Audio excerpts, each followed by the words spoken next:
they were founded by the worst of the worst. Yeah, Le Pen's father was a neo-Nazi in the 1970s. Yeah. Same party, in fact. Yeah. No, I was telling Ali that like the reason. He's a like, leftist. Hello. Only because he couldn't stop JQing like all over the fucking place. Like he just really could not. You got to do it after we win. Come on, your tactic. Yeah, that's right. Himself. It was got to get the dub. Yeah. So he was pulling the modern left take on life, going after modern left take on. Yeah. Well, it's horseshoe theory, right? He's so far right that there are people on the left who agree with him. I'm saying. Can you guys hear me? Am I audible? Yeah. Mm-hmm. Yeah. Just wanted to say, I think it's kind of funny that we have Democrats here complaining about parties switching or something, or parties changing over time, something along those lines. Well, actually, no. I'm quite happy about it. Complaining about it. No. We're talking about how France. I know we're talking about how Le Pen's party, was founded by these neo-Nazis. And now the neo-Nazis control the Democrats in America. Who was the Democrats started by? What happened? Well, they never actually changed. That's just a myth. Well, Democrats were started by Thomas Jefferson. Yeah. And Thomas Jefferson owned what? He owned a farm. Farm, I hear. I'm just saying, I don't think the Democrats ever actually switched. They just changed their branding. Like they've always been run by the Klan, and they're still run by the Klan. Sure. Okay. Well, I mean, look. I'm not going to argue that. I think President Biden is one of the most racist presidents we've had in a long time because the genocide that he's prosecuting on the other side of the world. That part, I think it's like maximum racism when you're doing the genocide. Right? Like before, we had what's his face who murdered the Native Americans. What's the one? Andrew Jackson. It's not genocide. It's mass murder. Andrew Jackson, make sure you use proper words. Who's painting Trump put up? Margaret Sanger. Margaret Sanger. I think she murdered a bunch of Native Americans. People just are mad about Andrew Jackson. Wait, wasn't she a Republican though? Margaret Sanger, the founder of Planned Parenthood. Yeah. I don't know. Actually, it's a good. I'll look into that. Yeah, you were just throwing accusations. Right, you immediately do so. I honestly don't know, but I don't know one or the other either. But yeah, the point was that like we weren't saying the party was changing it for the Marine Le Pen. We're saying the party is just the same. Like they just didn't JQ in public. That's it. She was socialist. She was part of the socialist movement. Yeah, like I said, the Nazis were the same. Same party. She was a Democrat. Wait, the Republicans were not the same as the socialists. Come on. Interesting. She attended Fabian Society meetings. Interesting. To be fair, the socialists of that day, they despised FDR because they believed FDR's New Deal program would forestall the revolution by mollifying the lower classes and the working classes. Some things never change. So, yeah, sounds like the Nazis. So the socialists hated FDR in the same way that socialists today hate Biden. Also sounds like the Nazis. Wait, did FDR never mind.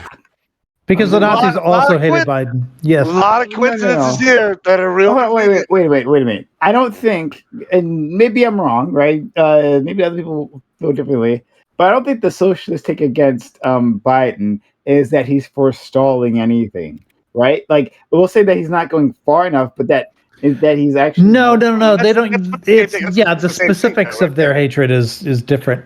I would have said. I'm just saying that the socialists hated liberals then, and socialists hate liberals today. You don't think that's pretty much splitting hairs, Prime? Like right to what you just said, like he's not going far enough. He's forestalling. That's like that's like degrees of separation. Like this much. Come on. I would have said that, and I did say that about. Someone's aggressively typing. Obama, yeah, like I don't know who's typing. I think clackety. But I would have said that about Obama when it came to the ACA. Like I have said, I said many times. I said to Aiko, right? Many testing. That they said the same thing about Social Security or a solution that distracted us from the real solution, and that has put off the real solution for like at least 2 decades. At least 2 decades. It stopped the accelerationism, right, of making things so bad that people would have the revolution. Done. I didn't say that. I wasn't an accelerationist. To be clear, I wasn't an accelerationist. Okay. I'm saying I said that we had. No, I'm very different.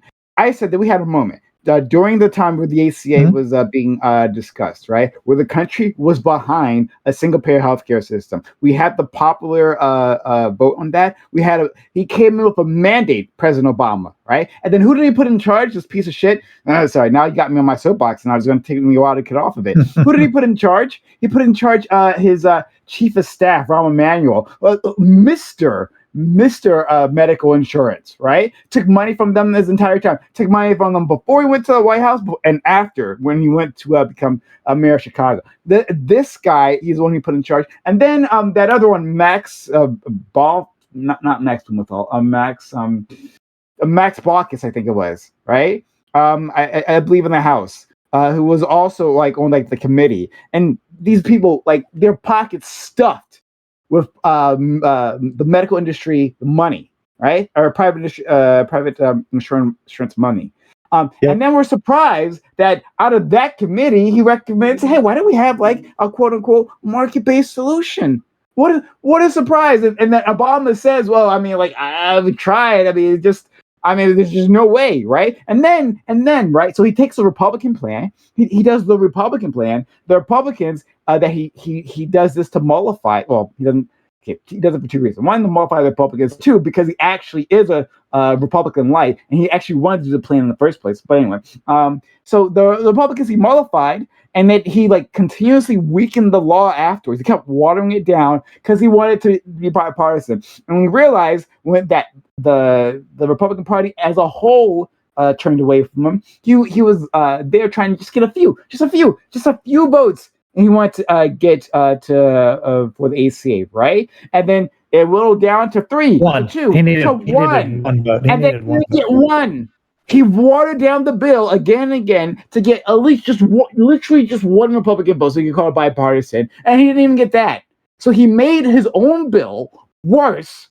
He made it worse and got nothing for it, right? Obama to a T. That's the whole. Well, when you say one, he did get the 1, but it was for closure, not for passage. I'm good now. I'm sorry. Stepping down from the soapbox. Sorry, I also hate Obama, so come join me over here. Hey, high five, buddy. same hate, different reasons.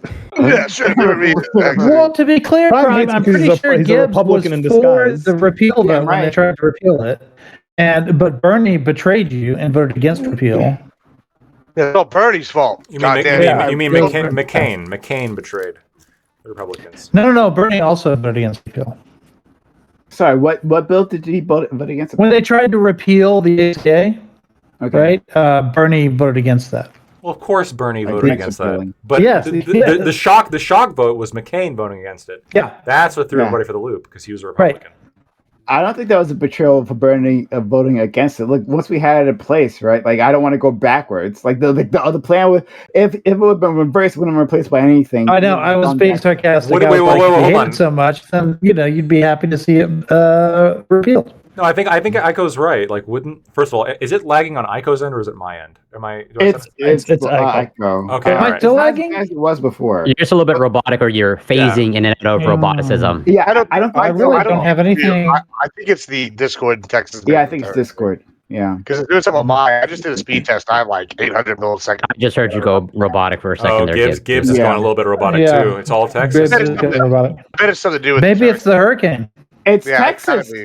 They're both from Texas. We're both in Texas. Yeah. Well, there you go. Infrastructure's failing. What I was going to say, Prime, but if we appeal Obamacare, wouldn't that, like you were saying, wouldn't that pave the way for like some radicalism to get universal health care? So remember how I started this off. I said was it 2009, I guess, right? When Obama takes office, if I remember the years correctly. But in 2009, we had that moment, that political moment. These things don't come often, right? When you can have like real fundamental change, whether it's on the conservative side or on the liberal side, that there's only these few moments in time and within our political system where these things can happen. The stars aligned then, right? So if we just got rid of it now, right? I don't think the stars. In fact, I think it's a very good chance. Let's say we did this today, right? I think there's a very good chance that we could have a conservative and all that Trump can win. So like this would not be a good time. So I wouldn't say that. Okay. So I've got a pretty good speed test too. I just posted it. I don't know. Yeah, it's not. It's probably Discord. I bet it. I sorry, I forgot to talk about your internet speed. That's fine. No. I was just saying it's the hurricane. New topic for the next hour. Yeah. I found out something today that actually like bothers me a little bit. Right. So Hunter Biden. Okay, I'm going to be absolutely clear. I'm fine with the guns. I defend him for the guns. Actually, that his prosecution should have never happened. Are you okay with the sex clubs? Fine with that. I'm fine with the hookers. I'm fine with them all doing cocaine. No problem with that. He's happy about the hookers. He supports hookers. But I found out apparently this kind of fucks me up a little bit. 5 months after Beau Biden dies, Hunter Biden is giving it to Beau's widow. He was just doing what any good brother would do. That one came out years ago. Yeah, I just found out about this today. Because he consoled his brother's widow. That sounds so manipulative when you say it, like, oh, he consoled her with his dick. Hold on, people. Well, who are you to determine what type of controlling someone needs? Unless you got some photos. Oh, apparently stuff that's in the Bible, and this I didn't see this, so I'm not going to endorse this. But apparently, somebody told me there is a feature-length porn video of them two. That's what I was told. Not saying I've seen it, where they're doing crack and fucking. I don't know. That's what I was told. Recorded the therapy session. What are you? I'm biblical. You don't believe in the Bible now? Are you saying that the Bible's wrong? What? I think you would say the Bible's wrong, actually. The Bible says that if your brother dies, you're supposed to take her as your wife. Hey, yeah, Tom, that's pretty fucked up.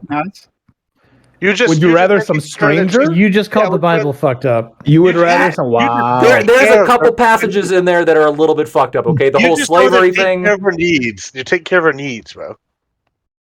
Hey, Tom. That sounds dirty. Were you talking to us? Because you were muted. If you were talking to us. What, you don't think people have needs? I was trying to say that, yeah, Hunter was in rehab and his brother had just died. So when his brother died, that's how he got fucked up on drugs again. And he was in rehab. And then Beau's wife came and picked him up from rehab. Oh, so she took advantage of him. She took advantage of him. She took advantage of him. Oh, shut up. He's the man. He should know better. We know this. Whoa. Do you not see what's happening with kind of red pill guy? Hold up, Black. You don't see what's happening with Sketch right now? Drugs and addiction can cause you to do crazy fucking things. OnlyFans, fucking your brother's widowed wife. I mean, listen, you don't know? The guy that just got busted with the OnlyFans. Was it Scotch? Yeah, that's what I just said. Sketch. Who? Yeah, see? Yeah, exactly. You know Sketch? You know what's going on with Sketch? I don't know any of this shit. I'm in the dark. Educate me. Oh yeah, I learned so Sketch is a streamer. Sketch is a streamer. He's a pretty relatively popular streamer, big in the Madden world, right? Went to the NFL, the whole spiel. What's up, brother? I'm sure you've heard What's Up, Brother. You had to have had. Now, it just came out yesterday or 2 days ago. Oh well, look it up. He's hilarious guy. All over Twitter, yeah. Comes out to yesterday or the day before that he had an OnlyFans, and it was a girly OnlyFans. He was doing cosplay. He was having some fun. Does a stream about it, owns up to it, and says he's like, yeah, well, back then I was dealing with some addiction issues. I had did the whole thing. I have so much. I have so much less of a problem with that. Look. I have so much less of a problem with that. If that's all Hunter Biden did, I wouldn't give a fuck. But I was told, again, I didn't watch it. I was told that in the video, apparently, when she's spreading herself open for him, she's got a wedding ring on. That's her fault. There's Wait, no video. Sounds kinky. Wait, they tell you in AA. I think the first thing is that you shouldn't be getting into any relationships because that could counter fuck up everything that you've done through your through your rehab. Don't go back And to so- your wife. Go to your brother's widow. No, so she picked him up. He thought this is someone I could trust. This is my brother's wife. My brother then he just died. fucked her. I need- No. She fucked him. No, that's not how that let her works. ride. He It asked be for consensual, family. as in they This is both the family. agree. This is the family he can go to. This is the No. family that'll keep it discreet. This is she knows him the best. He knows her pretty well. This is his brother's wife. hold on, So he Laxo, calls her to you pick know him up, what and you in his do? moment of weakness, in his time of need, Oh, shut he up. takes advantage of this man. What? This man. That's wants not to what be happened. clean. That's not This what man- Hold happened. on. This What man is happened? okay. I'll tell you what happened. This What fucking conniving person, right? He was like, "Oh, she's vulnerable. I'm gonna get it in," and that's what happened. Oh, so he called her from rehab. Rehab. Yeah. He called her from rehab. He's like, "Well, she's vulnerable. Have She's you gonna dealt? walk Have you dealt with Oh my- cokeheads before? Okay, they're Can we assholes. try? I Can have- we try this math? Can we try this math? That maybe we have not one, but two grieving people who come together, find each other in a moment of. but hold on, I wanna Phantom know- third solution. What It's a about the bad cage? idea. Like, what's he's over here pitching at the wedding ring? If I was smashing a married woman, or if that a widowed woman, I'm gonna be like, you keep that ring on. Like, Yeah, I don't know yeah, what keep you're the talking ring on. about. What? It's one of the Yeah, best. but ways keep in of mind, your he husband suffered, dying is lots of I'll be guys like, this show is up and hot. have sex I'm with gonna him. call me his He name. also Let's suffered go. incredible trauma. Like when he was She's 3, he was in a car she's accident that feeling- killed his mother and his Call sister. me Bo, bitch. Yeah. Let's go. Like, Yeah. Well, I'm His not intelligence denying. fell. Yeah. If he had to go to. He's fucked up. Wait, Yeah, sure. He had to go to maybe he had to go to the therapy for a weight little bit. That of doesn't the mean you ring justify on fucking her your. A finger. little bit? No. For Hold on. life. The weight of This the is ring on her lifelong shit. finger provides as a talisman of calmness. It reminds her of him. This was for him. I'm in a fucking loony. Hey, look I'm in a loony bin right now. We have Hey, Ike look over at here it. defending fuck your brother's widow therapy But I session don't think he's going on. I don't think he's And then we have I think that's my Ollie. thing. I think he's giving it context and Yeah, cognitively just the opposite. understanding. What I'm saying is, first of all, I think he's fucked up whether or not this video exists, because there's plenty of other things that he's done that's fucked up. too. All that's Hey, fine. All that's Lacroix, you fine. gotta be stopping Lacroix. rude. He I'm- calls her from rehab, then somehow he ends up with crack. You don't think she should have said, "No, don't do crack. You just got out of rehab. You're the but she took him to get crack, presumably." Bro, now that his No, wife at the what? time what do you was mean a no? fucking Explain it to me. model, So she picks him up from rehab. They get crack. Did he not ask her to go get crack? Because they were together the whole time. You didn't have any money to buy the He crack. was the He didn't have crack. money to buy the no, crack? he was the crack. First of all, he had money. He got it all from Ukraine. Okay. Oh. Second of all, he was the crack guy. He had the Yeah. crack connections. He Okay. got the crack. How do we know if she even know how to get crack? She probably got the crack No, from no, him. I never said she got it for him, but she had to have driven him at least to get it. He Because wasn't the guy Oh, had from the so rehab. Hold on, she's at fault because she drove him. she's an Ridiculous. accomplice. She's an She accomplice. was She equally enabled. responsible. She She was enabled his manipulated. addiction. She didn't know what she She- was doing. She was She manipulated. enabled his addiction. It sounds like she did what she wanted to do. Would you pull up This to is a this no crack no house no so no you know no. what's going This on? is not Simpri. Look, I don't give a fuck about this her. is- I don't give a fuck about her. I don't That was Simpri. I don't care about her This or is her white well-being or anything knightery. like this. It's not white Tell knightery. him. The part that fucks me up is Put on a I don't give a pretty big tape. hold on Yeah. hold on. You have a super, let you're me go, let me Superman go. right now. I don't give a fuck about her, okay? I have my judgments about her, and I would refer to her in language that would probably get me banned on Twitch. What I do have a problem with is the betrayal of his own brother, right? Bo Biden. This is his Well, you flesh can't and betray blood. somebody that's dead. Yeah, his wife betrayed his brother. You Really? should Really? be Oh, you so should be they're disgusted sitting. in the betrayal. How do you betray somebody Yeah. dead? They're sitting together, like, oh, I bet he's looking down on us right now as she's spitting in his mouth. Disgusting. This shouldn't be happening. Like this is He is Hold on, drugged. It's like cuckery, but on like one level more. She That sounds picked him up. hot. He was Like, weak. She drugged what? him, and you're putting She it all on drugged him. Okay. Huh? Oh, okay. So Cardi B's victims, it was all their fault, huh? Let What? the boy watch. Like, That is Oh my fundamentally different, and you know it's different. Corey, Well, what were you gonna say? I mean, all I was gonna say is I think this is this is a fairly common theme, as in I think there's multiple movies where it's I think even the bad movie Pearl Harbor is roughly, it's not brothers, but whatever. a lot of cheating in Pearl Harbor. What is it? Ben Affleck and Josh Hartnett, they go off to war, and one of them dies, and What's then that Tobey Maguire movie and Tobey Maguire and Jake Gyllenhaal? He I think it's roughly the plot of Moonstruck as well, or something similar to that. It's pretty, Notebook? unfortunately, a common theme. Brothers are so- pieces of shit sometimes, man. Yeah, I mean, hold on. To be fair, if you watch any women's romance, it's all cheating. I don't know if you've noticed that, but that's a whole different thing. Sleep of Seattle, cheating. Pearl Harbor, cheating. Titanic, cheating. It's these fucking people. Cheating. I know. I'm Best friend, cheating. Oh. I can't think of a single one that's not cheating. Now that I'm thinking about it, we can keep going, but they're all cheating. well, 100%. Women just like to cheat. You're not. Fucking whore. You're not. You're not wrong. You're not. Well, hold on. I just want to make myself clear here, right? The problem I have again is with the betrayal, right?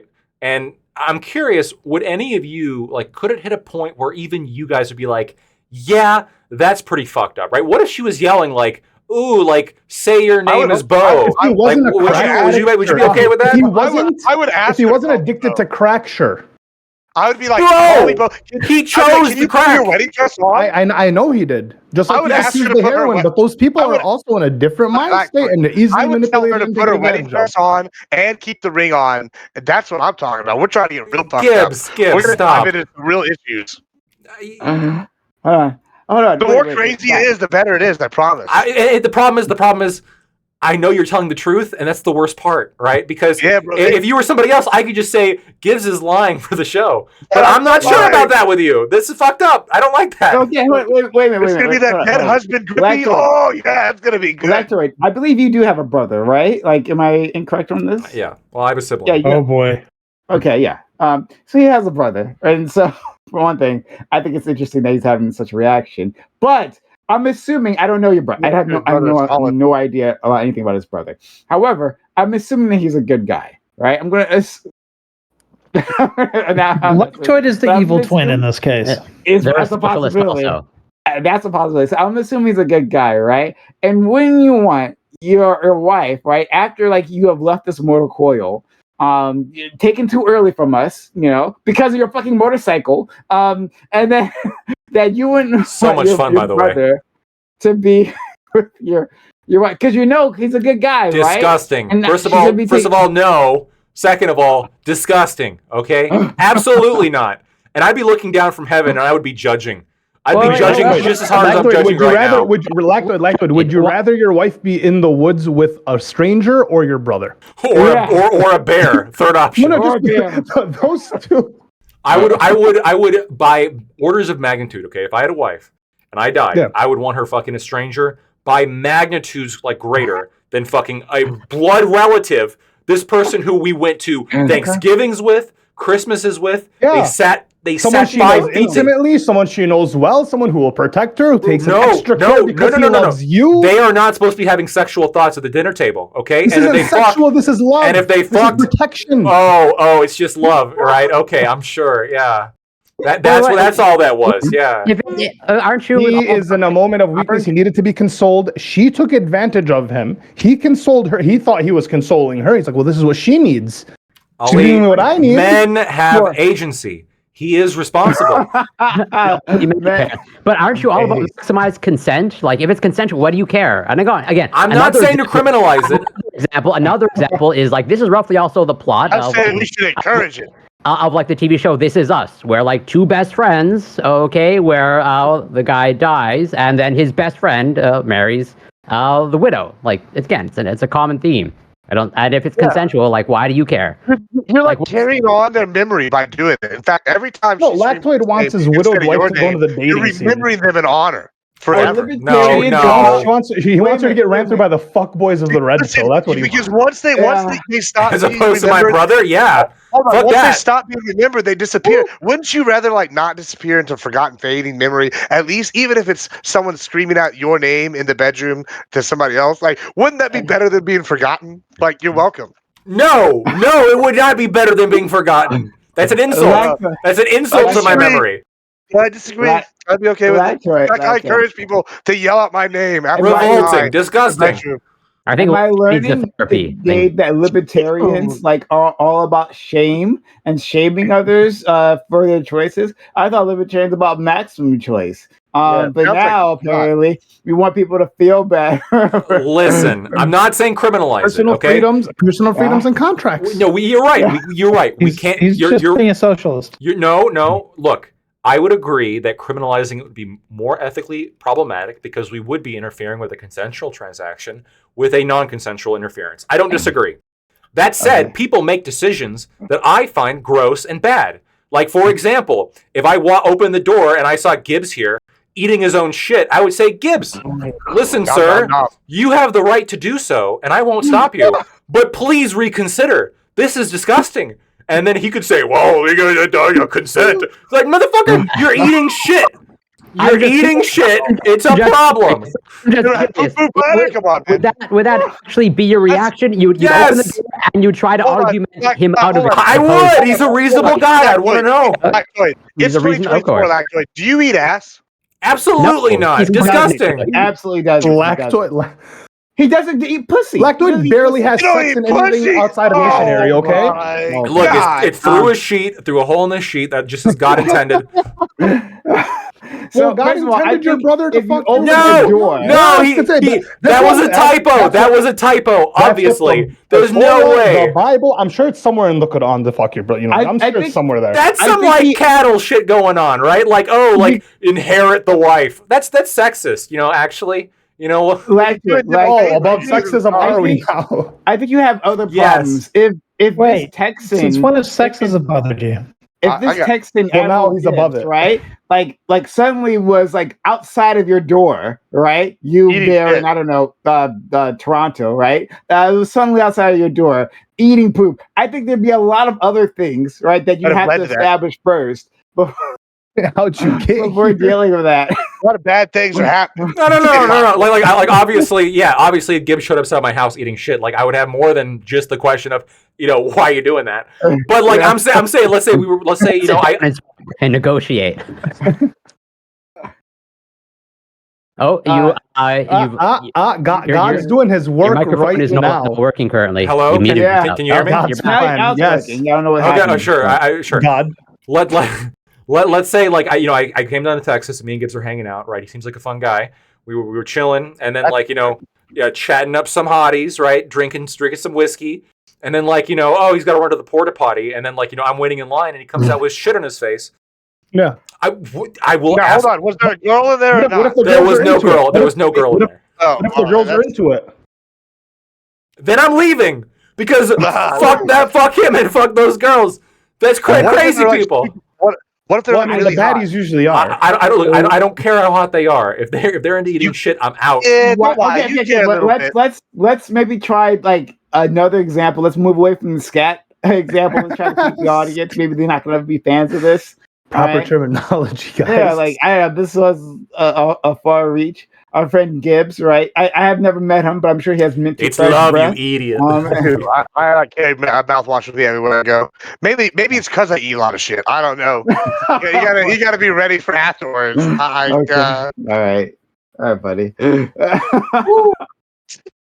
All right. Well, this is a great start of the show. I think. Well, then hold on. Hold on. Wait. So that okay, let's go into the sketch. And so that kid's catching a lot of flack right now. He's getting so fucking can you explain what destroyed. this OnlyFans was like about. You said girly OnlyFans. It was like gay. It was gay. You know, he was doing like girly poses, blah blah blah. The thing is that he's super popular in the like Madden NFL world, so he's super popular in like the guy world. And then this comes out, and he's getting absolutely He's just also like kind of red pilly. Yeah. Like, Probably a little bit. He's like red. I wouldn't say he's red pill, but he's like red pill like adjacent. So he was like a bottom, basically. Is that what it It's sounding like that. Yeah, Yeah. it's suddenly Okay. All right. And so Can't be like yeah, so you can be a top and be red pill. You can't be a bottom and be red pill. That's the moral of the story. That's interesting thoughts. Like that's okay. I don't make the rules. I mean, but you can. It'll be fine if he tops another man. If he was like super. Yeah, because then he could be like, yeah, I'm dominating. And, whoa, call me Bubba, boy. You know, like that. That's what Doobie says all the time. Hopefully we'll have Doobie out here later on. But Doobie has a whole speech about this. Like, all right, if you ever, so you ever like pit bulls or like Rottweilers, they like try to hump you. You ever seen that? So if that ever happens to me, what you do is you grab them by the haunches, act like you can hump them. They stop immediately trying to hump you the rest of the night. wait, I'm sorry, you play hump dogs? That's just all I heard. Right there. That's the solution. Try it. You're welcome.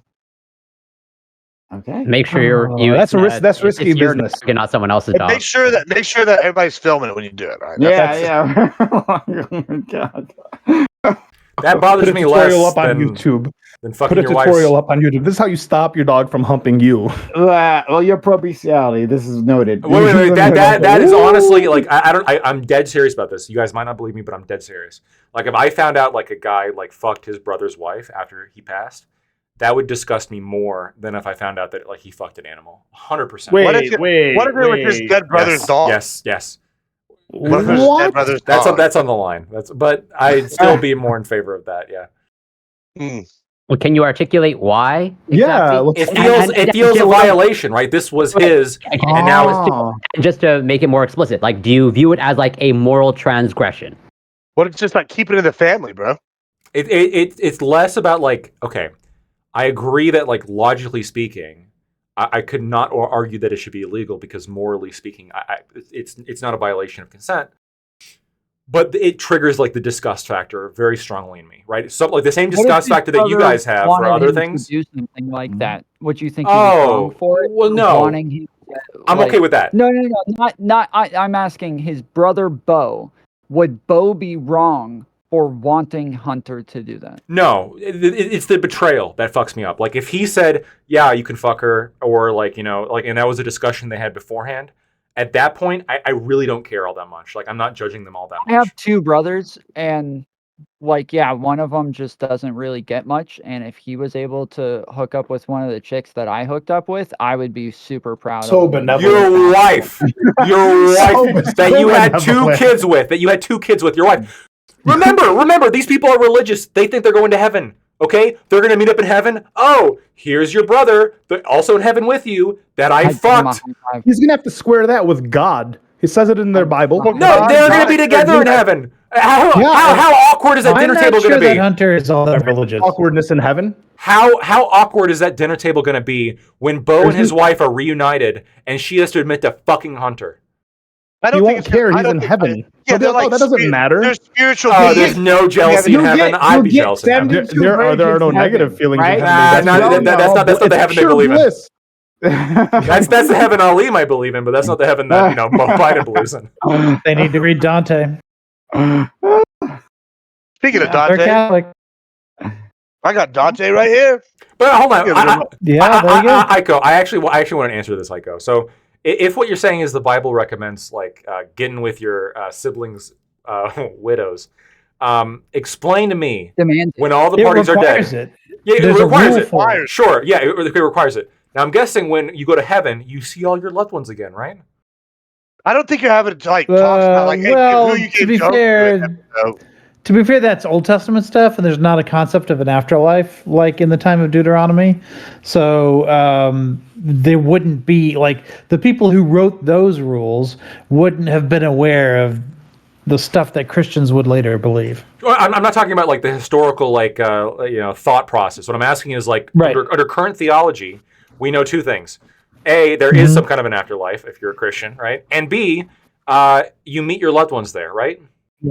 I can. Yes. Does this mean that Hallie Biden needs to explain to Bo Biden that she got spit roasted by his brother? Bo would have already known. What happens if you Bo would have already known by yourself? Okay, let's put that out there. Yeah, but hold on. I don't think you know that.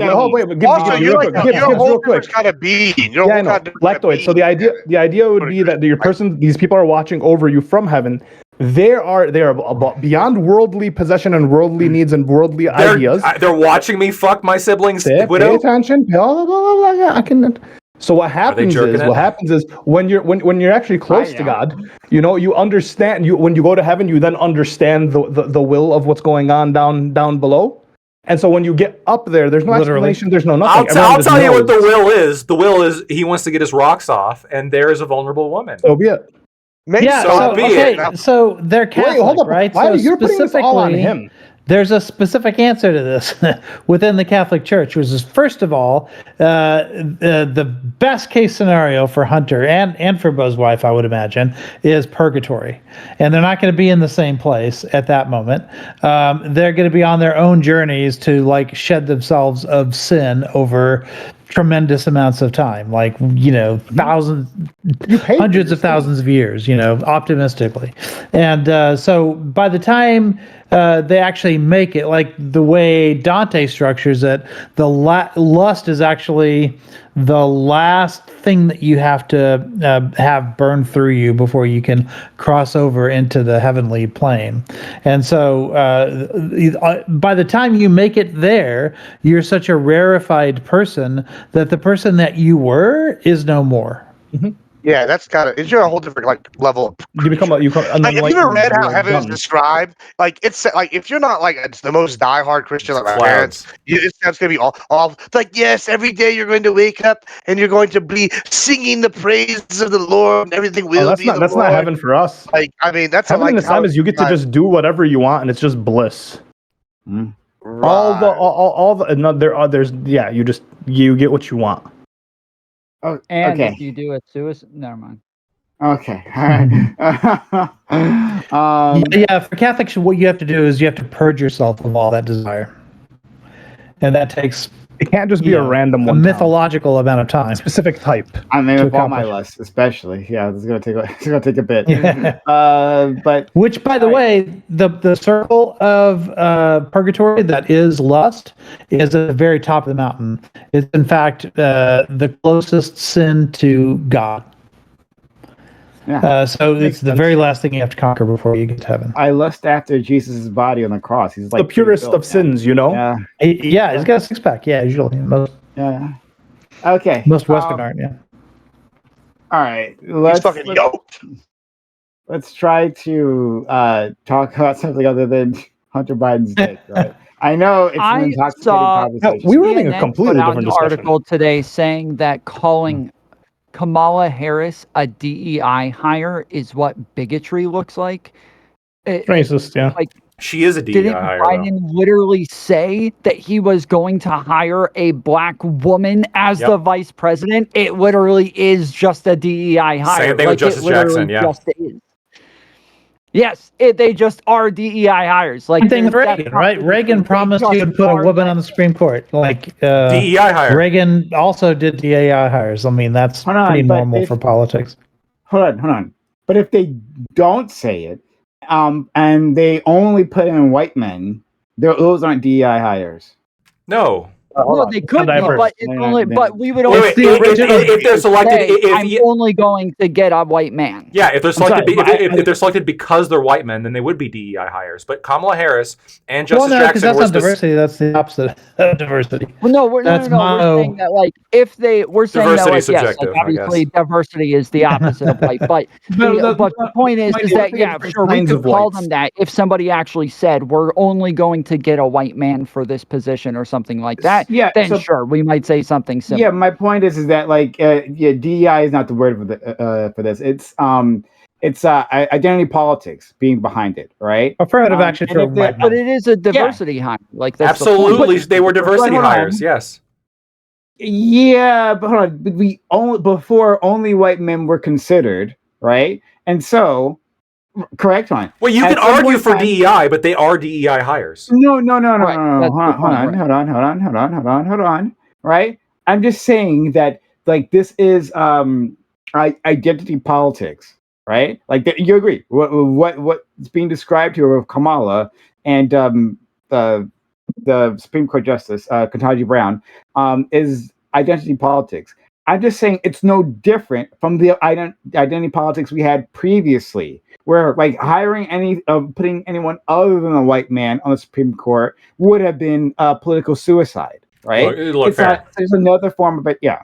So there's like a broader umbrella of identity politics, and then under identity politics, you have like DEI hires, and then also as well, like if you're only selecting white men, sure, right? Like that's a problem, right? If you're not selecting the most meritorious candidate because they happen to be black or something along those lines. Yeah. But in this case, Kamala Harris and Justice Jackson specifically are DEI hires, right? They were hired specifically because Joe Biden said, I'm only going to hire with Justice Jackson, it was a black woman. He was very specific about that. With Kamala, it was a woman. It was a woman, preferably black, is what he said. Yeah, and with Reagan, it was a woman. Like he promised that he would put the woman. Right. And there were multiple times in which it was the GOP that came out and said the first black president will be a Republican. The first, woman president will be a Republican. Like these are things that both parties say all the time. Sure, and look, and the Republican Party, I think, was the Republican Party and the Democratic Party were much closer in like the 70s, 80s, and 90s. I mean, you can look at polarization charts, right? Like Republicans or Democrats were really all not that different, like in the 90s and the 80s and shit, right? It's really only started around 2014-ish where the parties began to diverge dramatically.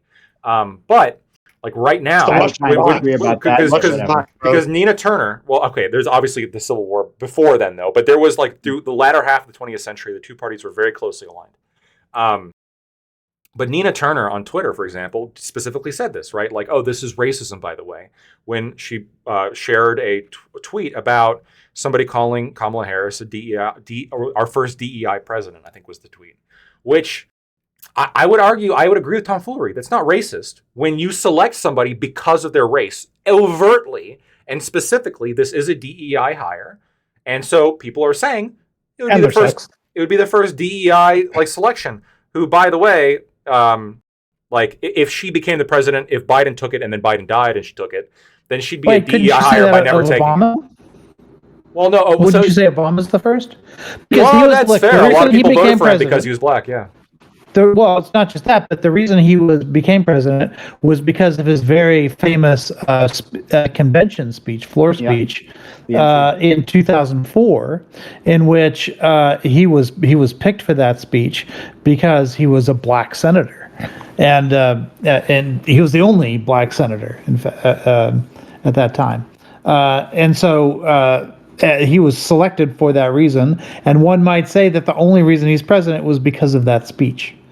Maybe in 2004, everyone was saying, "Yeah, there's the next president." You can make the argument that Obama may have been advantaged and sort of helped along the way because of his racial status. I think that's probably true, but I think this is the most stark, right? The most stark example, because especially with Justice Jackson, again, I'm only considering black women. This isn't like, oh, somebody else might have been able to do better or give a better speech. This is, you cannot have the job unless you are a black woman. You cannot have the vice presidency. Keep in mind, you can't win, though, at this game, because when Obama was president, he was criticized for having a cabinet that was too white. And that criticism specifically came from the GOP and from Fox News.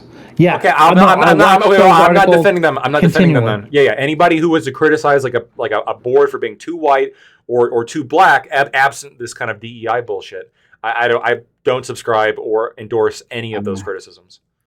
Okay, so. Oh, and Romney had his binder full of women. Binder full of women. That was fair criticism. It's fair criticism. I mean, I'd say it's equal opportunities on both parties. But it would be fair. It would be fair to call them DEI hires if Romney selected them solely because they were women. Well, wait a minute. Hold on. How else do you explain a binder full of women? They were hot women. What if they were hot women? He had a binder full of DEI candidates. Look, you're right. There's too much fucking DEI bullshit in this country. You want me to admit that? I'm agreeing. Hold on. Okay. To be clear, and I'm going to say something, but to be clear, it's not impugning the character of either Tom or Lactoid, right? Because I hear you when you're saying DEI, to the letter of the sentiment, I guess. Not the sentiment. That's not what I want to say. But to the definition, right? To letter of the definition, this would count as a DEI hire. Period. All right, and everybody agreed. However, you can understand that there are a lot of people who the sentiment that's being portrayed, right? When they're spouting this on Twitter or wherever on Fox News, right? Isn't simply oh, we're just talking about Biden's own words and stuff no. They're saying that you're a black person and you can't do this job, right? You get the them basically behind that. correct? Well, no. Yeah, what, the context what, behind what what they're they're saying, yeah, No. what they're saying is that they were selected because of their race and their gender. No, not, no, not, but not there's the- necessarily because they could do the best job, which raises concerns and suspicions that they're not No, as no, good as but potential there's- other Hold on, candidates. Last Can't point. They're Hold saying, on, wait, hold on. No. They're saying that they can't do a good job. That you are black, right? And this is fundamental. Like, come on. No, You I understand that- I reject the whole premise because what is good? What's a good job is this arbitrary line that you've just drawn in the sand. Oh, if you pass this line, you've done a good job. The only question that matters is whether or not you do a better job, right? The question is not whether or not you hire a good candidate. The question is whether or not you've hired the best candidate, especially for the Supreme Court and your vice president. And if Joe Biden is saying that one of the most critical metric for this decision he's is not disagreeing with you. He's not disagreeing hold with on, you. please let me get this out, right? If what Joe Biden is saying, the critical metric here is your race and gender, what this means is that there could be, very realistically, a white man who could do the job better that got passed up. Hold on. Let's, because this is bullshit. I see you, Gibbs, because you had your hand for them. Go to Ali, right? But this is BS, right? We understand what how the vice president is chosen normally, right? And in all cases, it's just to get the president elected, to shore up their constituencies, right? With someplace they're weak, right? Why did President Obama? Why did he choose Biden as the vice president? Because he was weak with white people. Because he was what? They were afraid. They were like, oh, well, we don't want them to think that things are too different, right? So to calm down the whites, we're going to hire Biden. Go back. I'm not making this up. It's why he had a white cabinet too. Look, It was absolutely the case. Hold on. Absolutely. No. I'm not done. It was absolutely the case that for him, that's what they did. But even beyond that, let's step away from race specifically, right? What they do is always identity politics, because if you are a president from Virginia, they'll specifically look at someone from like California, right? Like if they're weak in California, they'll find a person in California, and that'll be their vice president. The state you're from, your identity is the reason why they hire you. That's what happens all the time. But now all of a sudden, when it comes to Kamala Harris, no, it's a problem. Now there's tears. Oh, this has never happened. It's always been a problem. Where was the best candidate for the job? It's bullshit. Like fucking McCain hired like Palin. Yeah. Did he not get criticism for that? He got a lot of shit for that. This is no. You are playing whataboutism. No, you are playing whataboutism. Hold on, real quick. You're playing whataboutism. This is. I'll explain why. No. Yes, I think you are. Because you're right that like politics is shady, and people will select people that aren't the best hires specifically for political gain.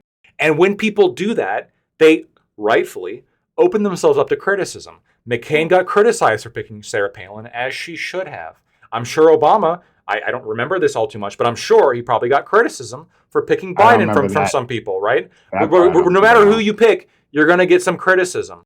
But when you select somebody, right, specifically to appeal to a particular demographic, and you say, I'm going to appeal to this demographic, yeah, with the VP, first of all, it's fine to criticize that, just as it's fine to criticize any politician who picks the potentially not as qualified candidate because of political means. But Biden took it further than that by not just applying this to his vice president, but by applying it to the Supreme Court, right? He was already president.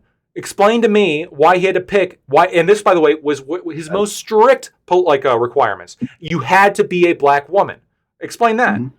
Hold on, I actually want to back Prime up here. Then before Brad loses, I will. I'll let everyone go. But I promise I'm running away. So the last president that picked the vice president qualifications was Bush. Cheney was like super qualified. In fact, he was more qualified than Bush. Now, whether or not you'll like what he did was terrible. Biden is absolutely maybe the first EI hire ever. In fact, it's gotten so bad that Biden, in his current age, is claiming now to be the first black woman president. I mean, this is a quote that he just said. It's a desperate race of identity politics, and I think Biden is the epitome of identity politics, and that's exactly why he was picked in the first time for under Obama, and that's why now he's getting confused and he thinks he's a black woman and he's running his office and saying that's what he is because he wants to be black. Take this away from Kamala. I mean, I don't know, but all I'm saying is that he is definitely the first DEI hire. It's very clear that he got picked for the white people. Now that's not cool, so now he wants to be a black woman. It's just clear. I don't understand how this even. I think that's just foreshadowing, Gibbs. I think he's saying that he will put in place the first black woman president after he dies and Kamala becomes president. But I don't think he knows what planet he's on. So I mean, that's giving him a lot of credit. He's just getting visions, you know. And he sees Kamala as president. He's like, I'm the first black president. Well, you can say. Well, I just want to really quick, Prime. Let me ask you point blank. If Obama came out and said, I am going to hire a white man as my vice president, nobody else is eligible, would you call that racist? Would I call it racist? Yep, nobody else eligible. Black woman, out. White man, you're in, because I need to appeal to the white people, so I'm only selecting a white man. Openly, overtly saying it on TV, is that racist? Doesn't say he needs to win white people? I mean, it's tradition, isn't it? Sure. He implies that. But he says no other racial group is eligible for the candidacy. But not memeing. Brian is right. They do pick states, like swing states, like people all the time. I understand. Wait, hold on. You're right, and you could call that, I don't know, status. John Adams. State discrimination. You can call it state discrimination. Anti-Floridian discrimination. Whatever the fuck. I'm fine with that. What I'm asking is it racist? Is it racist if Obama says I'm only selecting a white man as my VP, nobody else need apply, no Asians need apply? Is that racist? Okay, no. I'll go this full frontal. I don't know why. Just like Bo Biden's wife.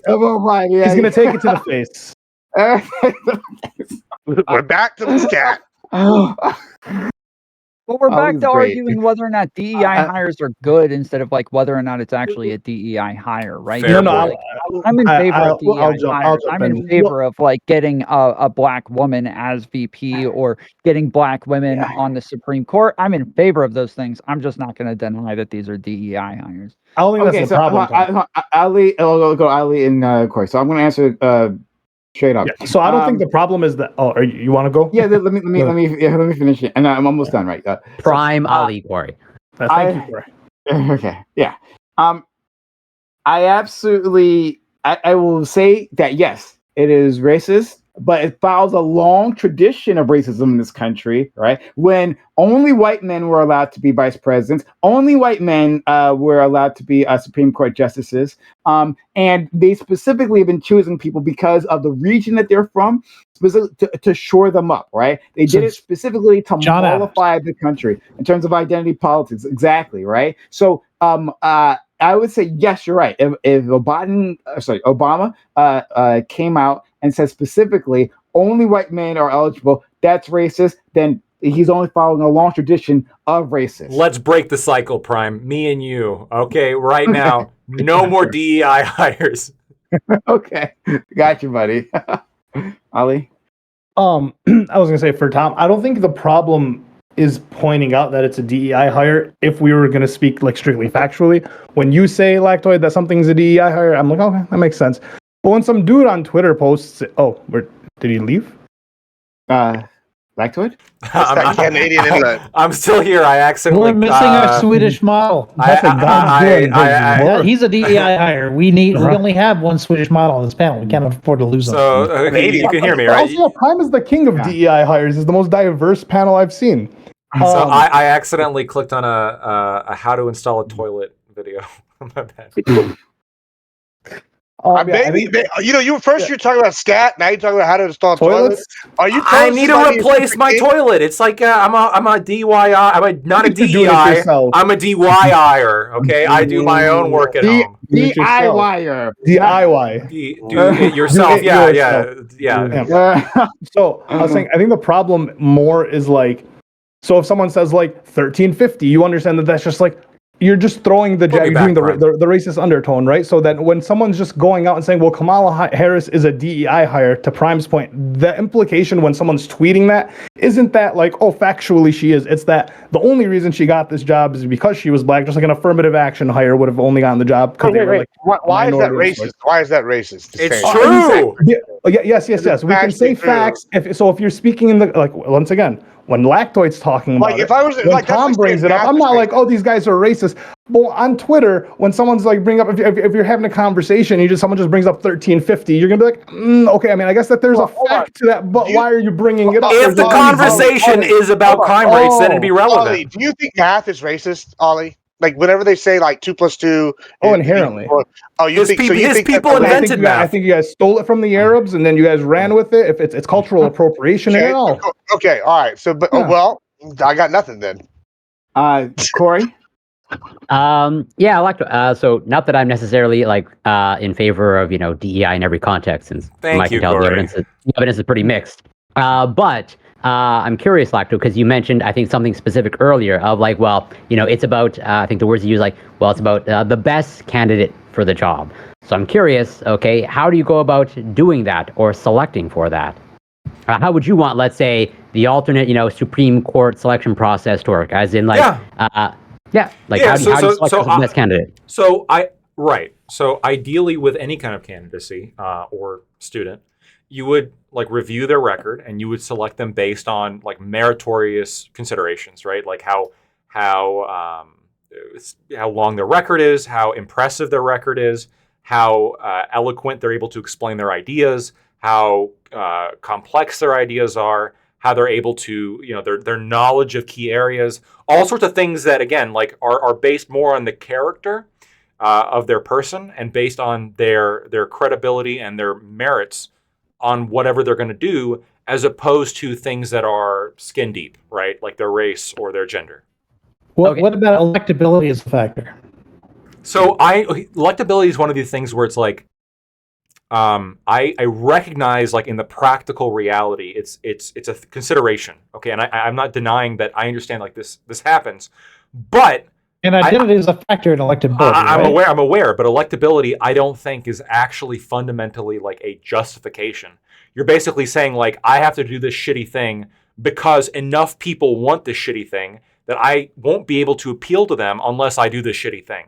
So that in no way justifies the shitty thing. Because you got to win, right? To do anything. Sure, exactly, right? So that it's like it's purely Machiavellian, right? It's this idea of like, well, I must take power, otherwise I can't, I have to destroy, Sodom and Gomorrah because otherwise, like, I can't do X, Y, Z. I have to invade the Mongols because otherwise, like, sure, I get the calculation, but in of itself, it's not a justification, right? In of itself, I am not pleased with I had to select the rapist murderer for my VP because he happens to be popular with Mormons.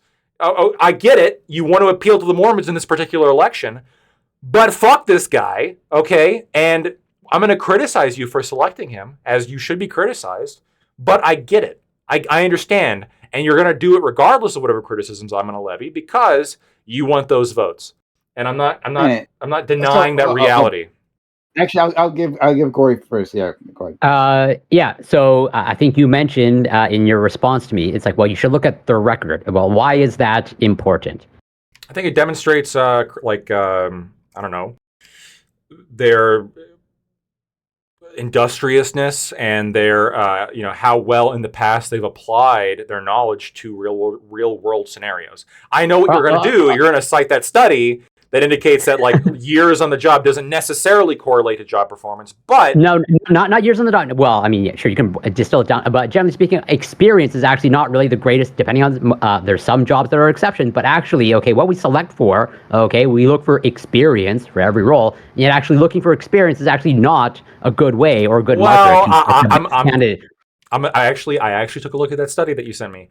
The study indicated that experience wasn't as much of a factor as you might think, but it still was an independent factor, right? Experience still is like a measurement of merit. And yes, you should also look at other things, right? I think it'd be fine. Like, for example, IQ or like the ability to like, cognitively work through a test. Yes, those could all be things that I would consider meritorious considerations for any kind of candidate. What would not be is like, well, they happen to have red hair, and we want to appeal to the redheads. So sorry. Okay, but regardless, didn't Jackson also go through like pretty much the vetting process to get onto the Supreme Court, anyways? There is it's a vetting. Allegedly. It's a vetting process. It's a political Sure. process fundamentally. Well, everything in politics is a political process. Everything for sure. everything in politics is a political process, which means that whenever you have a situation in which somebody has more factors being considered than just the merit, that is justification to give rise to skepticism, right? And the same thing with like admissions, right? Now you might say, well, race isn't the only thing that was important when it came to Harvard admissions in 2019.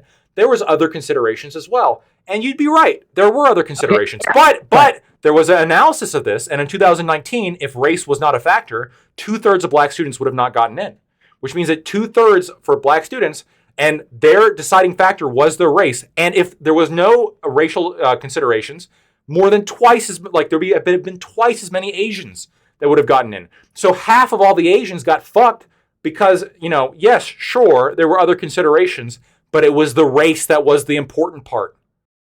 Sure. But even just going by your guiding principle, so hypothetically, if you're going by the heuristic of best candidate for the job, then shouldn't every single job position go through pretty much like every single person, United States citizen that is currently available? That's not pragmatic. The amount of resources you'd have to spend. Okay, so you do want some sort of cutoff then. You're not looking for the best of course, candidate for the job. Of course.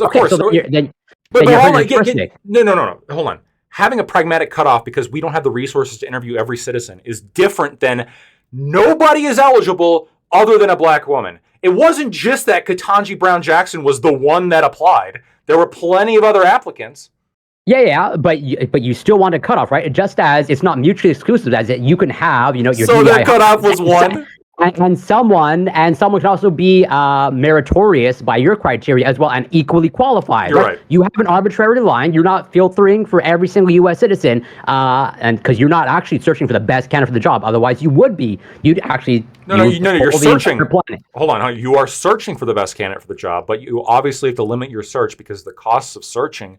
If you search through every U.S. citizen, the costs of that are going to outweigh the value of the position in of itself. I don't deny that, yes, you have to draw a line somewhere, as with all things. If they interviewed 500,000 candidates and then Ketanji Brown Jackson was the one that was the best out of all of them, I wouldn't call that a DEI hire. But there was no other option. It was black women only. It wasn't like a white man who was better, the job had any chance. Just like in Harvard, I agree with you. It's not like an Asian guy. Really, I mean, statistically, I guess the best Asian had a somewhat of a higher chance, maybe, than the lowest applicant who was black. But when you look at the numbers, the Asians were fucked, right? Statistically, they were fucked over in the same way that I don't disagree. Great. Well, this is what happened here. Well, no, but like I said, I don't necessarily prop up DEI in every single instance. But most people, as sort of to Prime's point, point out DEI hires as a way to sort of undermine it. Well, they must be unqualified. That's not the case. As in, as far as I know, no organization is actually looking for the most qualified candidate of the actual best candidate. Otherwise, they'd be searching for everyone. I would have to draw a line. Yeah, I understand. I would assert this. I would assume that somebody who is selected because of their race and gender is more likely to be less qualified than any alternative. In the same way, I would also assume this is also why I don't eat at Hooters, because I assume the food is trash because they got a fucking gimmick. Okay. In the same way, I assume, by the way, that if somebody hires their son or their daughter to work at their company, they're probably not the best worker. Okay. You agree that Jared Kushner and Ivanka Trump, not the best Probably not. And the people who criticize and the people who criticize people, just like people are criticizing Biden right now and Hunter Biden now, which is fair.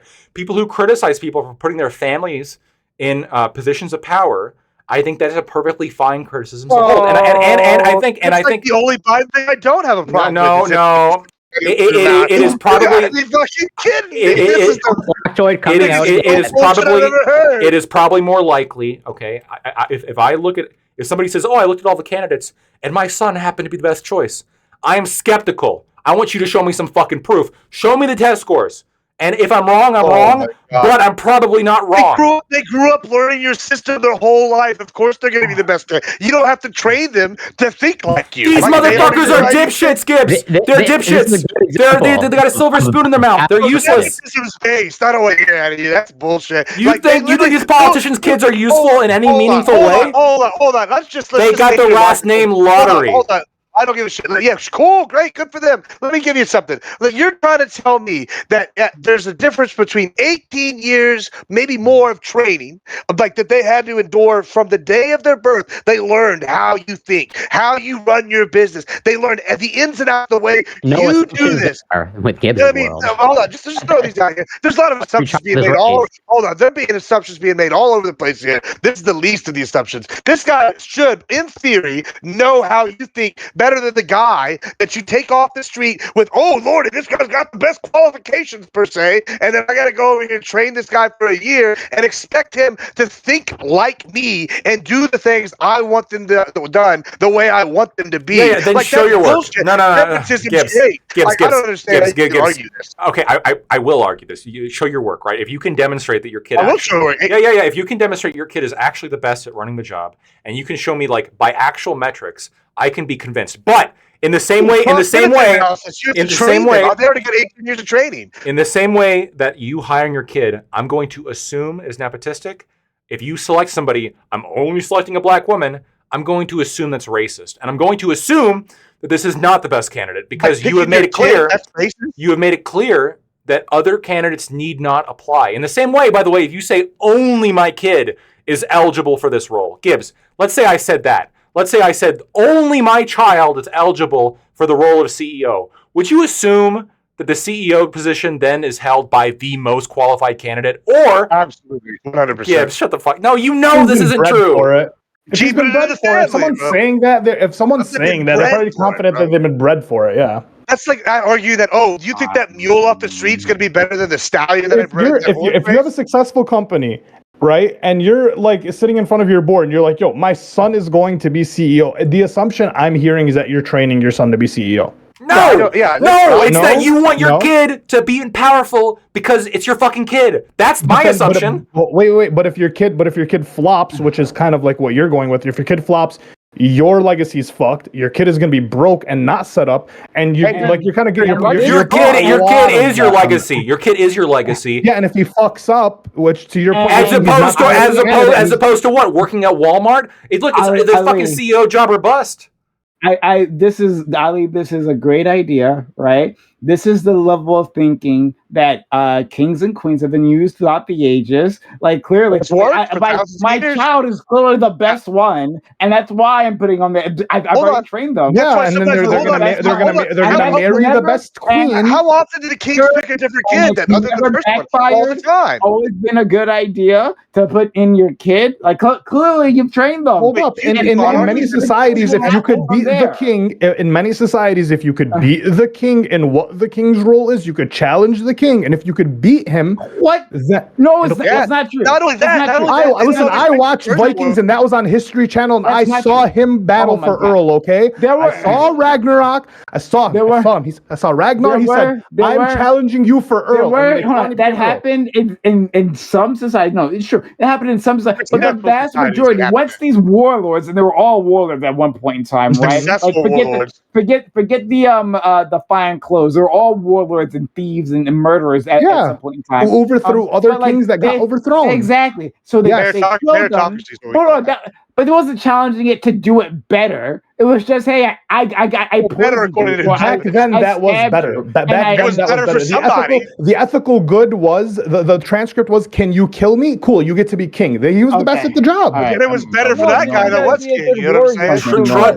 Trump was criticized. Military back then, you had to be a really good fighter, and that they had to know that you were going to like protect everything, that you were going to be able to teach everybody else. For most of history, the king did not. Monarchies have worked for thousands of years. I don't know why you're passionate. No.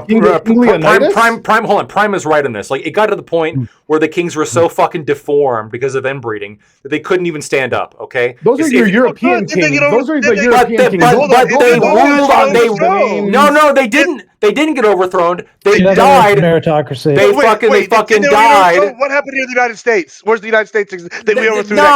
Okay. I was referencing the Habsburgs, right? And the England and the Habsburgs England, they stripped them away of their power. The king look is really at Germany, just, they're just the Habsburgs. They inbred to like a lot of other royal families, right? Like including the Romanovs, who inbred so much, like they were giving each other fucking hemophilia and shit. But specifically with the Habsburgs, it was getting so bad that like the fucking offspring couldn't stand upright. They couldn't. They were sterile. They had this. They couldn't talk. They couldn't eat. Like and yet they were still able to hold power because of the thought process of the. Well, Europeans who was really holding the power? It was the people around them. They had ridiculous amounts of power for how minimally competent they were. The king of Austria. Sounds like a skill Gibson's issue. making the Joe Biden argument now. Yeah, it sounds like a skill Yes, the issue. people around. Gibbs, Aiko is right on this. You are literally making the fucking Biden argument here. Like you have an incompetent, drooling moron who is ruling like a major power structure, but hey, who cares because he might be puppeted by dark interests and forces beyond our comprehension. Maybe it's worked for thousands of years. What could go wrong? Okay. Like I don't defend monarchies. Just like I don't defend affirmative action. The logic is the same. Friend. Okay. So so multiple things there. For vice president, what is their job, right? And you, as a lawyer, right, as a lawyer extraordinaire, know the job of the vice president, right? Yeah, it's important. They're the Senate leader, right? The president of the Senate. Yeah, president of the Senate. And that's it. That's a tie-breaking vote in the Senate. That's a major task. Wait. That's it. Now, hold on. And they become the president if he dies, which in this case Biden might die. Yeah. But that's like what's been enumerated. Okay. That president of the Senate. Important, yes, indeed, important, right? Important, the thing that they barely ever have to do, right? That they're never there to actually handle. And the backup president. And the backup president, which they barely ever have to do, right? The job that they're being hired for is to get the president elected, right? I think Corey was touching on this. That's a major part. The job, yes. And once that job is completed, right? Once the election night was done in 2020, right? 90% of Kamala's job was over. 90% was done, right? Allegedly. Allegedly. No. It's like paying for an insurance policy and then saying, "Oh, this was useless because you haven't had to invoke it yet." Biden might die this coming fucking term. You know this, and I know this. Okay, and if that happens, she gets the nuclear briefcase. I agree. But then the other part of my argument is that, and you've heard this argument before, right? This is nothing new to you. Is that we've never actually looked for the very best, right? The very best. It's very rare that's what's happening in most seasons, especially when we're talking about these high executive type positions. It's very rare that this is the thing that's being scrutinized alone, right? Clearly, there's a bit of competence that goes involved in it, right? And it's involved in the process, except for when they pick Palin, sure. But and I see your hand, Ali. Clearly, there's some competence, but there's so much more to it. There's a bunch of politics that goes into when you're picking a CEO, right? A new CEO. There are politics that goes into that. Like where this person come from? When they come from an industry that's related to ours, do we know them? How can they get past the board? Because the board's going to have to hire them, right? Is the board simply looking at them because well, we've seen your resume and it's fantastic, or it's like, hey, well, they actually have a similar philosophy for running this company like that. We all we want is to cut costs and to raise our stock prices. That's it, right? We're looking for a person who's going to fire, cut as deep as we can to raise the stock price as high as we can, right? Now, is that the best person for the job? Is that the best person for longevity? What even is best at that point, right? Because what are the goals you're trying to accomplish? All these things matter. All these things come into it. So when you're saying like the best person for the job, that's an illusory You're right. Metric. Okay. You're right. What is best is going to be subjective. And if you are Mhm. if you are a racist, getting as many people of a particular race into power could be best. Sure. That's what I was going to say. The best person for the job is always the person that gets the job done. Yeah, And it sounds like- and it if the sounds job like is vice presidency, sounds like the vice presidency has always been a DEI No, hire. And to you're some right. extent- if the to some job is extent, the being black in president- office, then you're right. Yes, they To pick the some best. extent, the president is a DEI hire too. It's not like we pick the best person for the job to be even our candidates, much less be the And president. are you happy with that, Ali? Are you I'm happy with not that? happy with that. Oh, I'm just it's a saying that bad that's thing. the system that exists. I'm just saying that that's the system that exists. So technically, It is what it is. Wait. I wouldn't say that. I wouldn't say that Kamala was a DEI hire. They picked the best person for the job to get the job done. Because had she all the was black. That was her Those were one the qualification. qualifications. She was black and she was a woman. Those were the qualifications needed to Okay, get needed okay, for the that is job. racist. That is DEI. Hold on. I think that's just she had the resume. For the presidency, Do you think that if they're going to like get a slave for a fucking movie role, do you think they go get a black person for that role and this is racist when they do it? Do you think that's DEI. a horribly racist Absolutely. thing that they're doing right there? To say that it's racist just by including race whatsoever is kind of fucking reductive. racist. At this Wait, point. hold Sometimes on. race matters, dude. Yeah. Sometimes it is the thing that they're looking for. Yeah. Specifically, by the way, and this is the reason why movie rules have a specific exception in the Civil Rights Act, unless you want to abolish the Civil Rights Act, which in that case, sure, I'm on board with you. The reason why it specifically has an exception for movie roles is because this is probably the only industry in which race can be legally considered, because it is specifically relevant to on-screen performance and the believability and the level of suspension of disbelief that the audience. There's makeup. The Prince of Persia was the gods of Egypt. Makeup ain't that good, motherfucker. Like you could do blackface, but it's people are gonna see that and say that's a motherfucker with blackface. Get away with it. They're gonna look at brownface because they can get away with it. Yes, sure. But you look at people and like if they're wearing blackface, you're gonna say that's a motherfucker in blackface. It has been a long understood exception to the Civil Rights Act specifically to allow actors to be of a specific race because of it's directly Robert Downey Jr. Whatever that movie was. My point. If you, I'm not judging your point. I keep getting cut off. I'm not judging your point at all. You've already made it. I'm not. The reason why in this particular this particular role it's relevant is because it has to go to the believability of the audience as to whether or not you are this historical figure. Okay, that is not. There is no such consideration when it comes to the Supreme Court of the United States. Can you explain to me, tomfoolery, one reason why your race and gender actually matters to your ability to rule on a case?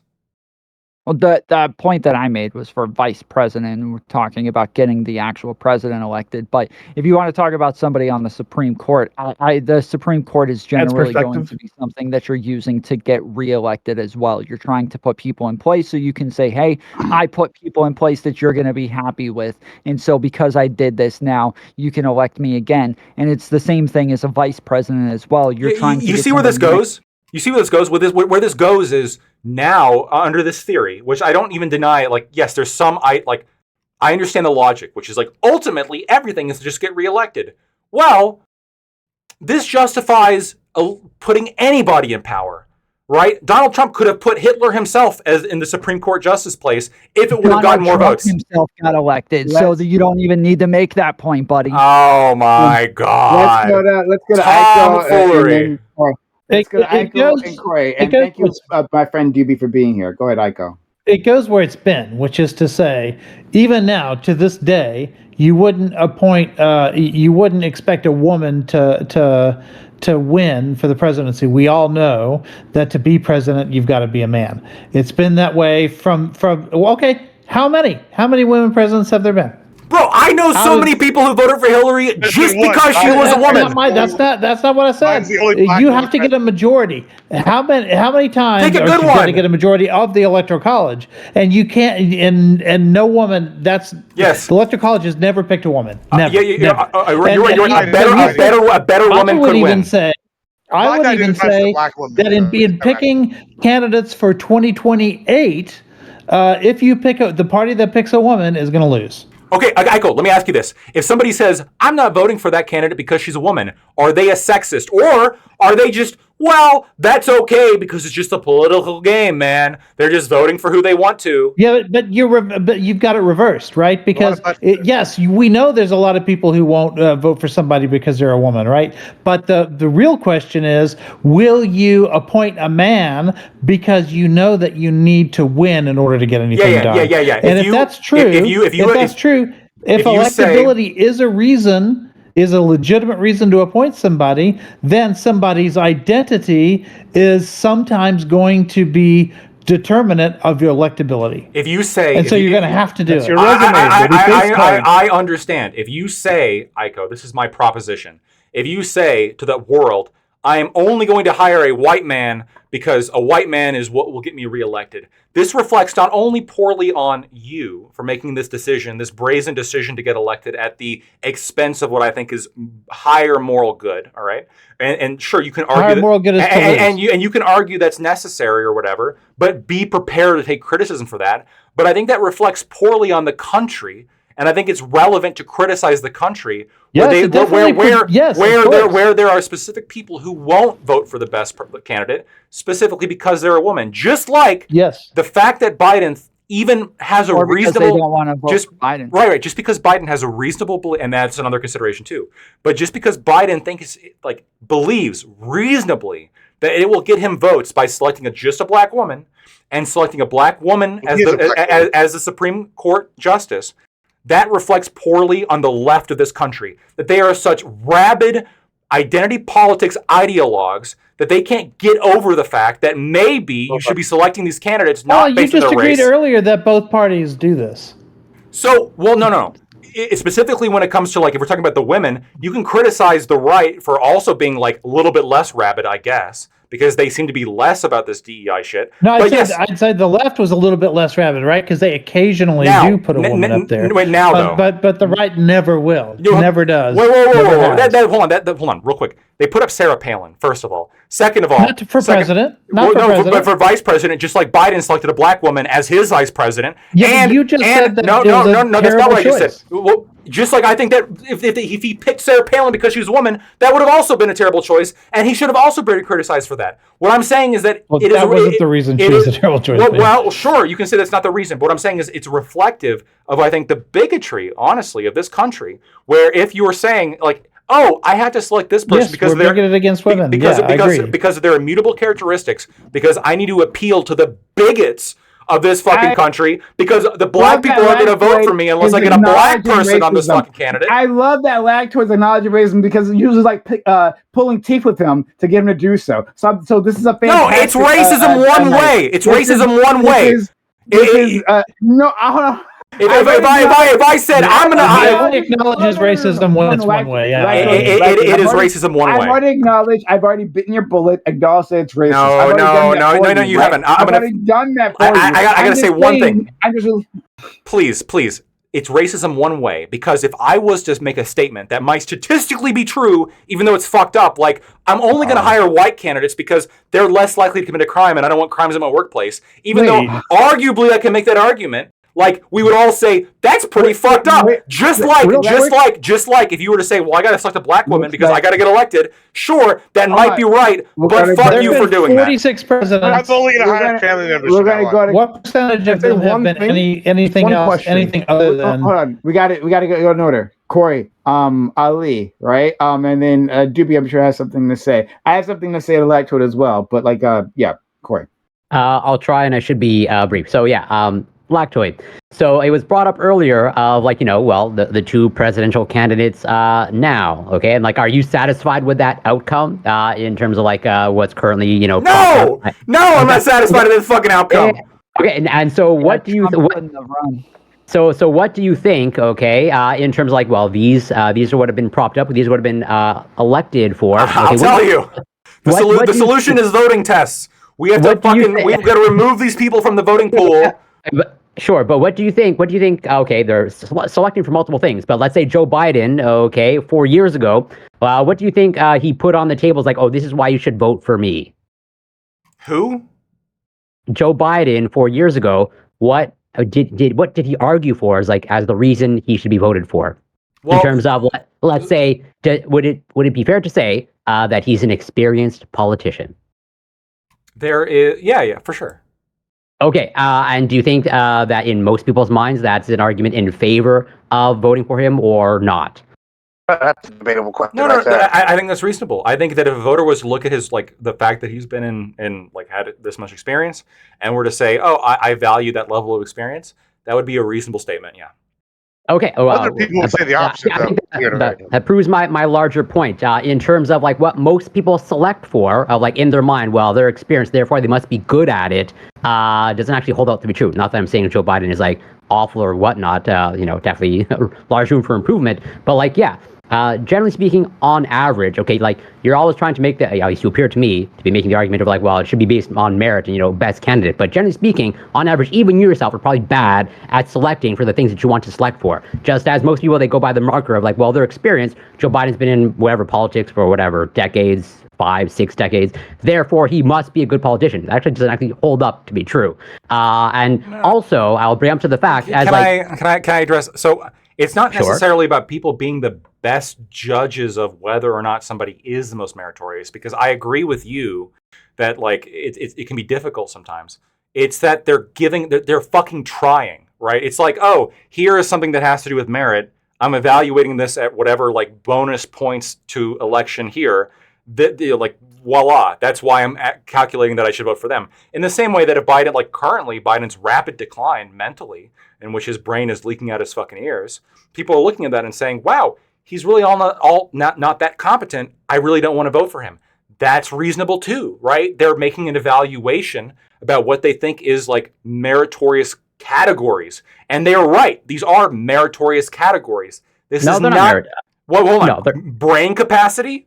Well, we could talk about that. If you want to have that nuanced conversation, I will. Not being able to finish a sentence is unbehooving of the head of state. You want to argue that he cannot finish a sentence at all whatsoever? Are you making that? No. I'm saying not being able to finish sentences, and what I mean by that is not being able to finish sentences on a rate that is significantly high enough that is unbehooving of the head of state. This is somebody who leads our fucking country, and he goes on a debate with Trump. And he gets lost multiple times, and he gets fucking thrashed. Okay, this is DEI crap here, dude. This is DEI crap. Because somebody's fucking stupid. You need to be able to think and lead a country. He can't think. He got lost. You think that was just his words? It was just his stutter. It was just his stutter. We got an order. We have an order. We're gonna stick to it because I want to move this along. So Corey can finish. Ali, Doobie, Tom. Okay, I'll try to wrap it up quickly. So yeah, totally. There are major gaps, okay, and serious issues with Biden's debate performance. But let's say, okay. Did he at least demonstrate some semblance of ability to recall information? As in, if you're putting in just actual ability to put out somewhat accurate information, if you're comparing Trump with Biden, okay, did Trump say anything that's actually true or actually tracks with anything in terms of answering a question, or did he just go to the same fucking point? No. Hold on, we can go through point by point. He absolutely did. There was absolutely. For example, what stat did Trump allude to? At any number, actually. Listen to me. We can bring up the fucking transcript and we can go through it. And I have already done this. And I, right now, as I said, I could probably, if you give me a second, I can probably bring up the transcript and I can tell you specifically, oh, he answered this question, he answered that question, whatever. There were times that he got, he did ramble and he had to be re-asked the question and then he did answer it. That absolutely happened, and that's asked about stats fair. In terms of accurate information. Yes. I understand. You're gonna say he lied. There are things that he exaggerated in the same way that Biden lied. I understand. You're gonna say that both of them lied. And if you want me here to defend Trump as the best candidate, I've already said that he's not. What I'm saying is that when you look at Trump's lies and you say, oh look, he lies, therefore I don't want to vote for him, you are making a meritorious calculation. And that's fine, Corey. I'm not criticizing you for saying, oh, I don't want to vote for somebody who I think lies too much. If that's your argument, that's a very fair argument. And I'm not going to say that you're bigoted. But if you say, I'm going to vote for Trump because he's white, then maybe you are bigoted. Or if you're going to vote for Biden because he puts the most black people in power, then maybe you are bigoted. And just in the same way that it's perfectly meritorious to judge Trump on things that he says that might be exaggeration or lies, I think it's also equally valid to judge Biden on his lies and the fact that he got lost multiple times during that debate, like especially during the abortion question when he brought up illegal immigration for some fucking reason. And absolutely, yes, and those are all meritorious. That's categories of merit that are fine to attack. Okay, yeah, he totally got lost and rabbled a lot, but did he demonstrate, let's say, a complete inability to recall any fact whatsoever? Would you say everything he said was inaccurate, has no basis in reality whatsoever? I would not say that everything he said was inaccurate. Of course not. Okay, so he demonstrated some ability, loose ability. Not enough to be behooving of the head of state. I agree with you, but let's say, I don't know for sure, but and this might actually be a point against him, but who, if you were to place your bet, who do you think actually, invested time to prepare for the debate and actually try to get in information in their brain during the debate? Hold on. If Biden spent more time preparing, this counts against him. Because I just prefaced it. Yeah, you're right. Exactly. You're right. Because this demonstrates an even lower amount of capability that you're going to spend time preparing, and you still fucking flub it that fucking hard. I agree with you. I there's a point to that. But assuming, some of the talking points that he was actually prepped for, he was trying to spit out during the debate. But he still said some factual things, as in he can assimilate information, recall it very loosely, and actually spit it out, as opposed to, I think it's fair to say, I don't know for sure, that Trump prepared not at all, and just on the fly, and just went through his same talking points. And actually, just to wrap up, and this speaks to the larger point of people being bad selectors, especially when it comes to leadership, You should all Google the Babel effect, where pretty much what generally people select for is just if you can speak a lot and spew a bunch of stuff out, people will elect you as leaders. And that's what Trump does. Fabian Liberty Scott for president. Okay, let's go to. I just want to be very clear here. There were plenty. You can point to instances in which both candidates lied. Now, I think Trump's lies are much more in the realm of exaggeration, where he'll say this is the best, or that's the best, or you agree. Hold on. Okay, you can I can give you specific examples, like the Charlottesville thing. That's a complete lie, and Biden brought it up during the debate and hammered Trump with it. And Trump said, "No, that's not true. You were just recently proven wrong by Snopes." And that's correct. You can go to Snopes right now. That whole he praised the Nazis. That lie, that fucking lie that has been peddled by the left for 4 years now is a fucking lie. The lie that Biden is not mentally declining has been peddled by the left for how fucking long? Trump cutting Social Security. He never said that. He specifically said the opposite. That was also fact checked by CNN, and he lied on that as well. I gotta move on. So let's get to Ali, right? Doobie. I really gotta be a back.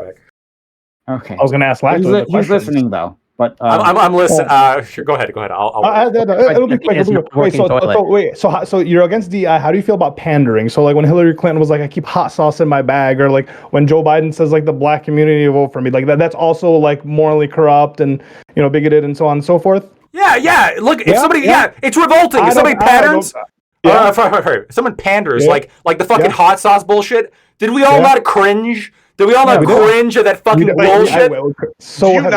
How do you square that? I do, but I'm not trying to appeal. I'm not going on TV and saying, if you don't vote for me, you're not black, How do you square that? Why are you pandering? With your FUBU jacket that you try to pander to Prime's audience and the black community online. Not pandering. That's not pandering. That's showing that's showing them that they don't control me. Okay, that's what that is. It is the flag. It is the flag of independence. It's me saying that I can wear the black clothing. You can't stop me, despite the fact that I'm white. That's why I wear FUBU, and that's why I will continue to wear FUBU until the day I die. You picked a very specific brand. You picked For Us, By Us. You didn't pick Sean John. You didn't wear Rockaware. You went to FUBU. For Us, By Us. I will not be told what to wear. Specifically wearing on Prime's panels, knowing damn well that you want to be on all black everything. And this is a surefire flight ticket. One day. I'm wearing blue. Ali, I have black have friends, blue clothes. okay, I don't and I understand what will. the problem here. Go, and I'm one of them. Go to the bathroom. You can go to that, but I was just fucking with you. Doobie, please. So I hope that we can all agree that Biden and Trump are like disastrous candidates, right? I hope. Yeah. Yes. Like I can't think of a better. Like a lot of people are talking about like Biden's stuttering and stumbling and his fucking brain rot during that debate. But I think that the best illustration of the awful, disgusting state of our politics was that moment where the two of them, two mentally declining old white men who are so disconnected from the struggles of the average American, they decided that they would waste time during the presidential debate to talk about fucking golf. Don't say it. Fucking golf. Oh, here we That go. was fucking disgusting, right? So I think there's no better illustration of the issue with our politics than that. That was fucking terrible, and I can't believe that more people aren't talking about that and calling them out for that. No, that's so not I even think- that bad, Doobie. Yeah, You no, live in it a is bush. bad. It is bad. You live Don't in a bush cope like at me. Don't cope at me. It is fucking bad. It is it's fucking not bad. that I'm sorry. bad. I'm sorry. Can't Maybe you're brag about disconnected their too. abilities as Maybe you're sports. disconnected I too. don't- It is fucking bad. Okay, people Nah. are struggling to pay their fucking bills. Can't get a house. Can't pay for fucking gas. Struggling to get food, and they're fucking talking about golf. Fuck them. That's fucking disgusting. So I think that what we need right now is a wake up call. And I was really struggling with this earlier as I was thinking this over. But there's a lot of talk about Kamala potentially replacing Biden as a candidate because Brett Biden is fucked and he's stubbornly holding on to this, which is just another illustration of his fucking ego that he can't just admit that he's fucked and back away for the better of the country. He wants to drag it out like some fucking crazy person. So if Kamala does replace him, and I hope she does, I think it makes sense to vote for her. I think that she could be the wake-up call that the country needs. Right? She's the daughter of Indian and Jamaican immigrants who struggled in their countries, made something of themselves there, then came here and struggled here and continue to make them something of themselves. They literally lived out the American dream. Right?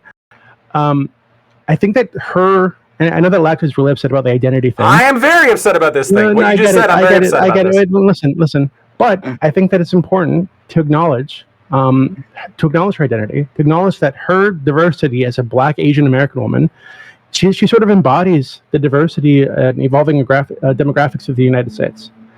Right? She could be a powerful symbol of like unity, not just racial unity, but yes, racial unity, right, within our country. Not just for Americans, but to the rest of the world.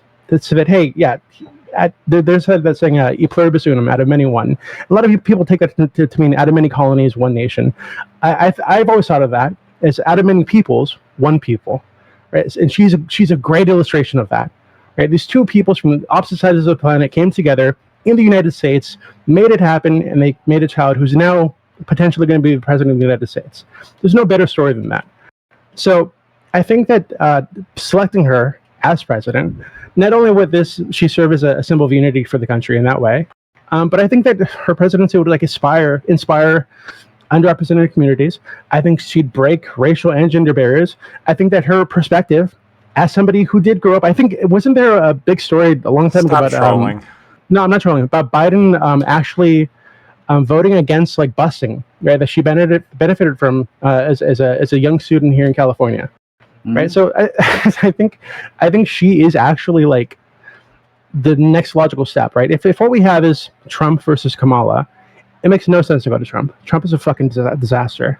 So I think that we need to I think there is something here that we can say, right? We can. Incidentally, they later asked her about that if she would bring busing back if she were president, and she said no. Yeah, she said no.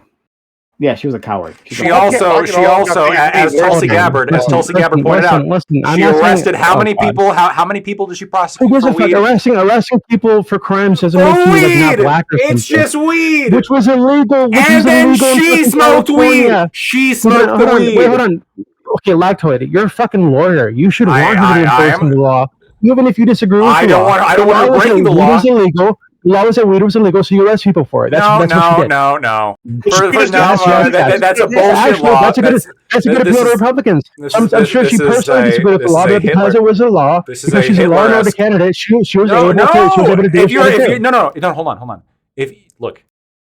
You can't throw people in prison for doing something that you do and not be a hypocrite. You absolutely can. No, What are you talking and about? not be a hypocrite and not be a hypocrite. That's a little bit hypocritical, isn't it? Isn't it a little bit hypocritical? It's hypocritical. That's actually ridiculous.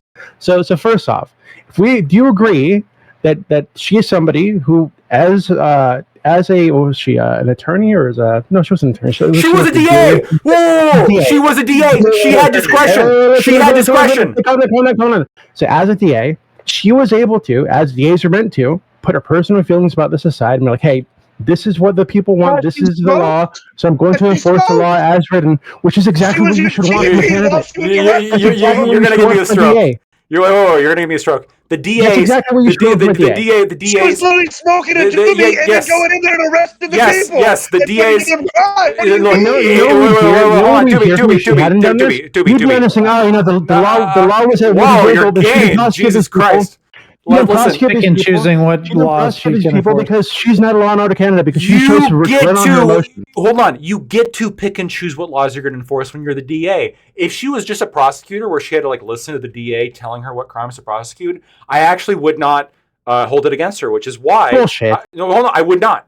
Because at that point, it's not her job, right? Like, her job is not to choose which cases to take. But she was the DA. The DA has the discretion, right? Discretionary authority is one of the powers granted to police and the DA. She could have, within her authority, without legal consequence, said, we're not going to prosecute the people charged with nonviolent weed offenses.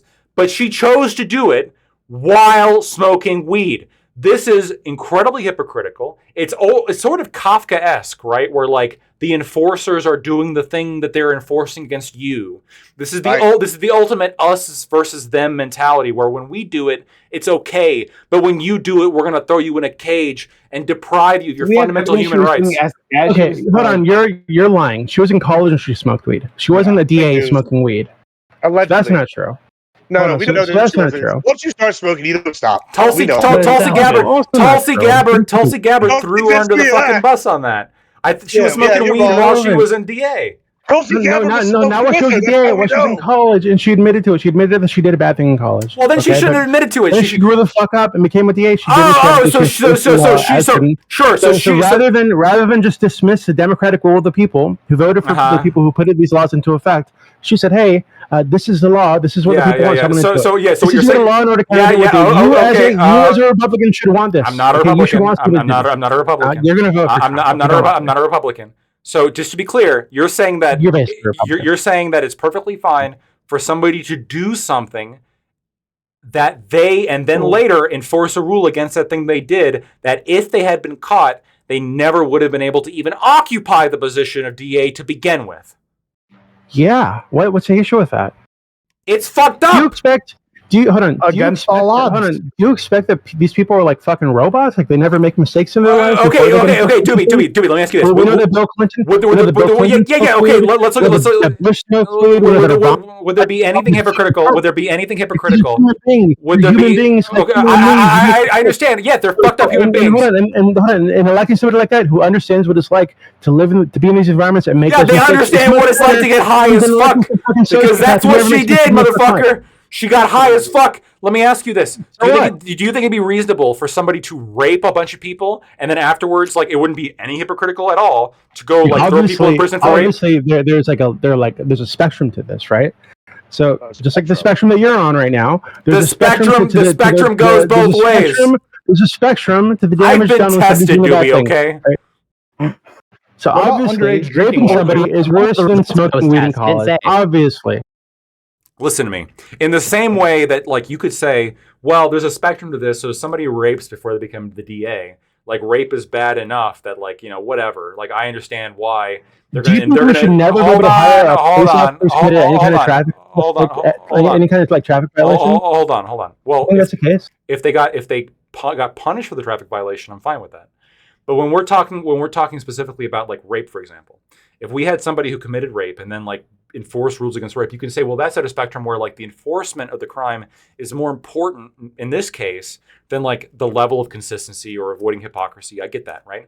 But when it comes to weed, which first of all isn't even justified to enforce in the first place, right? The biggest crime with the war on drugs is enforcing laws against weed. And she had the opportunity to not enforce it or to enforce it more laxly than she did. And she failed to take that opportunity. But it adds insult to injury knowing that she's laughing about throwing people in a cage while she's also laughing about doing the exact same thing that she was throwing people in a cage in college. Yeah, but she's doing In it college, with and I'm time sure if you together. asked her, she Then would say, "Hey, she's- yeah, if I were caught in college, I should face penalties for it." But I wasn't. Oh, She's- so morality depends on if you get caught? Yeah, well, hold on. We're not talking about morality here. We're talking. We about are the talking law, about right? morality. I'm No, we're not talking denigrating about her moral Hold on, character. hold on. I don't think it's immoral to smoke weed. I don't think she thinks it's immoral to smoke weed. Then why do people in cages for it? Why should people in cages for it then? What I'm saying is that a good way to like a good indication of her morality, right? So hey, when she was in office, when she had the ability to dismiss the will of the voters and enforce the rules in the way that she wanted, and just say, hey, yeah, I like weed, so fuck it, I'm not gonna punish these people for smoking weed. She did what the voters wanted her to do because she's not a fucking tyrant, right? She did the right thing. She was elected by the voters to make the moral decisions. Do you think that I am and the wrong? voters don't want weed to be Do illegal. you think? Well, first of all, you don't know that. Second of all, do you We think? had many referendums on it before it passed. Do you think that it is like that I'm wrong to be morally judging somebody here for throwing people in a cage for engaging in a activity that is not morally wrong? The Nazis did shit, No. but hey, the people there voted for them. No, no, I don't think so at all. So do you think speeding is more immoral? I think speeding is like on the line of it, depending on like how you're doing it. I do think that people who Depends on if it's a motorcycle. I think that people who flagrantly Motorcycle should be illegal. I think that if you had somebody who was like flagrantly violating speeding laws and then later became like a super anti-speeding candidate, they would be right to criticize them for hypocrisy. But that's not what I was going to ask you. I was going to ask you, so if you had somebody who would, like, if they had like an open road, no cars around, they would go up to 120 miles an hour, and they got caught a bunch of times, they kept doing this, and eventually, because they kept doing it, right, they were put in jail. Do you think that would be wrong to put this person in jail because they're not hurting anybody because of what they're doing is immoral? They're putting other people at risk. No, they're not. I just said that there's nobody else on the road. They would still get penalized for this, right? There's like if they just like longest road in the middle of America, no other cars around, they would still get pulled over by cops. Wait, this is fair. Hold on, real quick. If the particular circumstances of the road, like I looked it over, and I was like, sure, like there's no way like this actually could have increased risk. The problem is like on the road, circumstances can change very quickly. There can be a turn, people can merge, like there's all sorts of things that can happen. But if what you're saying is, yes, it's like one of those fucking roads in North Dakota where there was nobody on the fucking road and they happened to gun it at 150, no, I wouldn't think that'd be immoral. Even if they did it fucking 20 times? Yeah. You wouldn't put them in a cage? Nope.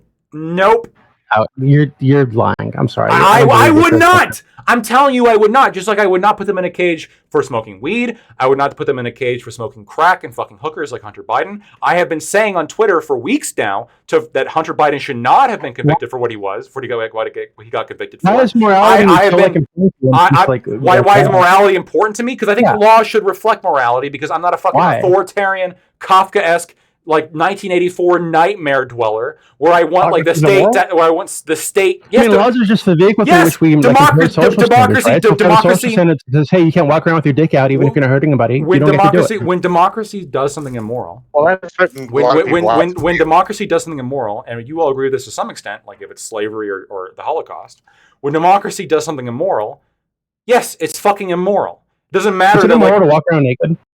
I think that if you walk around children and like expose them, well, because I've based on the research that I've been looking into, it's like exposing children to sexual material at a young age. I'm not talking about sexual material. I'm just talking about like a naked body, the problem is the line between like a naked body and like sexuality becomes a little bit blurred.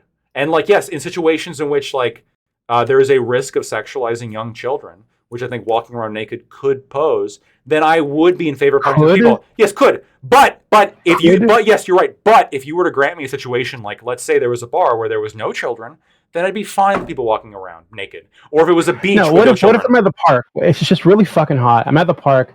I just want to take off my pants, take off my underwear, take off my shirt.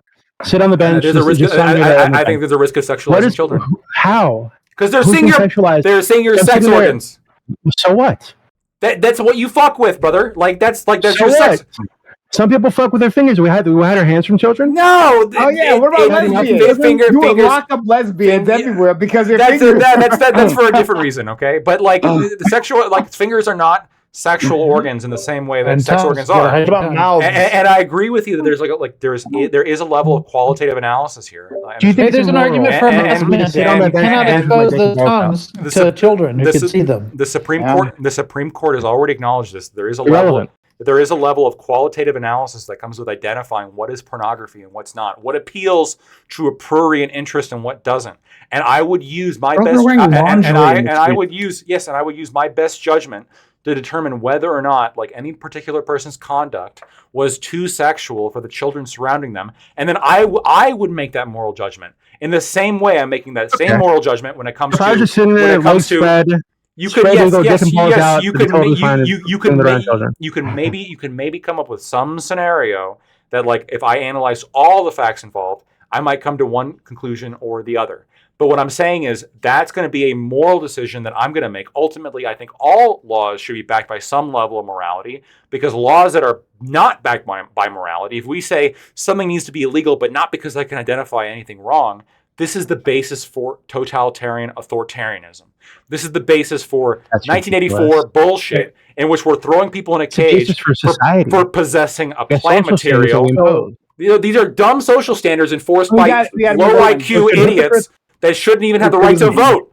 They shouldn't have the right to vote. They should be like that's kicked what out of this you're country. doing is hypocrite- you're like rambling about authoritarianism, and you don't want people to have the right to vote. Like, what are you The talking about? authoritarians shouldn't vote, motherfucker. Like the Okay, Hitler, okay. the Nazis got into power People because who of just know voting. their social standards shouldn't vote, but you should, of course. No, of course, because I'm better than them. Because these fucking animals, they want to throw people in a cage for smoking weed. These animals, these fucking. I'm gonna say shit that's gonna get me TOS'd, okay? But Okay, then don't. All right, let's go to Tom. Well, I was just gonna say- Ali, Tom and Ali, because Tom was waiting. sorry, what? Yeah. Okay, Ali then. I Oh. was just listening and enjoying. Oh, so I was gonna ask. So, like, hypocrites shouldn't enforce law. So, if people were, because I would imagine that a bunch of DAs were probably drinking and driving, and maybe underage drinking, especially in their times in college, right? That would be my assumption. So, and then they might not admit it, like Kamala admitted smoking weed. But so should those people be able? You don't think they should enforce the laws against drinking and driving if they were drinking and driving before? Drunk driving shouldn't be felony. I'm not saying that. What I'm saying is that you have a moral duty to refuse an immoral order, right? We decided this at the Nuremberg trials. And if you say, like, you know, if Kamala Harris were to come out and have a different tone, if she was to say, yes, I smoked weed and it was so wrong of me and I'm such a bad person and I'm so sorry, but that's not what she did. She laughed about it. She laughed about it and bragged about it while she threw people, while she had a history, I guess, to satisfy Doobie's criticism here, of throwing people in a cage for doing this. That's the fucked up part. That's the hypocrisy, right? Where she has this double standard where when she does it, it's a joke. But when other people do it, they deserve punishment and they deserve to have their lives ruined by this punitive bullshit system that we've been running since Nixon. Fuck these people. That isn't her decision, right? She got voted into being, you get voted into becoming DA, you get appointed, whatever the fuck it may be. But then she has to enforce the laws, and otherwise, No, she doesn't. The DAs had discretion. So this is important. This is like this. I don't blame you for not, like, this is like a thing that we learn in law school. Yeah. So DAs and cops, they have discretion, right? You can choose to enforce some laws and you can choose to not enforce other laws. DAs could, at their discretion, for example, there has been multiple jurisdictions in the United States where DAs have said, I am not going to enforce weed laws. And when that happens, there are no longer weed laws enforced because the DA has discretion on which cases they choose to bring. So you have somebody who laughed and bragged about smoking marijuana, then intentionally choose to throw people in cages over it. That's disgusting. that makes a little bit more sense. I see your hand there. I just want to get some things out. I have a moment here. Multiple things. First of all, sub to the channel. Just do that. That'd be great. Support this channel if you like what we're up to, like this conversation so far. If you're out there in YouTube land, consider give us a super chat. We'll answer your super chats if we keep a track. I've been looking looking at the thing to keep track. There's so far no super chats. Let's change that. So super chats will answer your super chat, whatever it is. We'll read it out. We'll talk about it. Consider subbing to the channel if you are on Twitch.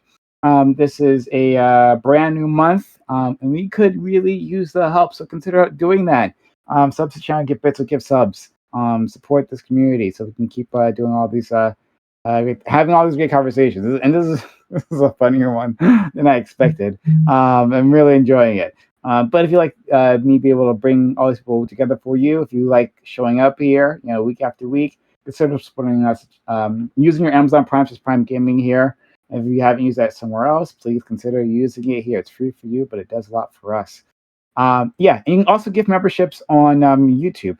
So if you're out there on YouTube land, hello, hi, thanks for being a YouTube audience, and support us if you can. We really appreciate it.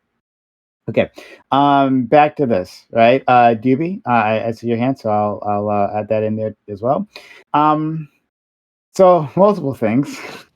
All right, I've got a few questions here for Lactoid.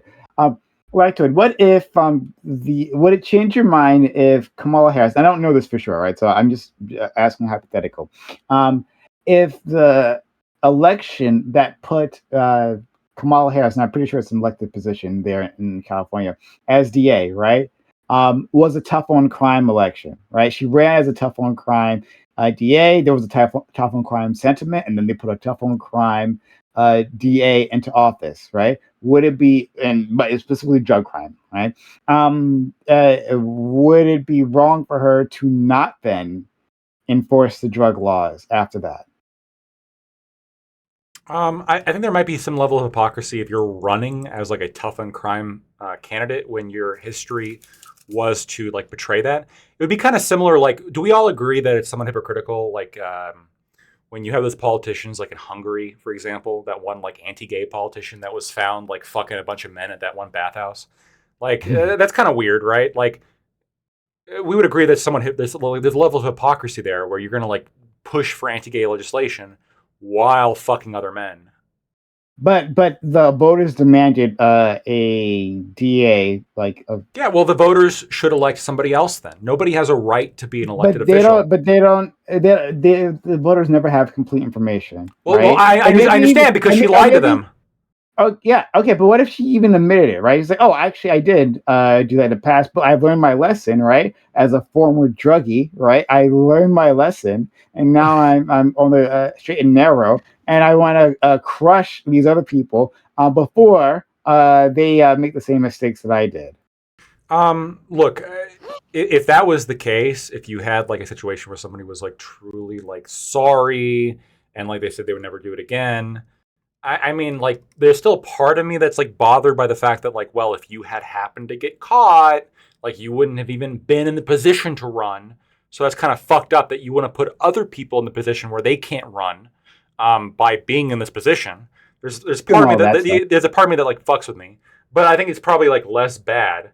But I don't think Kamala Harris did this. In fact, I just looked it up on Wikipedia. She prosecuted marijuana crimes more vigorously than her predecessor. I agree. She's a fucking cop, and I call her cop model all the time. So to be clear, like I'm close to your end of this. Okay, so I two other things. All right, one other is a bit of a meme, but because Doobie brought it up, now I can't help myself.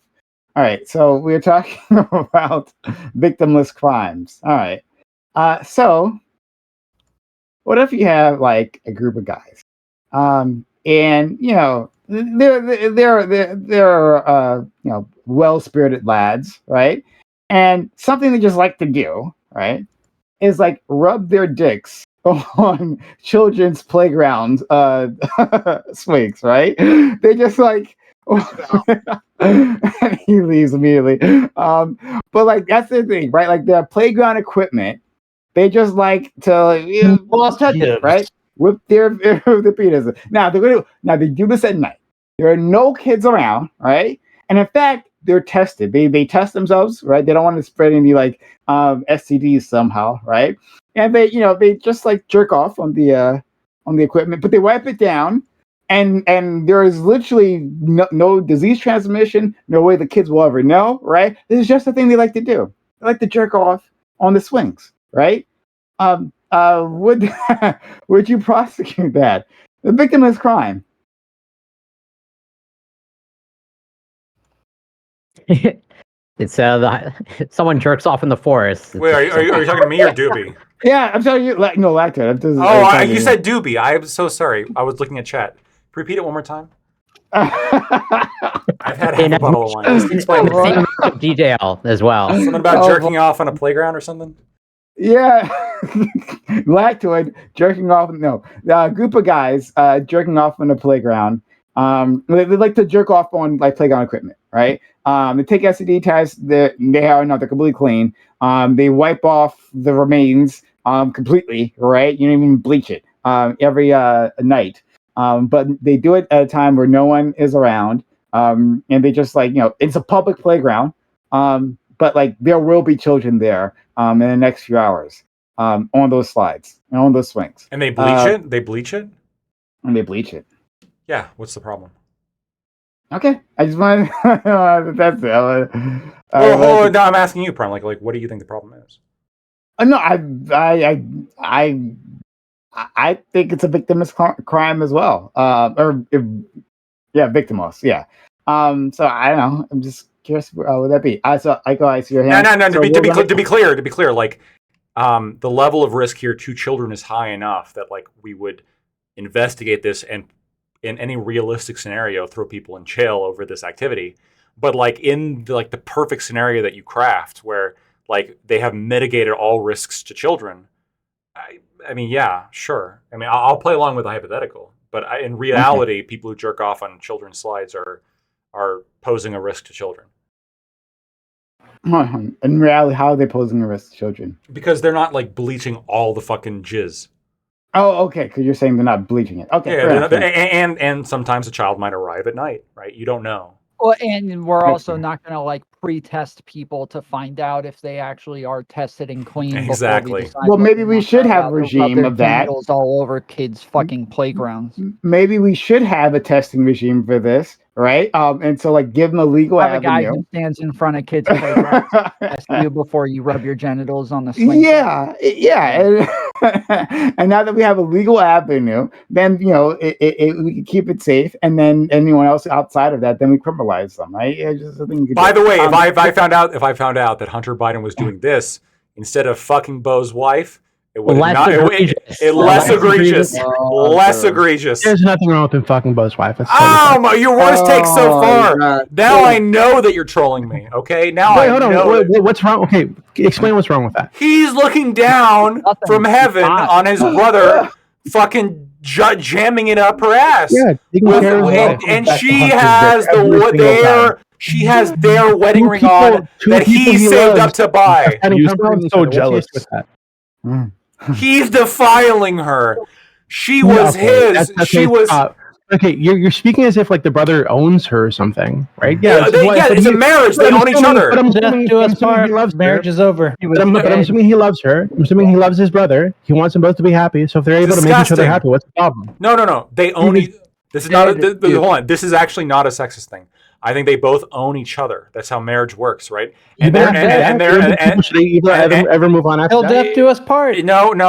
Okay, maybe you heathens believe that, iCow. But coming from the Eastern background, the true background, like when you go to heaven, you're going to look down, like you're going to meet your loved ones in heaven one time. Doobie, can you face your brother? That's the heathen. Can you face your only permanent relationship is with God? Hold up, wait, Lactoid. So if you remarry, right? Let's just say your wife dies, and then you remarry. You're okay with squaring up to your wife and being like, listen, she does. Yeah, okay, maybe this is just like you're gonna be okay. She has to be okay with the sister wife. Maybe this is just like a weird thing of mine, but like if I husband here, let's say I was married and then I died. That's what I was about to say. Sure, let's say I was married and then I died, and then my ex-wife, my widow, started fucking some dude. I would understand, and I would like be very forgiving and understanding when they both. But not if it was your brother. No, absolutely not. fucked up. Jesus That's Christ! Calm okay. down, That's brother. like that's better than some stranger doing it. No, this is the person that was supposed to have my back. He's probably not going to treat her He like does shit. have your back and hers. No, he's going bareback on her. That's what's happening. That's different. That's different than having my back. Okay, she is defiling him. Or wait, Lacroix's never heard of he that. is defiling her. Defiling thing. Nobody's being defiled. They're having sex. She's dirty. It's fine. She's dirty She's now, not. Doobie. She's not dirty. This is post-hoc ergo propter hoc stuff. Like you're feeling the disgust, and then you have to rationalize the disgust. That's what's happening. Hold on, Doobie. Hold on. I can't accept that last statement from Doobie. Right? I would accept it from anyone else, but Doobie. Oh God. Doobie. Listen. Okay, so if you were alive, I'd understand. If the brother were alive, I would say, yeah, she's fucking dirty as fuck, right? She would need to like bleach the inside of her vagina before anything else could happen. However, given that he's dead, if there is an afterlife, right? When they meet, she will be totally clean. Okay, I'm sure his brother's dick cheese is not going to be transferred over. The DNA changes your like biological makeup forever. Oh, What about God. your You carry a genetic fire at the top of purgatory. He can shit on her face. He can shit on her face. No, and it's that not would be gonna weird. transferred over. That would be It's no longer weird too. That would be weird too. If he shit on her face. Some people into that kind of shit. I don't know. Well, then she's also defiled and dirty. Quite literally, she's dirty now at this point because she just has shit on her face. When they meet again, they will be like spirit things. Okay? No, when they meet again, she's gonna have shit on her face. No, Doobie. Right? In case the audience doesn't know, they should know by now, right? Because I think most of you have been here long enough. Doobie believes that if you have sex with a woman in like at least 6 months, since she's had sex with another guy, that you are exposed to her dick germs, right? Yeah. The dick germs of the last guy is still in her vagina 6 months later, right? So now he's saying this is why virgins are number one. This is exactly Black Hood knows. But hold on. Okay, so if Hunter Biden fucked his wife's sister 5 months after his death, right? And he definitely had dick cheese. With that, yeah. So that's 5 months after his death, but he's dead, right? The guy's dead, so that changes the equation. Like, do the Wait, hold on. I think you're misunderstanding. Is it like a spirit summon and it disappears when he dies? Yeah, I think his preferences. When I say defiled, I'm speaking from like the dead brother's perspective. I think Hunter Biden is like a degenerate, right? I think he probably fucks a lot of hookers. He probably doesn't give a fuck that they're covered in dried cum. Okay, he doesn't care that when he sticks his dick in there, he's like touching a bunch of like old dick cheese from like last week. Like so. But yeah, I agree. He's fucking gross. Okay, what I'm saying is that to the dead brother, he shouldn't care. He shouldn't worry about her being defiled, quote unquote, in that way, because when he sees her again, she won't have a body anyway. It's totally fine. Bro, her soul is defiled. Like, are you telling me here, Doobie? Let me. It is, and I'll explain. Doobie. Let's say that he didn't just fuck her. Let's say that he shit on her face and he smeared it in and did everything as disgusting and perverse as you can possibly think. Do you think that Bo is gonna? Yeah, and then she comes up to heaven. You think we're just Bo? Why is that good fantasizing so much about this scenario? You can make it all like about a fucking whatever. But I'm just saying, like, do you think Bo is gonna look at her the same way? I wouldn't look at her the same way if I was married to her. I think yes, probably. He doesn't look at her at all. There's no sex in heaven. You would leave all worldly possessions and thoughts behind. She betrayed me. Heaven, brother. She betrayed me. She didn't. Lactoid, if this isn't something that they were already into, if Bo wasn't shitting on her face too, then I'm sure he would assume that, hey, when I died, she was so broken, she was doing shit like this, and it's okay. I forgive you. Revolting. Doobie, you are saying this as a about to be married man. I'm already married. He's already married. Congratulations, by the way, Doobie. First of all, congratulations. Second of all, I sincerely, and I'm not just like joking, I mean this with the full power of all of my heart. I hope that your wife doesn't betray you like Bo Biden's wife did. When I'm dead, we think I'm gonna haunt you like, how dare you have orgasms without me? You need to wait. You know what? Yeah. 80 years old, having come in like 50 years. Like, no, fuck that. She was in her like low 40s or minute. late 30s. Yeah. So, Doobie, would you upset if your lesbian sister, if she had sex with your wife? Yeah, Doobie, would you be No, upset? it'd be fine. I wouldn't. I'm dead. What do I care? He'd give her props when If, she made if it two back people up. that I love are finding comfort in each other, go for it. I'm happy about that. Death is just the beginning, and the sins carry forward. Okay, like You- But like, you- no, no, no, no, I'm that's wondering your if- Prime's I point. wonder That's what your your point earlier. vision. If that's true, then the time spent here getting eaten up by my sister or getting shit smeared in her face is so like minuscule, right? Wait, In the- what? in the- yeah. I said what I said. Okay, getting eaten up by my sister or getting shit smeared on her face. So the time here, or being like defiled by other men or whatever the fuck, that time is so minuscule when put next to the fucking eternity, Eternal. right? Eternity, literally eternity. God right? So, like, said, it "Don't do just that." doesn't matter. Right? Hold on. You're saying that doesn't matter, but when God tells you not to do something, that means something. Wait, not to do what? Not to Does God let. say not to Not put- yet. not to Hold put on. spit on your face? When a man lay with another man or a woman with another woman, did you not read that part? Wait, hold on. I'm not Christian. First off, so maybe your God Oh. said this. Okay, maybe your God said this. That's fine. But I don't care. But also, there's no strife in heaven. There's nobody in heaven looking down, like getting mad at shit. I don't Yeah. believe that. That's- There's no way. Because I would get Then mad. you're not an Orthodox Christian. I'm You not. wouldn't- I'm wait, that not. wouldn't be But if heaven. I'm That just wouldn't saying. be heaven. there you go. Wait, But like- that but you like- said wouldn't be earlier that heaven. you were. Well, no, That wouldn't be I heaven if you said could look down and get depressed. If I you could be most- depressed in heaven, that wouldn't be heaven. I most culturally associate. I drink ouzo and eat olives. But I'm telling you, Doobie, listen. If I was in heaven and I was looking down, I would be upset if I saw my widowed wife getting fucked by my You wouldn't be in heaven. by then. my What if it cokehead was one of your brother. boys? What if one of your boys just came? She's really frustrated, hasn't been with anybody for a while. One of your boys comes around and takes care of her for you. Is he like a cokehead bro, or is he like a cool guy? Sure. I mean, he's your friend, so I'm sure you like something about him, So if you're gonna come around, take care of her also. I have friends that I don't like. Listen, so she's not so lonely. So she's not so lonely and horny that she ends up, fucking some illegal immigrant for a green card and going to get into like desperate situations like this. That would be an And upgrade. if- They're hard workers. If somebody that you trust and care about and cares about you, if they're able to come in and just take care of that for her, so she doesn't need to stoop to anything like that, she doesn't need to be desperate for attention. Why wouldn't you want that? Yeah, just let them come in. Her Yeah, hold on. literally like inside. Her desperation for attention instead of what she should be doing, which is mourning me, the best thing that ever happened to her fucking life. For how long? That demonstrates Like an hour. until she dies, motherfucker. Until she's she gonna dies. be sad about you, but it doesn't mean she's not gonna want to come. Like people I want to have well, orgasms. no, Fine. she shouldn't because she People are should. lonely. She wasn't I mean, how coming. else is she gonna get People are eaten out? horny when She, they're mad. wait. She wasn't coming with me anyway. First of all, second of all, That's she true. should. I believe it. She shouldn't have to. She should be missing me, okay? Because that's what marriage means. Marriage means that you love somebody, and if you love somebody, you don't just replace them with If she's What not if you coming, put it's on- like what if you're you put on a there. mask? don't just Like, put on a replace mask. them with a Put on a mask crackhead for your after you face. die. What if you put on a mask to her face and she called out left for lactoid as he fucked her? That's- would that be that- okay? Right, I've got to ask this, okay? That's even because weirder. This has been bugging me ever since he said it.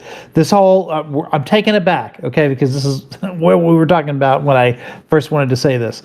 If we're talking about the selective prosecution thing, right? The prosecutorial discretion that you're talking about, because this started to become a thing when George Soros decided he didn't like the way American jurisprudence was going.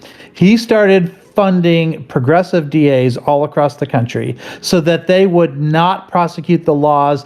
Like, for instance, he didn't want immigration laws prosecuted, right? So he wanted them to not do it. And it became a massive talking point on the right, to the point where the right now is convinced that this sort of prosecutorial discretion that you're suggesting should be the case. The right has been arguing for years now that that's illegal, that you can't selectively just prosecute the laws that you agree with and not the ones you don't agree with. And what's really driven it to a fever pitch for them is George Soros going around putting these progressive DAs everywhere that are creating sanctuary cities, and then they're deciding that they're not going to require bail, and then they're not going to arrest people for any kind of a crime that progressives think shouldn't be a crime, and these DAs are then bypassing the legislative process, and they're essentially making it so that these state legislatures, which tend to be conservative, are being overridden by liberal DAs, which is where most people live in cities in these states, and so they're basically overriding the legislatures in their states. Like, is that something that you're okay with? Like, you and Soros are like this now, right? Yeah, sure. Like look, if you have George Soros who's funding DA, if you like, DAs have discretion, right? And now we could disagree as to whether or not it's moral or immoral to enforce immigration law. I think that, like, if you had somebody who believed that immigration law was justified and can make certain arguments for it, I think that, like, you could be consistent in saying, well, we know that cities and state legislatures disagree. Yeah, I understand, right? And you can have situations. Look, I don't think that I have ever, like, strongly come out in favor or strongly come out against sanctuary cities, in the sense of, like, I don't think they can do it. They very likely can do it. And whether or not, like, maybe I disagree with them on a policy level, or maybe I agree with them on certain policy levels, that's different than, like, what I'm saying here, which is I'm asserting that it is immoral, right? And the same way that one of these DAs you're talking about may say it's immoral to prosecute immigration laws, I am saying it's immoral to prosecute a marijuana law. And in the same way, they might say, well, the DA, it's wrong for the DA to prosecute Progressives this. agree with you on that, actually. Sure. That is one of the things that Soros wants, is for these marijuana laws not to be prosecuted. Look. And this is how you know that, like, I really am a libertarian, right? Like, yes, this is what if there is a legal avenue for what I want. Anti-Sharia laws. They won't prosecute anti-Sharia. Sure. If there is a legal avenue for what I think is moral, we should take it. Now, I'm not in favor of breaking the law like non-originalists want to do in order to get what they think is moral.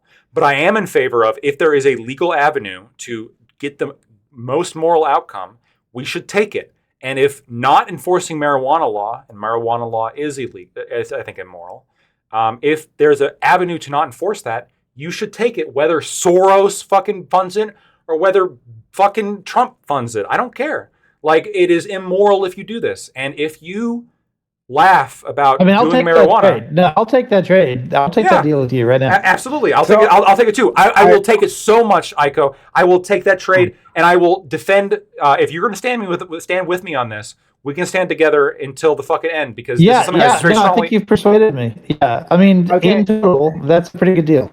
So there's one more thing I wanted to ask before we got distracted, with the playground spunk, and that was your doing.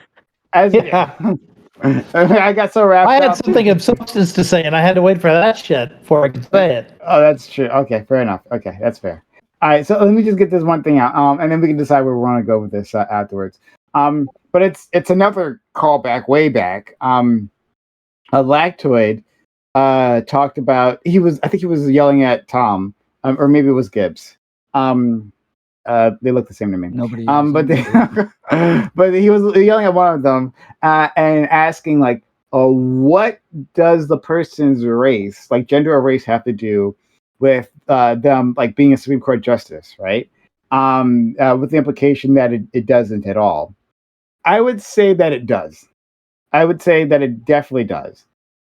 Now, how I interpret that is that a person's race or gender will help them approach a job differently, right? Especially something that involves, like, judgment. Not all jobs involve a lot of judgment, but this is purely, you're a judge, right?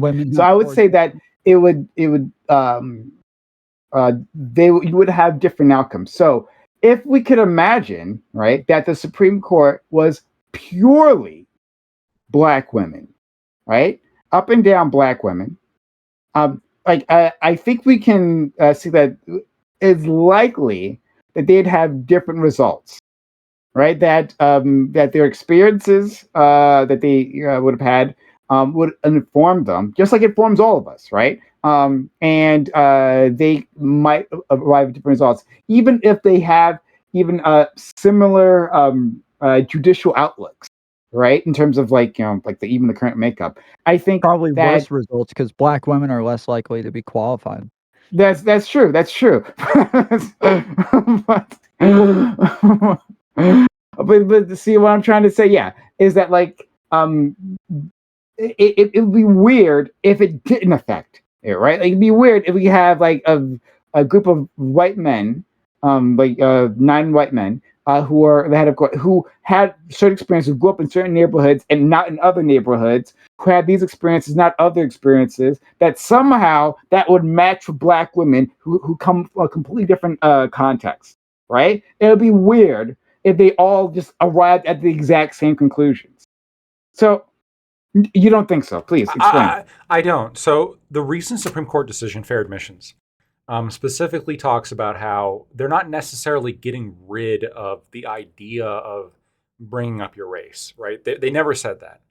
What they said was, which I think is critical, which is this sort of stereotypical inference that if you are this race, then you must believe this thing. They kept the door open for people to describe on their college admissions things like, well, I'm black and, the buck doesn't stop there, right? You got to explain. And because I am black and I grew up in this particular neighborhood, I had this specific experience with a police officer who told me that like he thought that I was carrying this because I looked like one of the criminals. And when I asked him what he meant by that, he said that I had the features of the criminals, et cetera, et cetera, et cetera, right? If you can explain your work, if you can show your work as to how did my race actually influence XYZ, that's fine. And if it was the case that Biden was saying, okay, I'm looking for justices who have a particular racially conscious worldview, and the pool of acceptable candidates became starkly mostly black, that would be fine, okay? I'm not even saying that. I'm not even saying that's necessarily a problem. I'm not addressing that part. I'm not addressing that part. I understand, but this is what I'm saying. What I'm saying is that the way when you go about it in the way of saying, I am only accepting a black woman, I'm only accepting a black person, this is what's wrong. I hear you, but that's not what I'm addressing, right? I'm having a narrow conversation on that comment itself, right? That your context, your background informs you. Right, like if we imagine if the Supreme Court were, it might. Okay. Let's say you were a jury of 12 Candace Owens. Yeah, exactly. Yeah, that's exactly it. It's fine, but that's because it matters, like what the makeup of the jury is. Because that was another example I was going to bring up. Thank you for doing that. It matters what makeup of the jury is. If you are a black person accused of a crime on dubious evidence, and you just have a room of 12 white individuals from a conservative area, right? Yeah, you're fucked.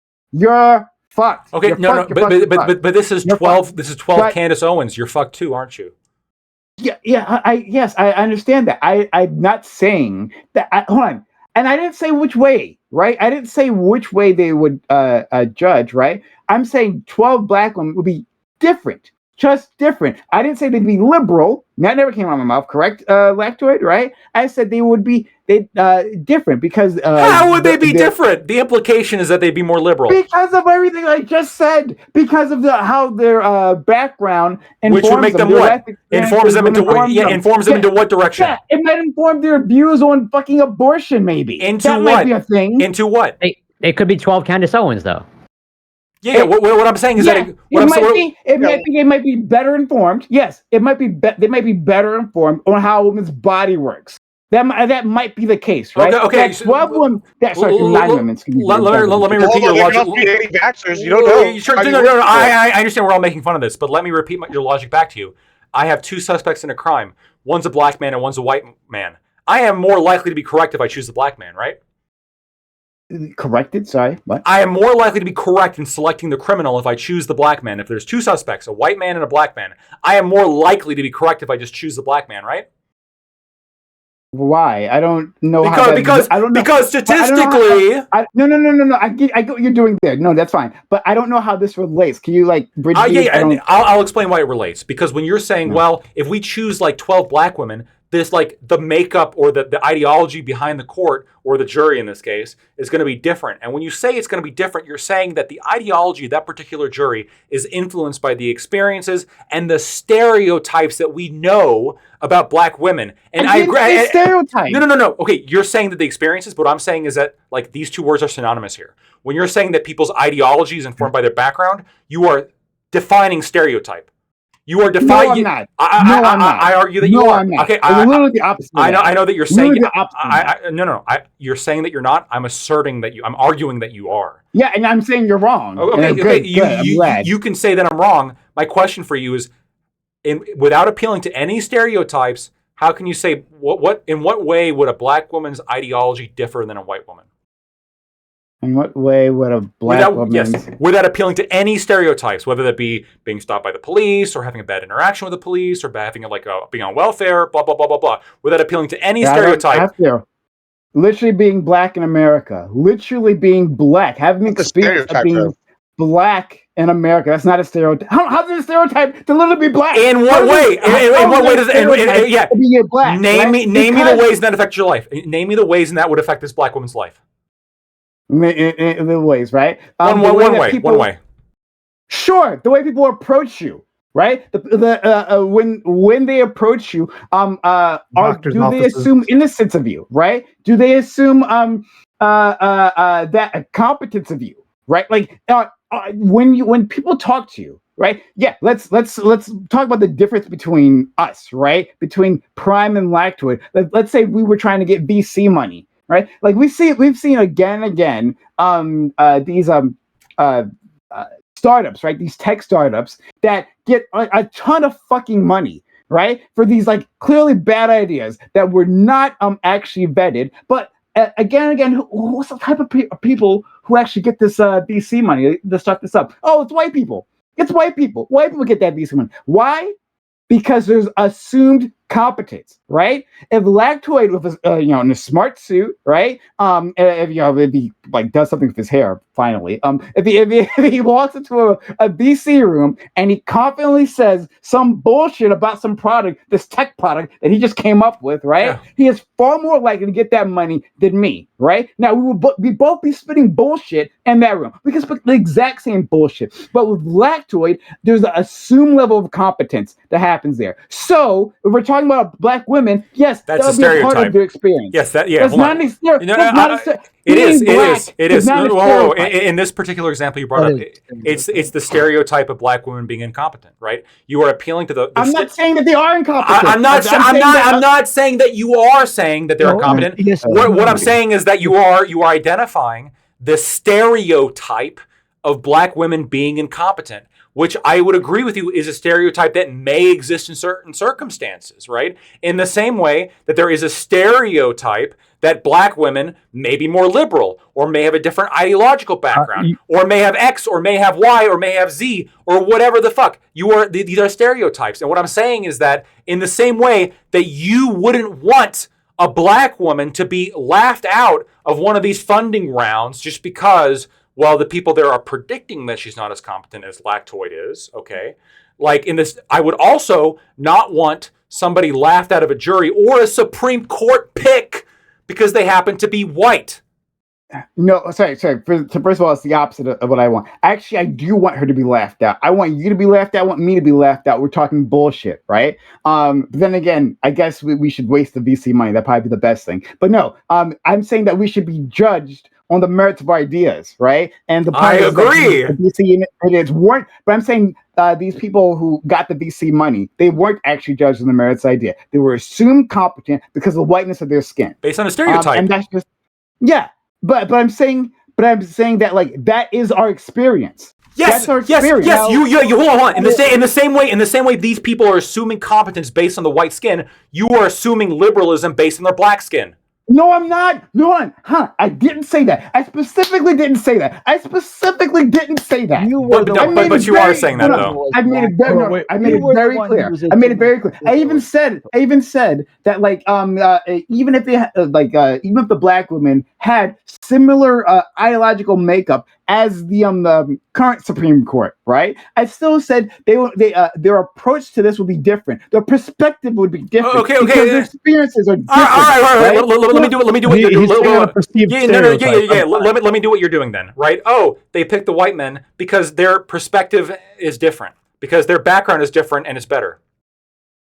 Huh? I didn't. Now what? That's not the- How is that what I did? How is not that the what argument I did? I was making. No. The reason, hold on, I'll explain. The reason why it's the argument that you're making is because when you're saying, oh, the black woman comes in and is judged to be like incompetent based on, where do stereotypes come from? Stereotypes come from like a historical analysis that's relatively oversimplified, but has some element of truth in that like, well, generally speaking, black people have less education in America overall. Therefore, when you make the broad claim, oh, black people have less education and less experience, you would be right. But it's a stereotype because you can't apply that general correctness to this particular individual that's in front of you, because this particular because this particular individual that's in front of you may have a whole fuck ton of education and may have a whole fuck ton of competence. In the same way that, generally speaking, even though black people have these like experiences that may lead them to have a particular ideological slant that you might be looking for in the Supreme Court, this might not be the case with any particular black woman, aka Candace Owens. That's why I brought that up as an example. Hold on, Lactoid. Let me ask you a question, real quick. No. It's y'all gonna ask you. I got it. No, this is bullshit. Lactoid? No, hold on. I'm gonna give you like that. It's literally a 5-second question. Watch. All right, listen, Lactoid. So you just said stereotypes are truth, right? Have some basic truth. Would you make that? This is a stereotype I heard this week. White people that fly the American flag are generally racist. Would you agree with that stereotype being true? I think it's probably the case that like Americans who are racist have a higher proclivity to flying the American flag. Probably. Okay, that's cope. It's just coping, guys. That's the whole thing, right? Hold on. I don't know the stats behind it, but I'm guessing I'd be right. Wait.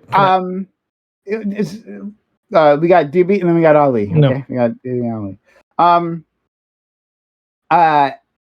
I have been extremely careful not to bring up any ideological slant. There are conservative black individuals. They exist in this country, right? Unfortunately, for some fucking reason, black conservatives exist, right? It's a mystery to me, but they're a thing. Okay, right? Correct. So if we have 12 black conservative women, I would still 9. I'm getting juries in the Supreme Court mixed up. I apologize. But 9 of them, I would still say that their rulings would come from a different perspective, that they'd have different experiences. I would say if we had 9 immigrants for some reason, somehow we put them on, right? We say 9 immigrants from somewhere else, because they have different experiences. That would be like 12. Or not, excuse me, I keep saying 12. 9 Asian individuals, they would have different experiences, right? Their views of this country are different because they've had a different. This country has treated them differently, right? Because they're not white. They've interacted with others differently, right? Through an Asian lens, and so they see the world through an Asian lens. I don't know how this is controversial at all. So not only does this again like not address my criticism of stereotype threat, but it goes back to an earlier point I made that the racism appears to only go one way. You're saying, well, yes, black women have had a different experience, and this could be a reason, I suppose, if you're defending Biden here. As to why you might. I'm not debating Biden. Okay, well, this might be a reason that some people might use then to select a particular race of person to occupy the Supreme Court. What is my overall point? What was my what was even the point of me bringing this up? Yeah, I was about to say, I think you missed the point. Can you restate it? Maybe I didn't miss it. No. What do you think? The whole time that you've been responding to me, what do you think I've been asking you? What do you think I've been trying to get to here? His only point is just no, Tom. Don't rescue him, Tom. Don't rescue him, Tom. Please not. Please not. So again, I asked. Maybe I did miss it. I asked you to restate it, but the current like theme that I'm working with is it appears that what you're going with is you're sort of generalizing people's experiences based on their race. No, I brought this up to generalize people based on their race. That's why I ask you when that's the point of my opening statement before, was that to generalize people in the race. That was the point that I was going to do. You think that was my you are generalize now people in their race. you are generalizing like black people's experiences based on the race. Yeah. What was I responding to previously? I asked you, maybe I'm missing it. Could you please elaborate? What specifically? No. What do you think I was? I brought that out of the blue apparently, right? I started speaking out of the blue, not responding to anything. Maybe we are 8 tangential points in. Okay. What specific thing are you referring to? Once again, what I was referring to is simply your point previously that race and gender have no effect on a person's ability to be or the outcomes on the Supreme Court, right? Individually, yes.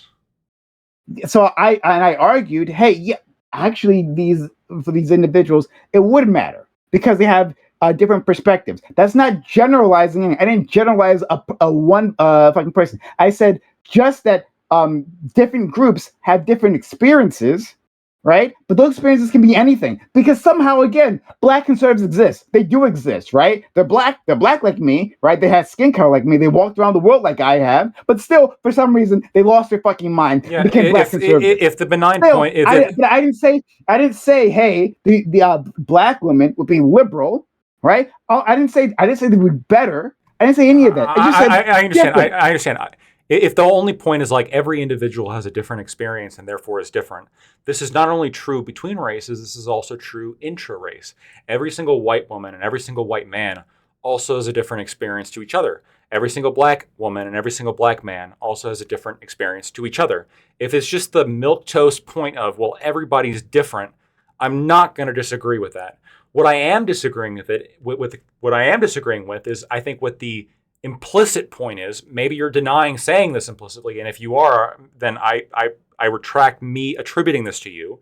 But what I am saying is that in the context of our prior conversation, which is Biden selecting a Supreme Court justice specifically because she is a black woman, the implication there is that black women think a particular way, that black women are a particular way. And a lot of people argue that, well, the reason why black women are a particular way is because the experiences in life that they had and the things that they've gone through, et cetera, et cetera. But what I think the Supreme Court recently acknowledged in fair admissions, and I think they're absolutely correct here, is that it's not enough to just say, well, that's a black woman. Obviously, she had XYZ experience, like Biden did when she selected Justice Jackson, because that's his analysis. Oh, only black women need apply. What he should have done, which is what I should do, which is what you should do, which is what everybody should do, is actually set forth a criteria of what kind of personality traits, what kind of experiences, what kind of history, what kind of culture, what kind of ideology do you come from? Yeah, do you come from? Or when Biden that leads to or when Biden says, like, if you don't vote for me, you're not black. This emphasizes the idea of what I'm talking about. If you don't vote for Biden, you're not black. But he did what you said, right? He looked for a culture, he looked for experiences. That's exactly what he did. No. But you're missing the point. Because just because you're a black woman doesn't mean that you have that culture. Doesn't mean that you have those experiences. Doesn't mean that you have any of that. The point that I was bringing up, right? The very narrow point, the thing I was responding to was simply that, yes, I would not that a black woman would vote in any particular way, but that their experiences informs anything that they would do, right? Just like a white man, right? The experience of being white in America would inform anything that you do. Let me ask you. Could you have a black woman who happened, let's just say, by chance? You had a black woman who was never arrested by the police, was never pulled over, was never doubted by the fact that she was a woman in her higher education. She came from money. She was privileged, blah, blah, blah, blah, blah. And now she's sitting in front of Congress as a Supreme Court nominee, and she's a black woman. Do you think that her experience is like black? Her experience. I see you're going this direction. Yeah, there's not a single. This hypothetical person has not a single experience that you would attribute as a black experience Do you still consider her to have you don't know what I attribute it as a black experience. Well, you But in said any case, being black in the America point- is, which I guess by definition would include her. No, you asked me like in what ways that being black would affect you, right? And I gave you said give me one reason. I gave you a reason. Let's say she didn't go through why. that. Let's say she did not go through the example where she had it like was judged as less competent during the fucking VC funding round. Let's say that never happened. Let's say she was never judged as less funding. Or let's say growing up in like a really well-off neighborhood, going to nice schools, like she's more likely to have those problems growing up and have that experience that other people are talking about, where they're saying that you're treated differently, you're looked at differently. She's more likely, just like she's more likely to be a criminal, just like she's more likely to commit crime. Should we just assume that she's a criminal too? What? Well, no, not just more. No. Hold on, wait, not more likely. You put yes, more likely. The life scenario that you put her in. No, hold on. The life scenario that you put her in made her more likely to have those experiences. But the fact that she is black means that she does have those experiences. Is committing crime a life experience? Hold on. Yes. Wait. Whoa. Answer that question. You weasel. Answer that question. No. Hold on. Let me finish. You made this about like the fallacious thought process that people use to stereotype people, and I agree with that. But that does not apply to this because we're not talking about race here. I asked you the question. Is committing a crime a life experience? Yeah. Yes. Of course. Yes. Is being discriminated against a life experience? Yes. Would you agree that black people have a higher chance of experiencing both of these life experiences? Yes. Is it fair then to assume that every black person has had these two life experiences? I hold on. We're gonna go back to what I said. Well, no. Answer that question. Is it fair to assume that a black person has had these two life experiences, either or? Not an individual black person. Thank you. So why did we assume? That Justice Jackson? Why did we assume that Justice Jackson had these experiences? No. Shut up. You missed my entire argument. I said this applies to the life that you gave that was a whooping. person in the lifestyle. You not to the person, not based on their race. You put them in a life scenario where they were growing up rich. Crime is a life scenario. Oh my goodness, you're not understanding. This is going. I must not be, because experiencing racism, committing a crime, experiencing sexism, etc., these are all life experiences. And when you assume, well, a black person is obviously going to have different life experiences. What life experiences? Oh, being discriminated against. Well, they're also more likely to be a criminal. But do we just assume that? Do we just assume that they're more likely to be criminal? Do we just assume that they're more likely to be discriminated against? Race, bro. But Prime did when he brought up the VC example. He said that they're more likely to be discriminated against because they're a black woman. I'm talking about example, though. Oh, sorry. Hold on. To be clear, absolutely, you're more likely to be discriminated against if you're a black person. Like, of course it is, right? So we just assume that they are. If you don't understand that, then I guess you don't understand race in America. Of course, you're more likely to be discriminated against. Are you more likely to commit a crime if you're a black person? I'm saying that if you get a group, that's how many times did I say the number? And I said the wrong numbers like 10 goddamn times. But I said a number: 9 black women. If you get 9 black women in a room, right? That their collective experiences and their rulings will be different. Are they more? Hold on. If you get 9 black women in a room, are they more likely to be criminals? Are they more likely to be criminal? Yes. Statistically, yes. Do we assume? No. By statistics, if you're asking me by statistically, yes, absolutely. So fucking what, right? The people we're talking about are the justices. And my point is that, yes, they'll have a different experience. And I don't know why this is controversial with you. It's weird that you're fighting this. It's an obvious thing. I think every single other person here kind of gets that, right? That, hey, your experiences make the person that you are, right? I'll explain why. Yeah, of course. Okay, sure. Okay, go ahead. Explain why you. Yeah, I will explain why. For a half hour. Even though you just said, like, yes, of course, like if there was 9 black women, they'd be more likely to be criminals than the 9 white women. What I would say is, yes, statistically, this may be correct. However, when we're selecting a Supreme Court justice, what we should be doing with every individual, analyzing their background, asking them, hey, have you ever committed a crime? Have you ever? Nothing to do with what I brought up, right? I'm getting there, right? Or in the example that you're bringing up, have you ever experienced discrimination? How have you experienced discrimination? How does this affect your life? Specifically, point to how discrimination affects your judicial mindset, how this affects how you might rule, how does this affect your knowledge or your interpersonal relationship with America, et cetera, et cetera, et cetera. Actually having to show your work in the way that fair admissions... This is what I was talking about. Because you argued that, like, yes, of course, 9 black women are going to think differently. They're going to have this ideological difference. And statistically, this may be true in the same way that statistically that those 9 black women... Even though statistically they are black. I understand that they actually are black. No. I understand that they're black, but obviously being black only matters in like likelihood and proclivities to other things. Just being. No, you're talking about. That's not what he's saying. No, it so doesn't. Can I explain? Can I explain really quickly? He's saying that they do I'm trying. That's it. Okay. When you say yes, and I have the experience of having 5 toes. So fucking what? How does it affect my life? That's the question. Like, in what ways does this affect your life? Lafayette is demonstrating white privilege in a way I've never seen before. Okay, I'll explain it to you. I'm gonna pee real quick. I'll listen to you. Oh God, separate from stereotypes, right? I think that I hope, drunk as you are, that you can understand that when a white person is learning American history, right? They are learning a story of like white conquerors bringing civilization to a savage land, and then like because they're so benign despite their power, turning to saviors of the same people that the same populations that they subjugated, after they've been dragged to morality, having the same people rights and protections from on high, like benevolent gods, right? Because they care so much and they're so good. From the non-white person's perspective, American history is like a reminder of suffering, slavery, segregation, ongoing like systemic racism. This generates a lot of like fucking anger, rage in people, sadness in people to know that the country that they live in hated them for God knows how long. That the people that they're living beside, their grandparents might have wanted them in a fucking cage for being black or being brown, not being white.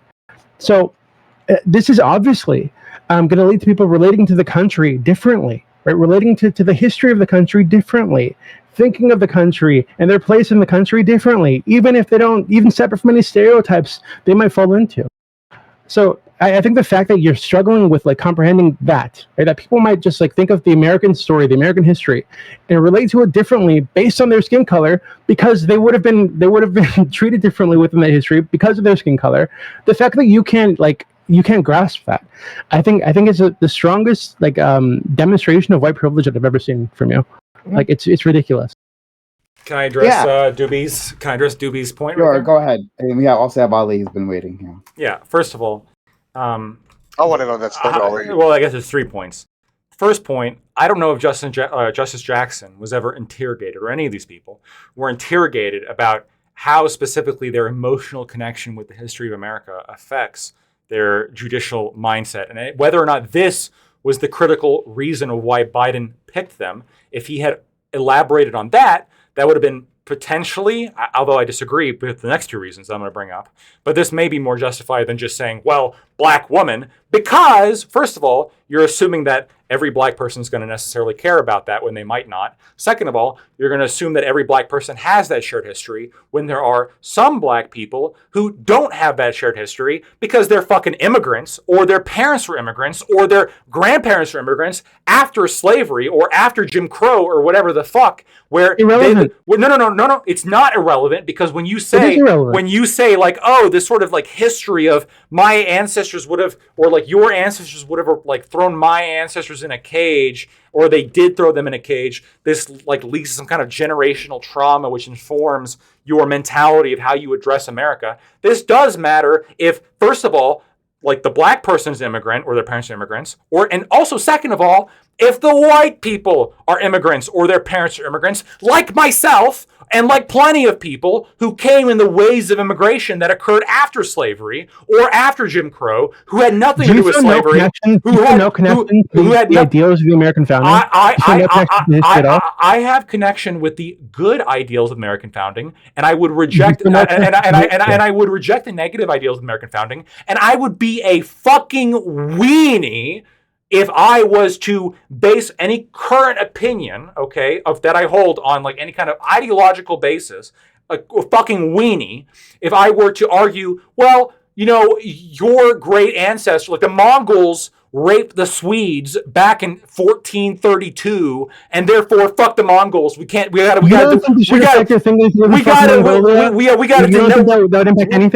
deny the Mongols a trade agreement because they fucked my ancestors. Anybody who says that's a fucking weenie, they're pathetic, they're losers. That's a straw man.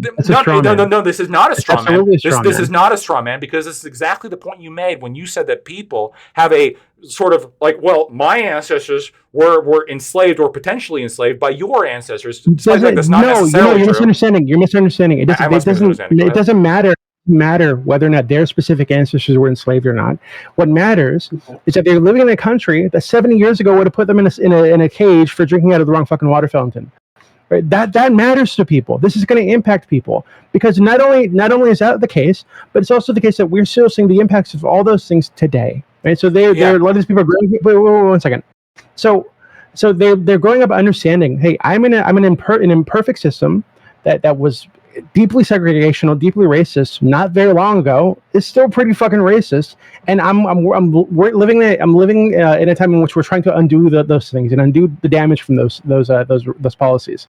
So this is obviously, if you're one of the people that would have been affected by those policies, you're going to relate to that history much differently, right? When you said that you have like, I think you said you have like, you don't relate to American history. Wait. Before we move on, I want to address what you just said. You can do it afterwards.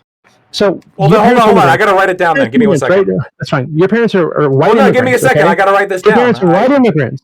And I think what's interesting about that is I think up until like the 50s, I think, or the 40s, maybe a little back further. I might be misremembering, but there was a law in the books that said you couldn't even immigrate to the country and couldn't even be a citizen unless you're a white person of like good moral standing or some shit like this, right? So that is also a privilege that your parents had, that their ancestors had. They had the ability to immigrate to the United States and become citizens because they were white.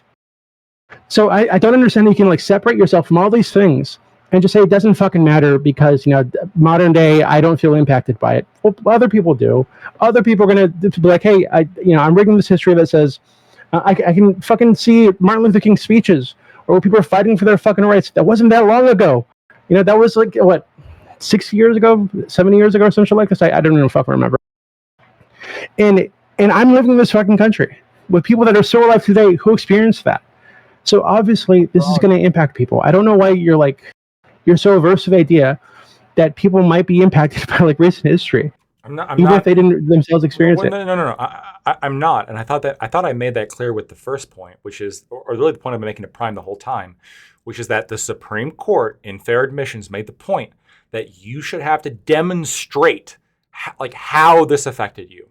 And what I mean by that is, 70 years ago, my ancestors would be put in a cage if they drank from the same water fountain. Okay, interesting. How does it affect you right now? Can you explain? Like, you're running for the Supreme Court. You were supposed to be on the highest court in the land. Can you explain how this would affect you and how this would affect your judicial rulings? Oh, like this could be a consideration perhaps when it comes to selecting you for a high role or a role higher up, because it demonstrates like, oh, okay, like this is what affects me to think differently. This is how I think differently. This is why I think differently, et cetera, et cetera, et cetera. I'm not necessarily disagreeing with that part. I'm just saying that is not what Biden did when he selected Justice Jackson or when he put out the call for only black women as the Supreme Court justice. There could be, a fucking disabled white woman who perhaps had like plenty of other experiences that they could have elaborated on. They could have, hold on. Like we had this conversation even earlier, which is that whenever you add a non-qualified requirement to a position, this makes it less likely that she's qualified compared to any of her competitors. Perhaps she was qualified. I think she's not a good justice. Whether or not she was qualified, qualification. Again, I reject this concept of qualified. I reject the concept of there's some line. Yeah, I reject the concept there's some fucking line that you draw in the sand. Oh, anybody after this position is like after this line is good, and then everyone under this line is bad. I think that there's only better and worse. There are better and worse candidates. Like there is no line. It's a spectrum. Sometimes there are very good candidates that are better than Jackson that perhaps could have been on the consideration if Biden didn't make the racist statement that he did when he only was going to select a black woman candidate. There could have been worse candidates than Justice Jackson, which I'm sure there absolutely were. That absolutely is the case. I'm not denying that. What I'm saying is, if the requirement was, okay, we're not going to say only black women, we're going to say if you can justify or explain your judicial reasoning and perhaps your personal background, how your history might affect that, why that history affects that, what's the logic behind it, etc. Show your work, just like the Supreme Court ruled that you should be doing in fair admissions, the recent affirmative action case.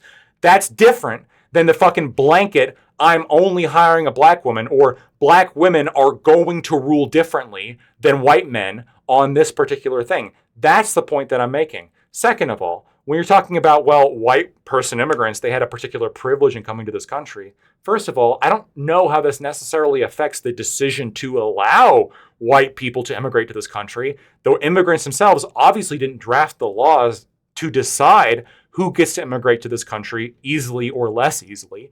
Immigrants of all types, whether or not there was a particular law in place to allow them in, they're obviously coming here to seek a better life. And that doesn't mean that they perpetuated or supported or in any way any kind of racist laws that existed. But this implication that all these white people, well, obviously they had a different experience, and there's a level of, and you've hinted at this, a level of implicit guilt associated with the fact that you're a white American, is not only wrong, but again, it's one-sided. You're perfectly comfortable in saying, well, of course black people have had these awful experiences that have led them to believe these particular things. Okay, well, isn't it also true that they're more likely to perpetuate bad experiences? Or isn't it more likely that black people are more likely to be criminals? Of course, it is. It is statistically more likely. But when Justice Jackson comes in front of the Senate doesn't just fucking assume, like, oh, she's a black person, of course she has different experiences. They also don't just fucking assume, oh, she's a black person, of course she's a criminal. You don't just fucking assume that. You ask questions. You figure out what they believe and why they believe, because everybody's an individual. Not everybody is just, oh, they're part of Group X, therefore they are Group X. That's a ridiculous Wait, hold statement. on. Is your issue here that they included her race is a category that, like, something that a box that needed to be checked before they can include her as a potential candidate? My issue is that instead of saying, okay, the candidates need to explain their judicial philosophy and their personal background and how they reach that judicial philosophy, and then perhaps biasing like certain disadvantaged backgrounds, I'd be fine with that, right? What they did was black woman only. That's what they did. That's what Biden did, flat out. What's the issue with that?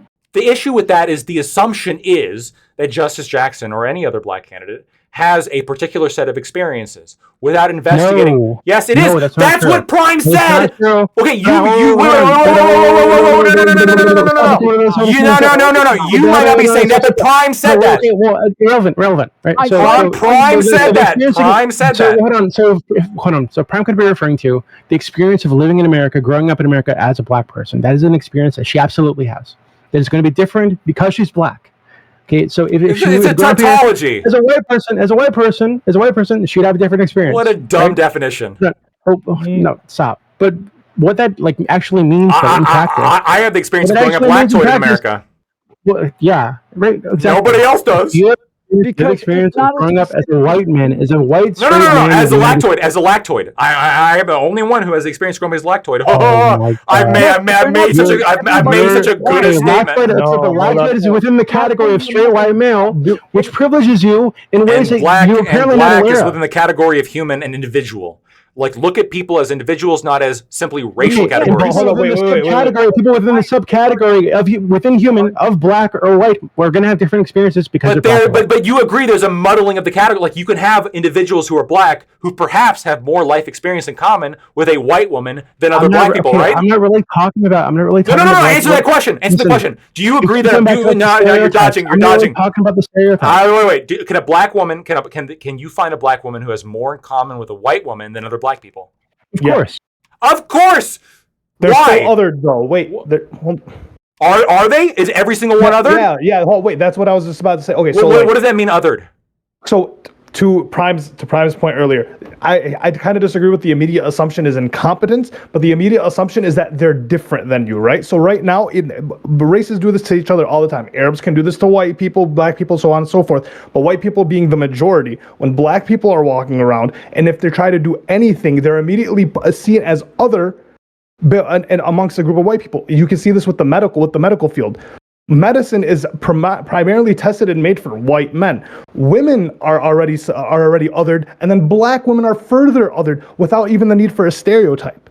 Just because the practices aren't made for them, it's made for a specific. Did you leave? Sorry, I clicked on the wrong thing again. Let me bring it back black people are genetically different. Yeah. Right. Another toilet video.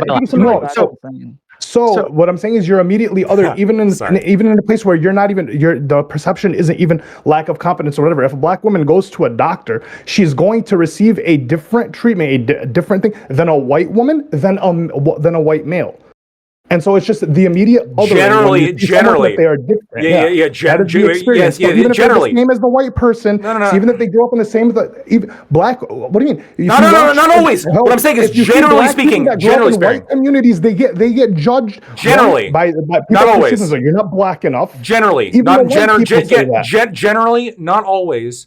Just in the same way that black people are more likely to commit crime than white people, but that doesn't mean always for every individual. What I'm saying is, like, the judging appears to only go one way. Whenever you have a black candidate in front of you, you're assuming that of course they've experienced racism. Of course they've experienced what it's like to be a black person in America. Oh, what is that? Oh, either it's just being black in America, a tautology, or it's appeal to some kind of stereotypical experience that we think black people have, in the same way that stereotypically black people are more likely to have another experience. Yes, another stereotype that black people are likely to have is another stereotypical experience that black people are more likely to have is committing crime. But we don't assume that for every black individual. This is the part that you're not getting, that's been explained like 100 times, okay? There is not a black experience. They're not assuming that you're more likely to have a black experience by being black. What they're saying is, let's say I'm saying that who grew up black. Hold on, listen. No, he's not. They're saying, let's say that you're a black person and you grew up and you didn't experience racism your entire life. You are somebody who did that as a black person. You had that experience as a black person. Why should I care? Okay? Why should I care? That is the point. That's it. That's literally why should I care? Why should I care? As a black person. Why should I care? It doesn't matter whether or not you fucking You never experienced racism. Why should I care? Shut up. The point is that is what you have refused to engage with this entire time. Every time it's brought up, why should I care? Something else, and then say, answer the question. But you have refused to engage with that. Like, I'm engaging with this right now. What I'm saying is, if you've never experienced racism as a black person, why do I give a fuck that you've done anything as a black person? Why does that matter? Can you explain to me one reason, if you've never experienced racism, why does it matter that you did something as a black person? I don't know that there's anyone who hasn't experienced racism. No, Tom, explain that.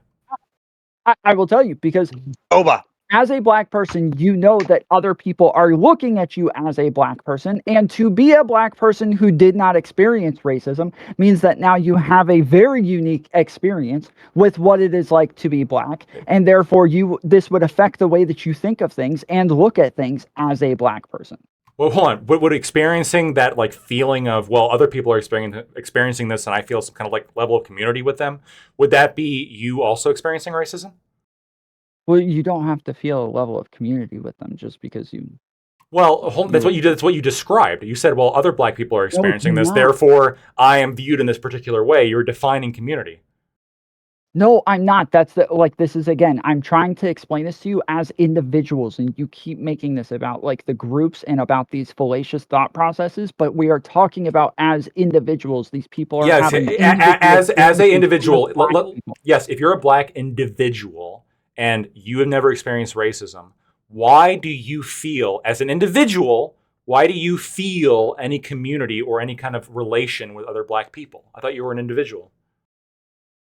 Well, I don't know what the fuck you're talking about. You said that as a black person, well, other black people experience this, therefore you know that your experience is unique. But we both agreed you are an individual black person who's never experienced racism. So why do you care at all necessarily, other than like their other citizens or whatever, but why do you feel any kind of special connection with other black people?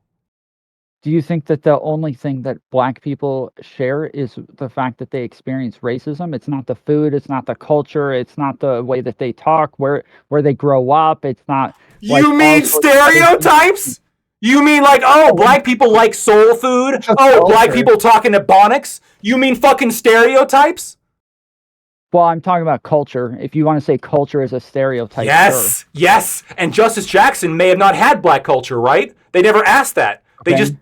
That's my point. That's my point the whole time. Never experienced racism and never grew up with any sort of black culture. Again, this just makes this one black individual have an even more unique experience as a black person. Yes, no. Where it will affect the way that they look at things and think. Yes, yes. And so if you have grown up like not experiencing this stereotypical black culture or like the Ebonic speaking or soul food eating, et cetera, that like we associate with black people, then yes, you can explain your individual experiences in the same way that, like, yes, even though it's more likely that black people commit crime, we just don't assume that about every black person, just like we shouldn't assume every black person eats soul food or every black person talks in Ebonics. What we do is we talk to them as an individual and we interview them as an individual, which the Senate failed to do and Biden failed to do. Hold on. But that was Prime's original point, is that just getting 9 black people on there will make it to where they would have different experiences. Just as we have a black person do you know that? grow up without ever experiencing racism and without ever having grown up in any black culture whatsoever, that person still would not have the same experience as a white person. Why not? Did it as a black person the entire time. I understand they did it as a black person, but if they've never experienced any racism and they don't have any kind of like stereotypical cultural connection with like what we deem as black culture, why are they different than other? Like, explain to me why they're different than like a white person. Think it's weird? Do you think it's different for a black person to not experience racism their entire life in America than it is for a white person to not experience racism their entire life in America? So first of all, again, I think every individual experiences a different life. I will answer, but I will answer. Hold on. Yes. I think your premise is wrong. I think every individual is different. But to answer the question directly, if you had a black person who never experienced any racism and never experienced any kind of black stereotype, I think that their experience in life would be more as close to a white woman or a white person as any other white person would be to them. Yes. Of course, because they haven't experienced any racism or any black stereotype, which is what we define as the black experience, right? Unless we're just defining melanin power like the fucking Hebrew Israelites do. Explain to me, if there's no black culture in play and there's no racism in play, what makes them different than a white person, realistically speaking, in any part that matters? The fact that they are black, the fact that they did it while being black, the fact that they had these expectations while being black, the fact that they probably had parents and brothers and sisters who had these experiences. So racism the entire time, and it was surprising the entire time. Like that's going to be a huge factor in their experience as a black person not experiencing those things. Actually, okay, sorry, you go first, Gibbs. Yeah, Tom, that was maybe was on everybody's side up until Tom talked, and that was maybe hands down the worst argument I've ever heard from anybody ever on any panel. I didn't expect that. I understood it. It was it was so bad. It was so bad. I actually might have flipped the lactoid side on this one. That was how bad that shit. That was bad. I'm sorry. If you're lactoid side, it must be bad. But that was really bad. Try again. Go back to the books. Start over. Wait, hold on. What was bad about Tom's argument? I didn't hear it all. I had to step away for a bit. What was bad about Tom's argument? I was just about to ask the same question. Start to end. It was just like a terrible. Okay. So, yeah, but what was it? What was bad about it? I'll give you. So this is what he basically just said. This is the premise here at the end that lactoid set up. If X person, they could be of any ethnic background, whatever, doesn't experience any of these characteristics, how are they going to then be able to associate with this group? And Tom's response was because they're X. That is Wait, the that's most not what retarded. that was not the question. That was yeah, it was. It was. I like summarized it because we don't need to go through all of it, but That was yeah, not the because it was question. bad. That was bad That from. was not the Ooh, question. I knew you didn't buddy. understand it, though. I Oh, appreciate you understood it. proving you didn't I understand understood. it. Oh, I That understood was it. not I the just question that I was. summarized it. That I wasn't the summarized question. it. It That was wasn't it. terrible. It was awful. Just stop. Don't try to summarize it. Nobody needs to hear that hoopla bullshit ever again. Go ahead and just wasn't going burn to try that. to get you to understand. Secondly, moving on from the terrible point, Tom just being holy shit. I didn't know. I'm sorry. I was going to try to use something with the Holocaust and these people having a life experience from that, and then relating. I'm sure like Holocaust victims, Bro, if they you were all elected to the totally Supreme proved Court, would you be totally misunderstood different. the whole But like, point. listen, just Don't know stop why you're talking. still talking about You're it. done. You're done. We're moving on. I was going to bring up something else, but I can't either. I've never heard a worse fucking like point on any panel ever. I thought you were moving on. That was terrible. How the fuck? I- Hold on. How the fuck would your Holocaust victims thing be any better? Like, how's that even Well, I'll relevant to tell what you we're how. talking about? So I'll tell you how. So my argument was going to be okay. If you don't think like people's life perspectives, like life experience, doesn't perform, that's kind of like Magneto in X-Men 3, where he's like, I'm not going to let another needle touch my skin, and she goes, why? He's like, because I got marked, and he pulls out his like Holocaust thing. Yeah, I mean, it's obvious that people's life experiences are going to influence their background, but they'll like sit here and make up this Okay, hypothetical then that was my person. point. Yeah, I know that was your point. Like that's why I was on. Well, I was on the same page with y'all until what Okay. Tom said, which was terrible. And so I just, yeah. So I mean, yeah, y'all can make this hypothetical You person literally didn't that's like, understand the oh, point. I understood You it. Yeah, literally it's just terrible. completely It was just lost it. terrible. Okay, Well, yeah, let I'm good, Gibbs buddy. finish. Yes, Go ahead, it's so Gibbs. terrible that you didn't know what happened. You Let were Gibbs finish. Gibbs, Yo, what's okay, the point? this was the hypothetical that Lactoid put to you, and then you tried to like hand wave away. He goes, hypothetical black person X that never experienced any black culture, never experienced any black food, never experienced any black crime, never experienced anything. This is hypothetical, like somehow person that's never experienced. They go, okay, yeah, I know it was your hypothetical. It was bad. I'm sitting here walking through it. They go, they've never experienced any of these things. How do they not have any relation that's going to be black experience? They're the same relation to a white person or any other person that's never experienced these things. And your response was because, well, they're black. That doesn't make sense. That's fucking retarded. Blah, blah. It's stupid. It's dumb. It's a bad argument. Like you made the worst argument here of anybody today. I'm sorry. That's them's the breaks. Like, Okay. All right. So I'm just gonna respond to this thing because this is what like this is why I hate where thought experiments fail us, because this happens all the time. We do this on panels where we try to abstract the point so far away that it has literally nothing to do with real life.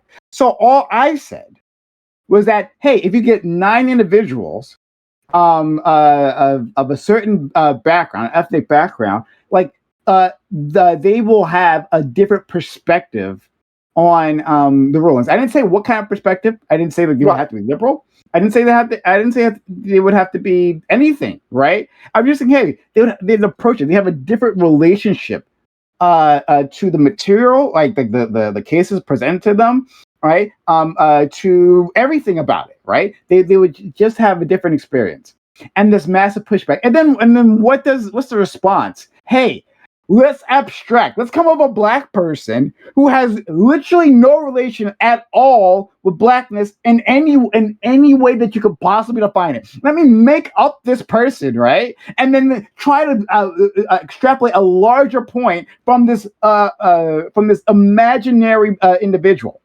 rather than just dealing with the very simple and the very realistic example of 9 individuals from a different background of view seeing things differently. And he can't really engage with that, Lactoid, talking to you, in case you didn't know, or maybe you're not paying attention now, but yeah, I'm talking to you. He doesn't even want to engage with that simple idea, right? I wasn't talking about Ketanji Brown Jackson. I wasn't talking about her selection. I didn't bring up any of that. I just made up a very narrow point, just to challenge him a little bit on a point that he had made previously. Corey, I see your hand. No, I was just going to say, that's what I say. You're just talking about actually with science. So, like, if you change a variable, you get a different outcome. That's it. That's too far for Lactoid. But he's just a lawyer, not a scientist. He's just a lawyer. So he's like, no.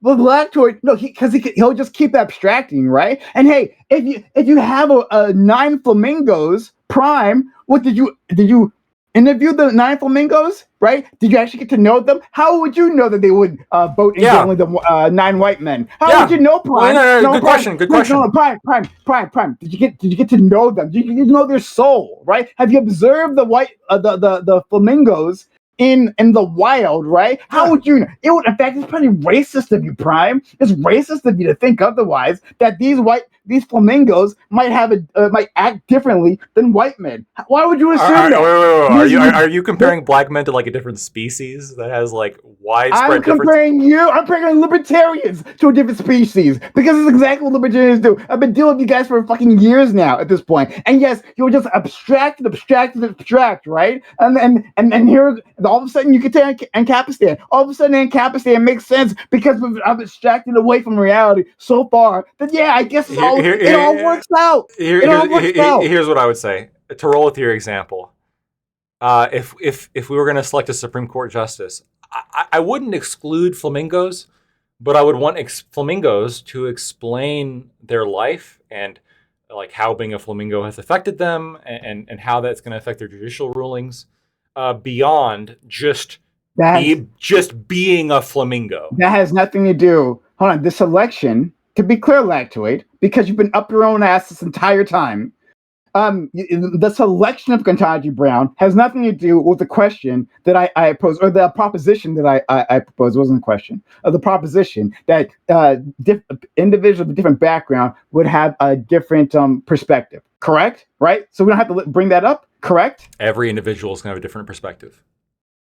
Yes, but if you have groups of individuals who have a history within a nation, right? You can expect, right, that statistically, just like you brought up the crime, because you do that every time. I'm glad you do it every time. It's very useful when you do that every time. Yes, you brought up that 9 black women will probably, statistically, more likely have committed a crime amongst themselves. Yeah, so do we just assume that, or do we ask them to prove that? Yeah. No, we don't assume it. But hold on. Because you see how weaselly you're being? I'm sorry, Lactoid. You're usually extremely good faith, which is why this is shocking, right? He's being weaselly. Because he brings up statistics at one point, right? We're talking about generalized statistics. And then he's like, well, why are you assuming the individual? I didn't assume the individual. I didn't do that at all, right? I think you did. Hey, no, I didn't. Yeah, it was opposite. I said, hey, man, like these groups of individuals are likely to have different experiences. That's it, right? They're likely to have different experiences, just like they're likely to have different crime rates. But we don't just assume that they had different life experiences. Just like we don't just assume that they've committed crimes. Why wouldn't you assume? Yes, no. Yes, statistically, it's possible, maybe, right, that we can find the 9 black women who Electra made up, who have never seen a black person, right? Like the moment you gather them into the Supreme Court is the first time they've ever seen another black person in the wild. It's possible. Yeah, maybe. Maybe we could get plenty of white people have seen black people, and we can make our decisions, and we can argue on that possibility. We can spend an hour doing that, Lactoid. Yeah, we could do that. Or maybe we could say that, yeah, it's likely that these individuals have some experience of the black community in some way. And it's not just discrimination. It's not the only way that there's a black experience. There's all kinds of ways. We have a rich culture. Like, cultures coming from different parts of the world. We have rich experiences that makes us black, right? There's all kinds of ways to experience that. You don't even know that, right? Because the only thing you can think of is crime and prejudice or anything like that. No. That's not the only thing I can think of. No. There's plenty of other things. I brought up crime because you don't want to make the same argument about that. Shut the fuck up. Because that's all you've been doing for an hour, right? And I'm glad you can try to think of something now. Good work. So we got some neurons firing there finally. But this entire time you've been doing this, right? But I'm saying that like 9 individuals, and I don't know why you've been fighting. I still don't get it. It must be white privilege. I can't understand. It can't be anything else, right? It can't be anything else. I can't fathom it. That like 9 people coming from a different group. If I had 9 Middle Eastern, Lebanese, 9 binary individuals, I think I could assume. Like, come on, I was with you there. I can assume that they'd have a different experience. If it was 9 non-English speakers, they all spoke Spanish. I could assume they would relate to the material differently. But you can't apparently. Did you interview them? You interviewed the Spanish speakers, huh? How do you know, Prime? Have you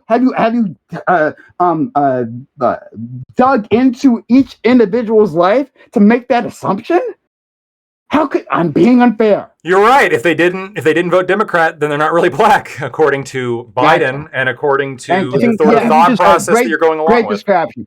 Great distraction. Great distraction. I think you just don't really understand like the small ways that your race can impact you, right? Living in the United States.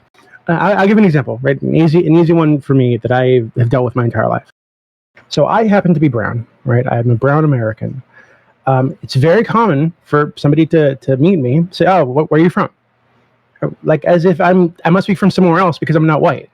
This is a small thing, happens all the fucking time. People will assume that I must be from somewhere else because I'm a brown person. So you'll never experience that, Lactoid. Nobody's ever going to ask you, "Oh, you're white. Where are you from?" No, they're going to say, "Oh, you're an American because you're white." I'm not even that brown, and I get that question. I've been asked where I'm from all the time. What are you talking about? Okay, who the okay? For you, people I run into. Hey, where are you from, Lactoid? They mean what state, Lactoid? They don't mean what country. Okay, yeah, they probably what part of town. No one's asking you what country you're from, brother. Like, don't try to claim it. I think I'm responding. Is that actually what you're going to do to me? Did anybody ask Ketanji Brown Jackson? Have you ever been asked where you were from, and how did that influence your judicial philosophy? Oh, we assume. Because being black we just is another assume. domestic Whoa! Hold on. Wait.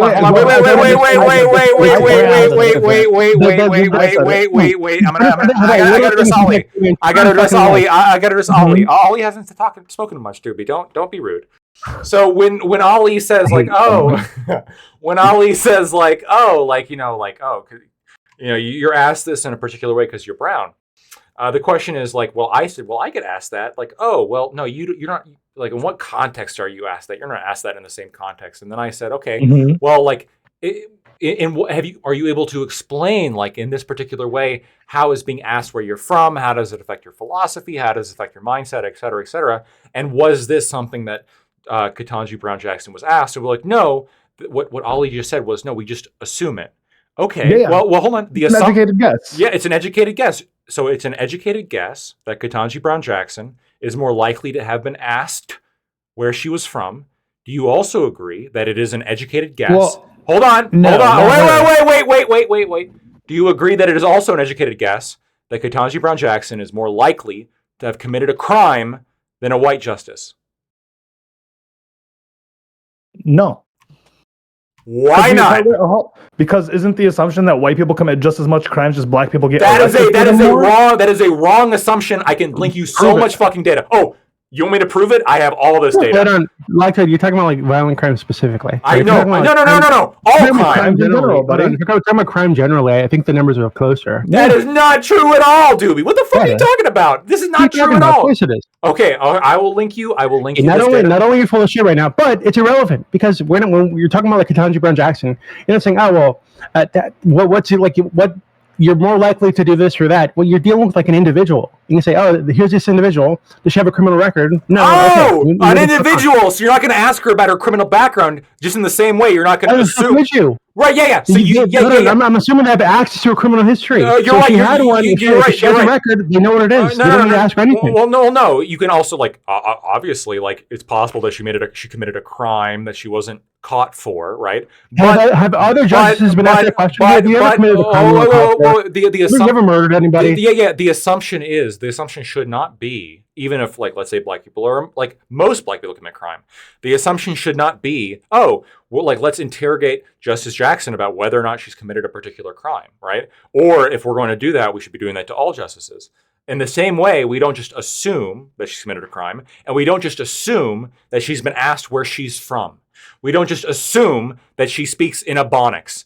We don't just we what is an action- wait, what is we an don't action we that the person did one another's an action that's happened to them. I can 100% assume that a brown person or a black person has been asked where they're no, from. but both are an in a PG experience. But context. both are a life experience. Both are a life But experience. one is an action done by a person, the other Wait, is done to but a person. yeah, so yeah. For the crime thing, I'd have to prove that they did That's the crime. that. Yeah, that's a hold on. 60% of the crimes that are done by 13%. So you'd have to do a the little more argument. deeper than context This given. is why I went back before. Like the argument is whether or not it's a life experience. The argument is not whether or not you do it or have it done to you. No. The experiences are different. The question is whether or not an action done by no, someone. I understand. I understand that. Like, yes, all life experiences are going to be different, but they're both life experiences. And what you guys are arguing for is that because she is black, we can assume that she's had certain life experiences based on the likelihood and proclivity of this particular racial group happening to to experience her, experience XYZ experience. And my question is happening to her. Yes. Or committing something. Why? What's the difference?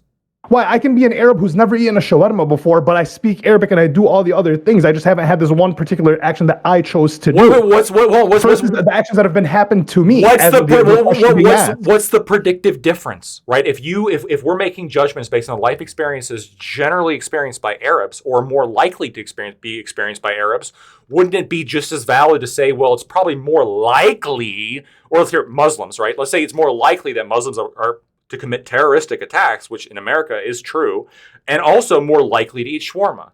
Both of them are statistically more likely. Life experiences, right? Both of them are positive actions. You are eating shawarma or you are blowing up a bus, right? Both are statistically more likely for this particular racial group, but, sorry, voice crack. But we don't just assume, oh, you're Arab, therefore you've eaten shawarma. Therefore you've blown up a bus. Therefore you have this experience. Therefore you've had that experience until we ask you. But that's not what Biden did. That's not what the Senate did. They didn't like interrogate Ketanji Brown Jackson as to her black experience. What Biden said is only black women are eligible to be in the Supreme Court. There could have been a white woman who had more of a black experience than Ketanji Brown Jackson, but that white woman didn't get to go in the Supreme Court because she didn't have the melanin content enough. And that's the point I'm trying to make.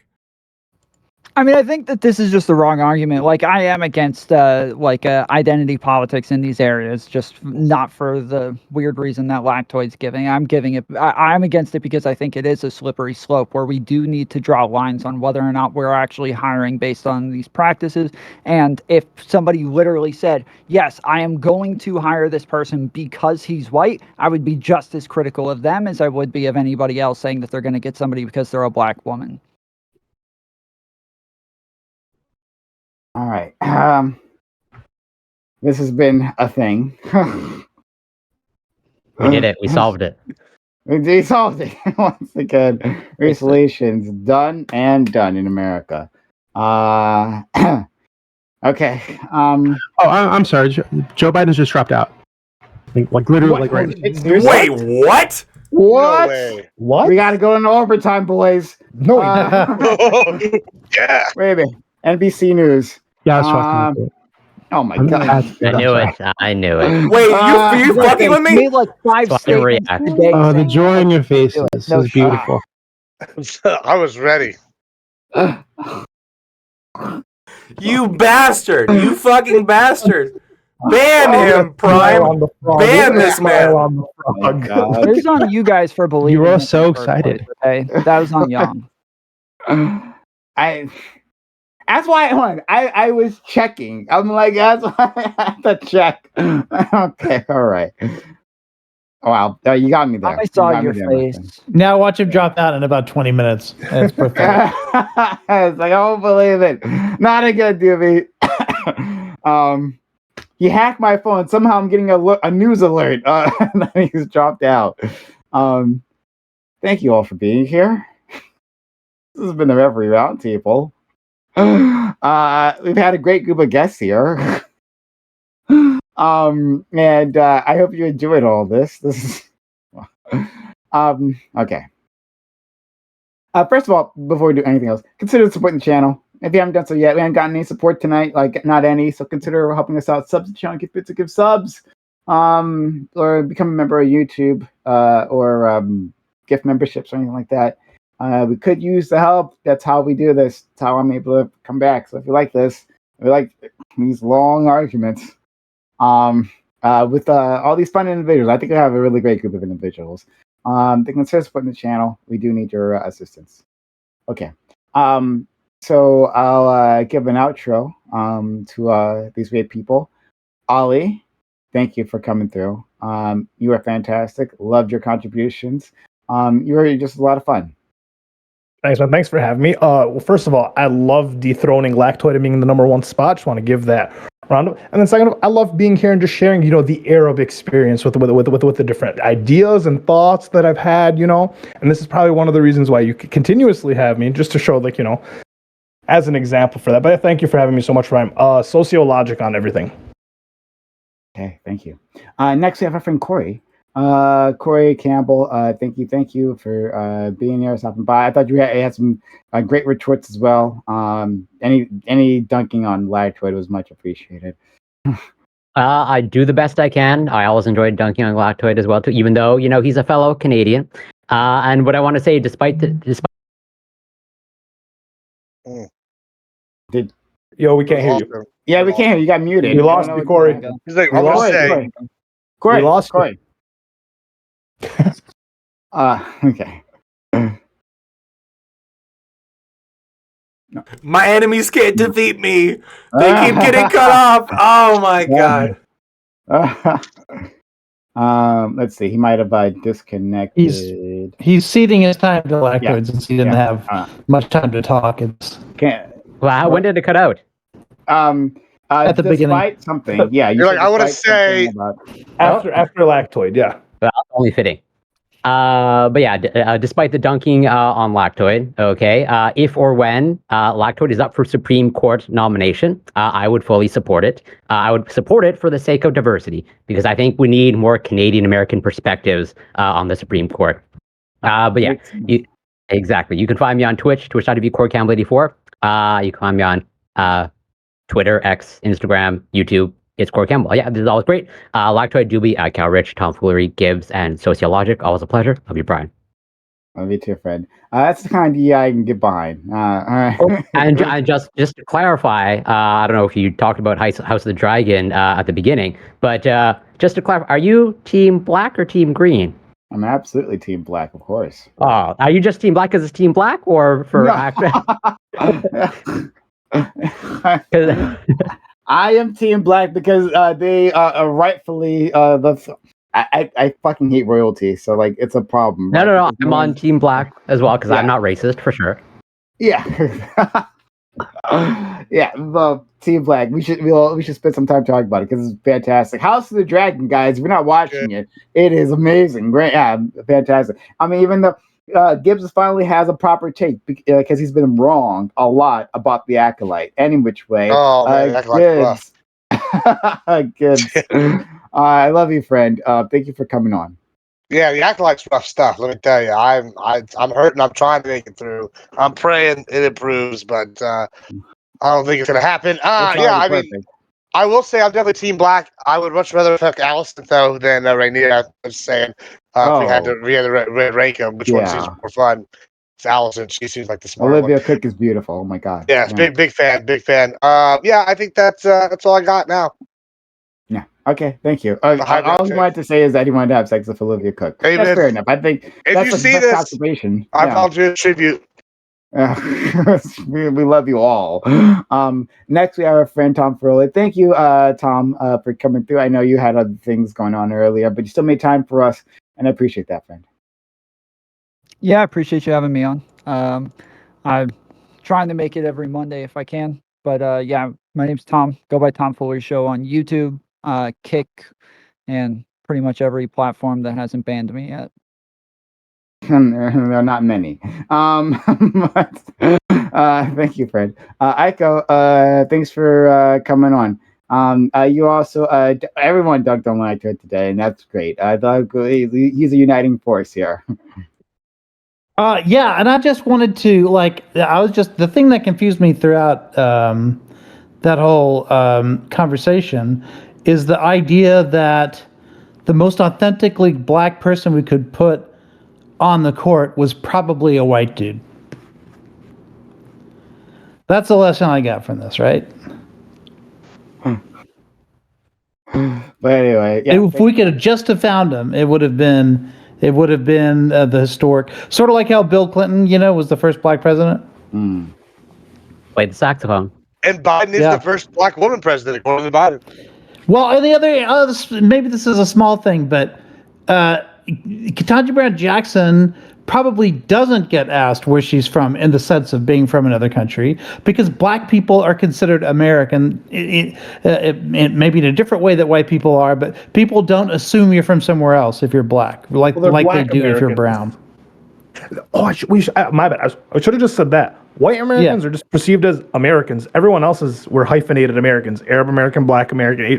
Yeah. That's the othering I was talking about. Actually, at the schools, where I work these days, I often see a Brown Alliance. It interestingly started with the MSA.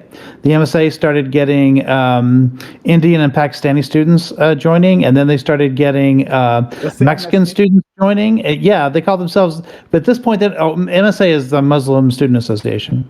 And now it's got to the point where they don't even call themselves MSA anymore. They just call themselves they might call themselves MSA like officially as an official title, but everyone just knows it as the Brown Alliance. We love to see it. We love to see it. Shout out to my brown boys. Yeah. I mean, that's at several schools. Like, it's not just the one campus. We love the unity here, right? Mhm. Take down Whitey. Okay, moving on. Thank you, Doobie. Friend, I know you were also busy, that's why you couldn't come earlier, but you made time for us. But, I just wanted to take this moment to once again congratulate our friend on being married, tying the knot, doing the thing. I know this has been something that's very important to you. And so I'm just happy that you've achieved this milestone, friend. And we're all in support here. We all care about you. We love you, friend, and we want the best for you. Oh, thank you. Okay. Anyway, thanks also for being here. Yeah, thanks for having me. Lacto's fucking wrong about everything. Oh, absolutely. That's all I needed. That's what I was waiting for. And then my friend my good friend Lactoid, we've had a disagreement here. We often have disagreements, but I still think the best of him. Just make that clear. We just don't see eye to eye on this. Hopefully one day I can change his mind. Like I said, he's like one of the most good faith people I've ever met, right? So that's why these points of frictions can be very difficult. But still, I appreciate him. I like that he comes on and he argues. Even when he's ganged up on, he doesn't, back down, and he does his best. So thanks, friend. I want to start by thanking everybody here for talking with me and dealing with me. That's all of you. I appreciate it. I really do.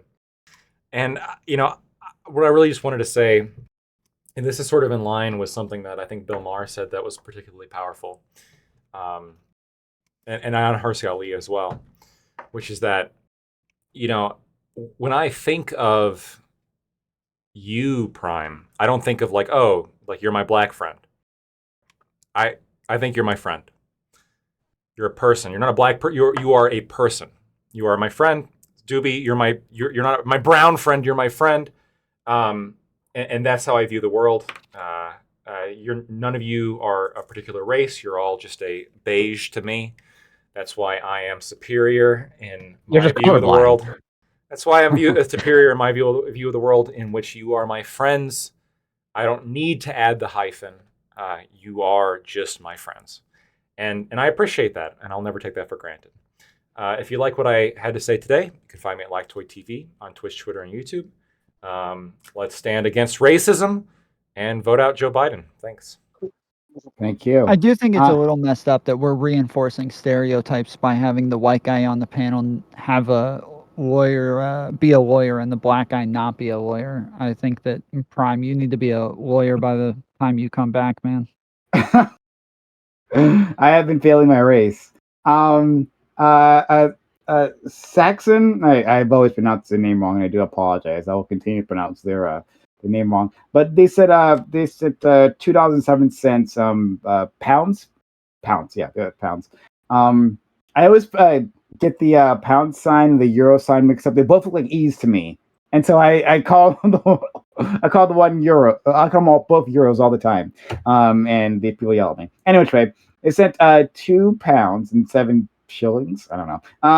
Congrats, Subi, his lovely bride, Ayesha. Apparently, I don't know. It's a Muslim joke, but I'm not Muslim. But yeah, I get it. He's saying that I'm marrying a child and I'm going to fuck a child. That's what Saxon is saying. Just FYI. Saxon is a regular on my server who gets very, very mad when people call him autistic. So I'm going to make sure to do that later. Okay. Well, thank you for the contribution. Our only one tonight, but thank you, Saxon. Okay. Yeah, this was a lot of fun, guys. I appreciate you guys coming through and like doing this with me. You know, I didn't have a topic, but like I can rely on this group to be opinionated to come up with something. Welcome for the topic. Yeah. I don't know. I wouldn't have assumed that anyone would have fought me on those particular points, so I wouldn't have come up with this as a topic any which way. Look, because we love our friend Lactoid, despite all of him, we're going to rate about him. we're going to rate him. And so show your appreciation to my friend who is always here, like always here, our friend Lactoid. So let's be there for him and subscribe to him if you haven't done so yet. Yep, off you go. All right, guys. Lactoid experienced some blackness today. He was late to the panel. Yeah, there was a lot of blackness. A lot of you were all of a sudden very black today. I was late, but I warned you. Well, what? I run CP time 2. I can say that. Love you guys. Hold on, I'm Hispanic. Do I get to Take say care, that? Tom. Be well. But I mean, I had a legit excuse. I didn't intend to be late, but well, maybe somewhat sadly, coincidentally, my grandmother's in the hospital. She just fractured her hip, so she's on the list to get that repaired. Sorry to hear But that, you know, Corey. she's Sorry to hear that, 91, man. 92, so it's Oh, good expected. for her. Yeah, but she's cognitively impaired and is pulling stuff out that's supposed to be in terms of medical treatment. yeah. Not good. I'm sorry about that, man. Yeah, but hope she it gets on the mend soon. Thank you. I agree, 100%. Does did anyone have anything? Yeah, on a happier note, did y'all see we were talking about hypocrites. Did y'all see the McGruff crime dog actors in jail for like 10 years or whatever? No way. Is that a recent thing, or Wait, why? I think it's an old thing. I posted it in the Reverie. I thought it was pretty funny while we were talking about it. Hypocrites suing people or arresting people for smoking weed. That the rough McGruff crime dog been discovered 1,000 marijuana plants, and 27 weapons with 9,000 rounds. Based. Yeah, you know, Oh man, he clearly all that wasn't money. practicing what he preached. You know, Let's look it up. It was Oh, he had a immoral to grenade prosecute launcher. him. What the fuck? His Second Amendment rights. This is bullshit. Yeah. That's one of the things on the ballot this year. What? Because it's Grenade going to launchers? be 2025 when that marijuana rescheduling is supposed to happen. And my guess is it doesn't happen under a Trump administration. I mean, Trump's pretty like laissez-faire on the. Apparently, this happened on February 10th. So it was February 10th, 2014. So he might be just be getting out actually. yeah, Yeah. he can go back to being McGruff the time. Or maybe he got that pardon that Biden gave out. No time like the president to restart his voice acting career. There are. Biden pardoned all federal marijuana charges. So if it's Actually, a federal McGruff, charge, a McGruff in jail series on YouTube would go crazy. Or like animated, like one of those Yeah. late night comedy ones. That'd be good. Yeah. A McGruff the jailed dog. That would actually be a really good like Adult Swim show.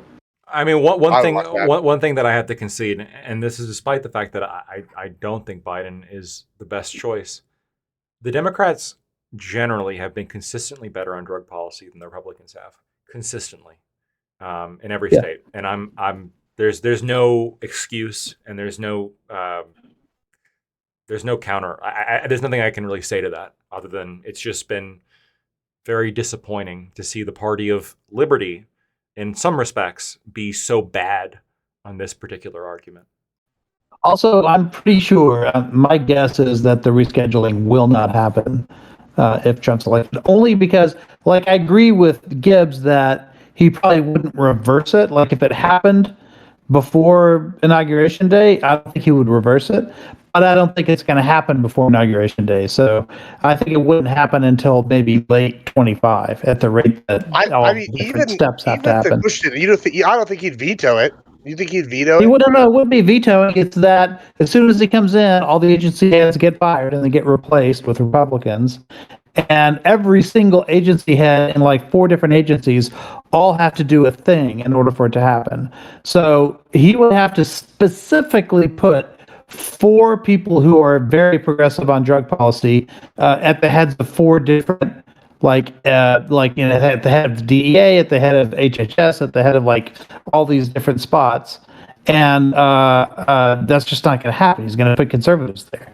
And you're not going to see 4 conservatives all unanimously agree to overturn an established like drug schedule. I just don't see it happening. This is Gibbs. Iko is pretty spot on this. Like Trump himself, I don't think has strong feelings towards marijuana.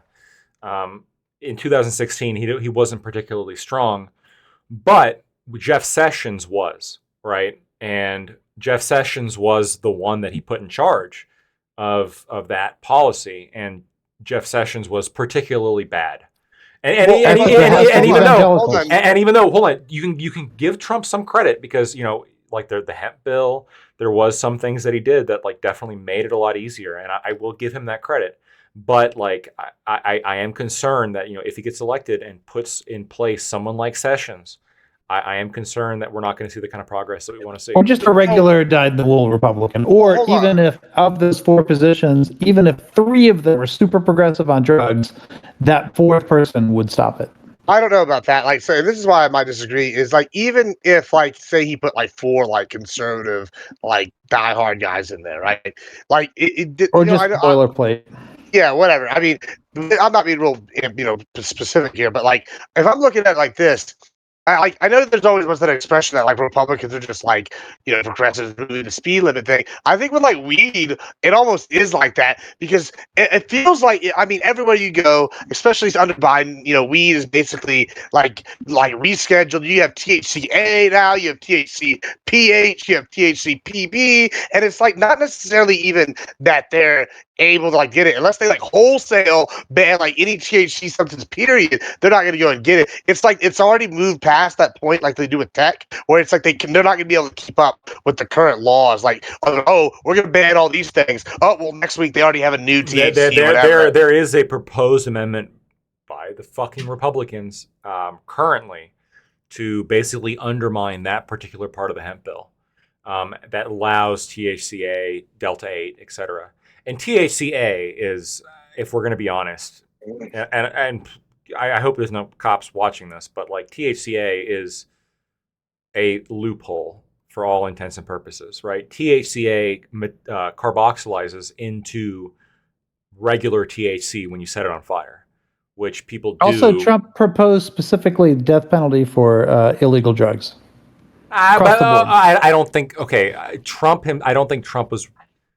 If you were to I don't ask think him, you'll get that. I don't think the death penalty thing like even can happen. I don't think he's referring to weed though. He I think that he's probably referring to like fentanyl, right? I mean, that's the thing that they're referring to. Yeah, but he said all drugs. That doesn't make it better. I mean, maybe he doesn't know what he's talking. Like, obviously, he's not. He says crazy stuff all the time. He's obviously he's not talking. But about that weed. just tells me that rescheduling. I mean, they're trying to talk about. They were trying to talk about ways to Trump-proof the rescheduling so that it can't be undone. But they can't. They haven't been able to do it. The fact that they even like thought about making it Trump-proof tells me that people in the DEA and other places expect Trump to go the other way on it. I mean, marijuana is one of those things where like even Republicans like are getting pretty fucking liberal on, I guess, in terms of allowing it, and so. Yeah, in some states, I agree. Even across the board, I don't think Trump based on his past But it's statements the on marijuana. evangelicals that are pushing it to go the other way. No, you're right. You're And right. Trump is sort of like beholden to the evangelicals right now. And I mean, to be honest, like they've been putting up with a bunch, right? Like for them to overlook like his moral lapses like over and over and over again, like for them then to also swallow yet another thing. I just don't know. Yeah, I don't know that weed they is like. won't. How high do you think weed is on the evangelicals like agenda list? I know some pretty like old ladies now that are over here that are like, oh yeah, the devil, and they're over here lighting the J's now. Like I Jeff feel like- Sessions was pretty hard on it for some fucking reason. I mean, I feel Yeah. like I just feel like even the evangelicals are like not even putting weed that high on their playlist right now. They're like, we got one way bigger, abortion. Let's go worry about that. Like, they're like they got their own little dogs they want to fight, and I feel like weed's a real like low priority for them personally. Well, he doesn't have to fight it. All he has to do is do nothing, and rescheduling will not happen. He has to actively push. The DEA, for instance, has been resisting Biden on this. He did put somebody in the top that's going to approve it eventually, but there's a lot of resistance inside the DEA. So if Trump just does nothing, then rescheduling doesn't happen. Well, this is where I'm going to criticize Biden a little bit. I do think that if the descheduling occurs before the election, Trump's not going to reverse it. I don't think. I agree with that. Yeah, I agree with that. He's not that strong on that. And I think that Biden is strategically withholding this to some extent. He's been wanting to get it done faster. He's a little bit like reporting has been that he's like frustrated that he couldn't get it done faster because he wanted to be able to campaign on it, and now he can't because it hasn't happened. And now people are just going to say, like, if Trump wins, people are just going to say, "Oh, it never would have happened anyway." I think is what the talking point's going to be. I'm skeptical. I'm skeptical that the president can't, especially if you can select the head of the DEA, can't expedite this process under direct order. Well, he didn't before have that ability, right? But now that he's king, maybe that changes a few things in terms of how fast he can push stuff. We should. This is something that I mean, we're not going to do here because it's way too in depth. But like, I've read that. I've read that full opinion, and I know that there's a lot of people on the other on like the other side of the. You should talk to Pisco about it. I am well aware of Pisco's philosophy on this. And I've debated Pisco a couple times on legal philosophy and cases, et cetera. Like the New York case, for example. I think he's wrong on that pretty dramatically. But on this particular case, I know he predicted the verdict, right? The New York one. Yeah, I predicted the New York case. You're talking about the New York case that's already happened, right? He predicted that verdict. Well, to be fair, the Colorado one. He, despite the fact that he defended it, even he thought it would be overturned, which it was. The New York one. Yeah, he predicted Colorado correct as well. Yeah. He defends New York. I think that's going to get overturned on a couple procedural grounds. But I think that case has so many problems to begin with. But on Trump versus United States, that's the one that everyone's talking about right now. I did read that whole case, and I'm willing to talk about it. It's going to take a little bit of time. Did you read Barrett's concurrence? I read part of Barrett's concurrence. Did you hear what she said about Georgia? No. She specifically said in her concurrence that what he did in Georgia was not an official act. She felt the need to come out and say that specifically about Georgia. I think Barrett. So here's what I'll say. The majority opinion. I feel like Roberts would go along with her on that. The majority opinion, potentially. The majority opinion, I think, gets some things right. One of the most frustrating elements about this, and I said this on Twitter, one of the most frustrating things about, I think, the majority opinion is that although they addressed Barrett's hypothetical as to the bribery, which I think was good for them to do, they didn't address any of Sotomayor's hypotheticals, right? And whatever you think of Sotomayor, she is a justice of the Supreme Court, and she did write a dissent in which she brings up hypotheticals. And the fact that the majority just dismissed that as fear-mongering without actually addressing it, I think was lazy. And I think it's lazy in the worst way. I think it's lazy in a way that leads people to discredit the Supreme Court when probably they're right on a lot of what they say in that opinion. But because they didn't address the hypotheticals, specifically the SEAL Team 6 and assassinating political opponents, the fact that they didn't explain, because by the way, under the majority ruling, I don't think that would be allowed. I don't think that a president can order a unconstitutional action and it be an official act, actually. But they didn't go into that which I think was a mistake. I think that was irresponsible on their part, and I will criticize them for that. And I think Barrett, to her credit, does bring forward some hypotheticals that she considers to be an issue, and I think she's impressing me in terms of her ability to reason through problems and see the bigger picture. Yeah, I mean, it's be interesting to see now that we kind of have a good sense that Georgia. I always thought Georgia was the strongest of the 4 cases, and now that we actually have the Supreme Court saying, yeah, this unity thing isn't going to bail them out of Georgia, or at least we have Barrett saying that, and I suspect that the most likely to follow her in that reasoning would be Roberts. That would be 5, right?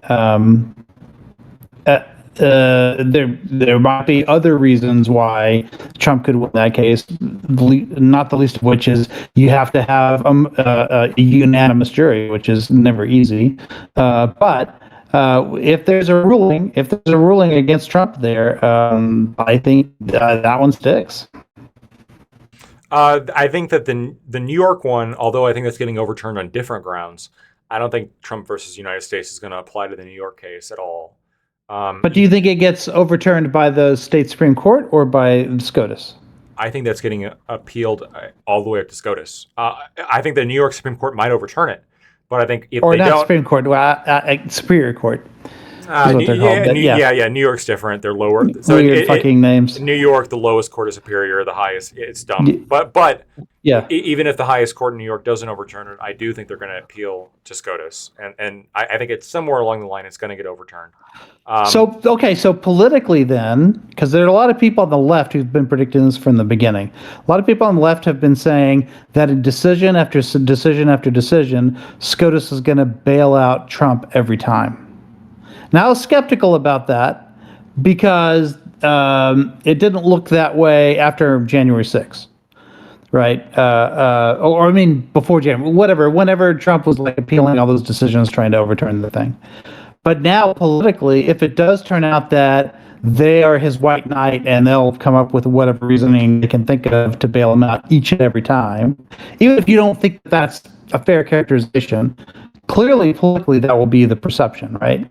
Like if he loses case after case after case, and then just the conservatives on the court bail him out case after case after case, at some point it's going to look a little silly. That may be the perception. For reasons that I can go into, like logically going into the actual details, because I've read through all the ones I'll talk about. Right. The New York one, I think that one was incredibly flawed. I think Trump versus United States helps him on a couple of the criminal cases against him. One area that I think that I've said from the very beginning that I think that it's a technicality, but I think he is in trouble on is the Florida case where he kept documents after leaving the presidency. I don't think that's going to be an official act. Obviously, it was after his presidency. But he's got a sympathetic judge on that one. Well, that's the one where he happened to get a judge that I think is, in my opinion, probably the least biased against him. You would say the most favorable to him. I guess both are arguably the same. It's synonymous.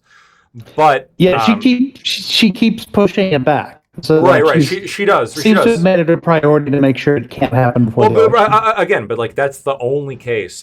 From the beginning, like you can go back months ago, and like on a WIC panel, I've been saying this. The other cases are complete bullshit. The New York case is bullshit. I know he was found guilty. It's bullshit. It's going to get over. I think it's going to get overturned. I think I can go into why I think it's bullshit. The Georgia case, it's bullshit. That one's basically like currently stagnant in the water because of some problems with the DA and problems with the prosecution team there in terms of that's irrelevant to the merits of the case. I understand it's irrelevant. That's irrelevant to the merits of the case. So it's kind of dead in the water. But I'm saying it's dead in the water in terms of that. But even if that wasn't the case, I think that's bullshit as well. Having listened to the phone call, so that's I think bullshit as well. Perfect phone call. Yeah, the Florida one, that was the one that I said was an issue. That was the one that Biden also, I think, was in trouble on, although her report basically said that he couldn't be held responsible because his mind was too gone at that point. Until the transcript came out and actually caught him in the transcript saying, "You have the mind of a steel trap. You've been remembering everything I've asked you." I know you brought that up. Like he said that one time, and I can tell you, having been somebody who does depositions, and really anybody who does investigations will tell you this, is that of course you throw that in whenever you're talking to anybody to make them feel at ease, to make them feel comfortable. But there's a reason. Didn't he? Well, even at the end, right? There's a reason why. I mean, every deposition I've done, I've always complimented people at the end, even if they do a terrible job during deposition. So you lie. But well, no, because whether or not it's a good job or not is, first of all, subjective, I guess. Okay, but do you genuinely, when you say that, is that in alignment with what you believe? The goal. Does he really have the mind of a steel trap? When you say it's a lie, just say you lie. Yeah, you're right. In the same way, when a woman says like, "Does this something make me look fat?" and I say, "No, of course not." Arguably, it's a lie. I would not advocate for that. Sure. This is common practice within any kind of interrogation. I would advocate for that. Within mob mentality. I understand. Yes. Independent thinker lactoid. Yes. Within any kind of interrogation or deposition, this is going to be what you engage in order to either wrap it up or make your the person in question feel more comfortable. There's a reason why the Her report came to the conclusions that it did. There's a reason why the Merrick Garland is so resistant to actually release the full audio transcript, because Biden, I'm sure, as we just recently heard in the debate, sounds fucking terrible on it. It might make him look good now. Then Merrick Garland should let it be released. No, I'm just saying he may change his mind now. He might be like, well, shit, now it's done pretty good. Yeah, look, I think that maybe the goal is to wait until Biden is just incomprehensible, and then release the Her report and say, hey, look, he can string 4 sentences together. Yeah, well, that's pretty good. That might be the thought process. And hey, that'd be a smart political decision. But regardless, Biden basically did the same thing. But I think that was illegal. The Her report says it was illegal. And Trump did the same thing. So unless there's going to be some investigator who's going to look at that and say, yeah, I think Trump is also gone, which they're not going to say, I think Trump's kind of fucked. I think he's SOL now. Well, the thing is, as soon as it was discovered, they immediately contacted the office and said, hey, we found this stuff, come get it. As opposed to Trump, who kept denying that he had it over and over again. And then, there's a lot of differences. I've said from the very beginning, I think this is the one. The other ones are bullshit. I think that the Florida one is the one where it's very hard to defend Trump on. I think that this is one where, again, could he have declassified it? Yeah. So do I really give all that much of a fuck? No. But technically, I think he's kind of in trouble here. Well, he couldn't have declassified it, right? Because he specifically said that they weren't declassified. Well, that's why I said could, right? That's why I said could. Yeah. Arguably, he didn't, which I think is why he's fucked on this one. But he could have. And because he could have very easily, that's why even if he is found guilty, I don't give a fuck about it, right? He could have said, oh, all this is declassified. I think the strategy for that one is to get into the presidency and then just pardon himself, right? Isn't that the ultimate goal? Maybe. I think this is So what do you think of the self-pardon there? What's your opinion on that? I actually investigated this in law school. I think... it doesn't say you can't do it. It doesn't say you can't do it. I think it's tough. I don't know if pardoning is actually... Fuck, man, I don't know. That one's a really tough one. Obviously, it's a conflict of interest, right? So maybe you could do it, but then you're guilty of conflict of interest? I don't know. Yeah, wouldn't you be... then you couldn't just pardon that? My conclusion beforehand was that's another conflict of interest, so it's infinity, Yeah. You can't... that'd be fine. My conclusion. There's always one conflict of interest at the end that doesn't get over. You just say pardon to infinity plus 1, and then you win the argument. Yeah, that's what I'm saying. My conclusion beforehand was that... Or pardon in perpetuity, pardon in perpetuity. Conclusion? I don't think he couldn't... I thought that he could not pardon himself before, but I don't know if I'd stick by that analysis now. I think especially with this court. This court would be highly incented to give it to him. Well, especially now with this court that's so interested, I think, in separation of powers, perhaps in a way that prior courts have not been. And so, Well, hold on. Let me ask you a question here. So, okay, so I think that I agree that I like the ruling, right, mostly. But then you bring up the party himself, right? And then we bring up all the like conflict of interest.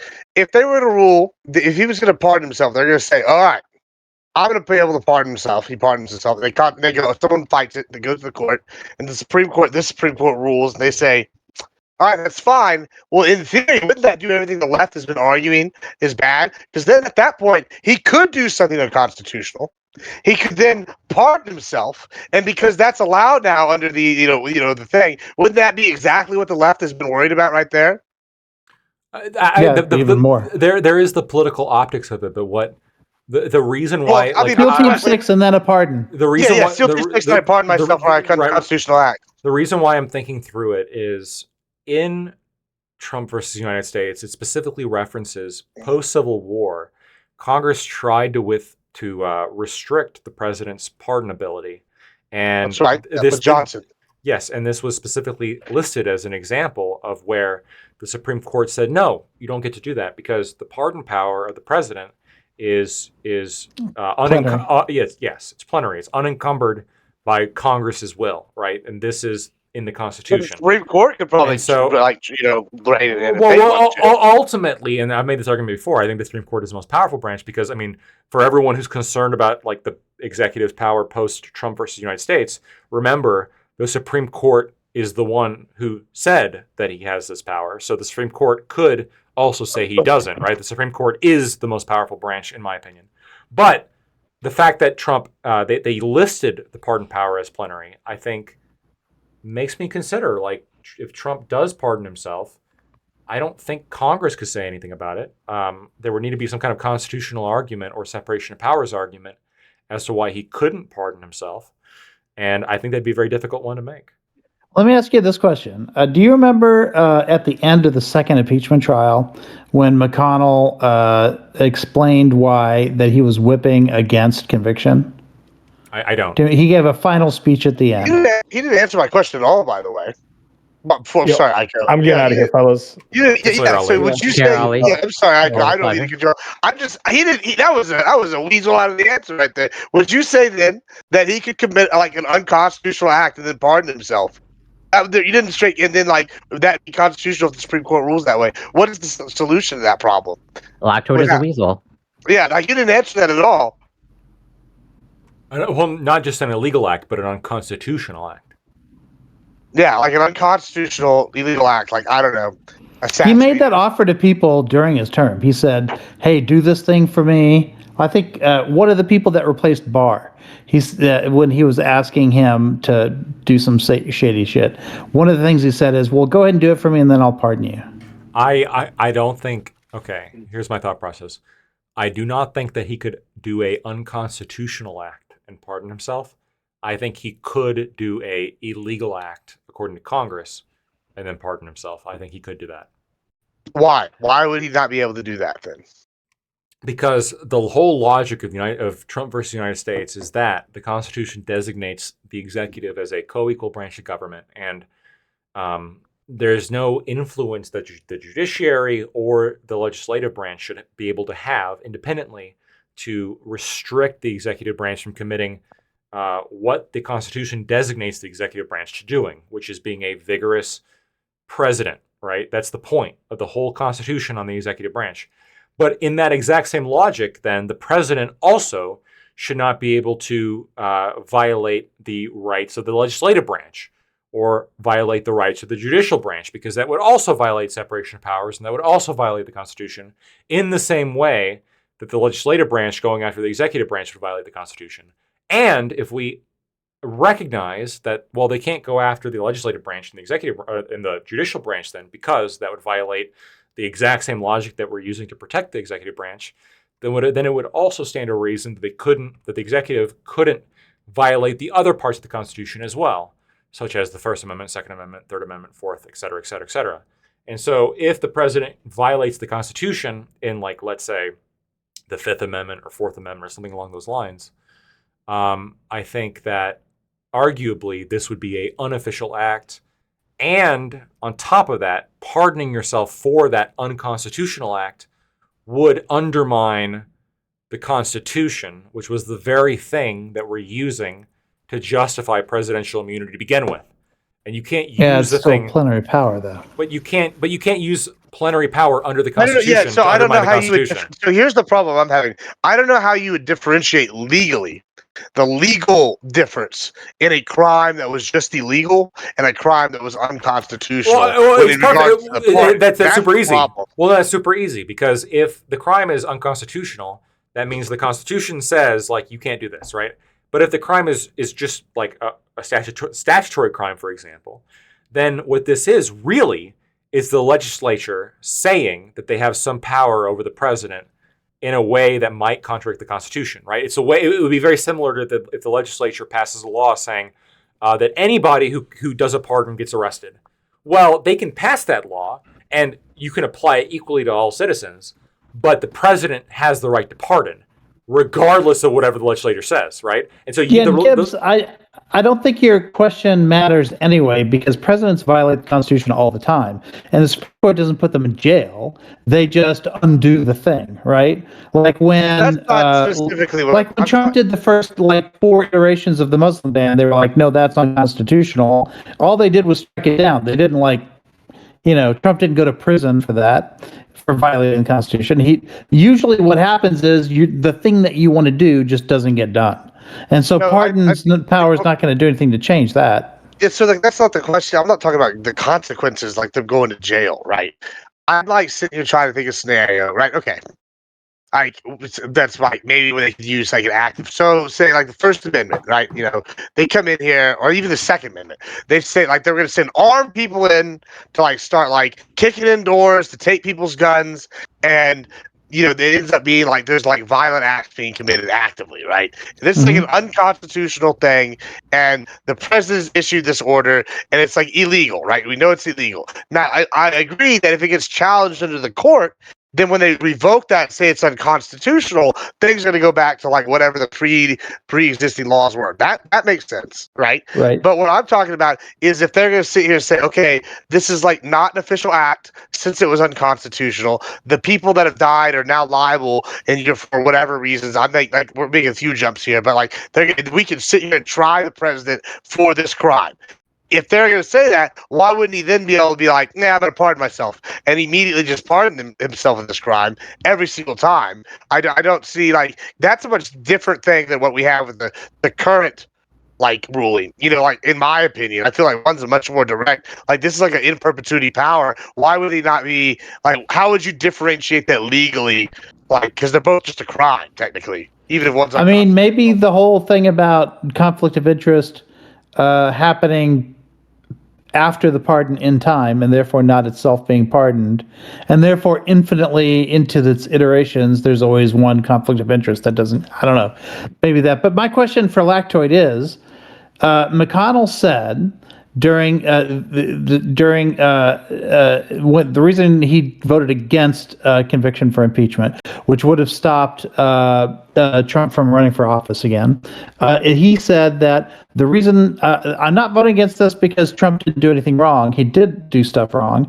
He said, but I don't believe the person who's like in charge of the Senate, I don't believe it is the Senate's role. I don't think it's Congress's role to deal with Trump on this matter. This is a matter for the courts. And the famous line from him was, President Trump has not gotten away with anything yet, meaning that we're not going to deal with it in Congress. We're kicking it over to the courts because that's its jurisdiction.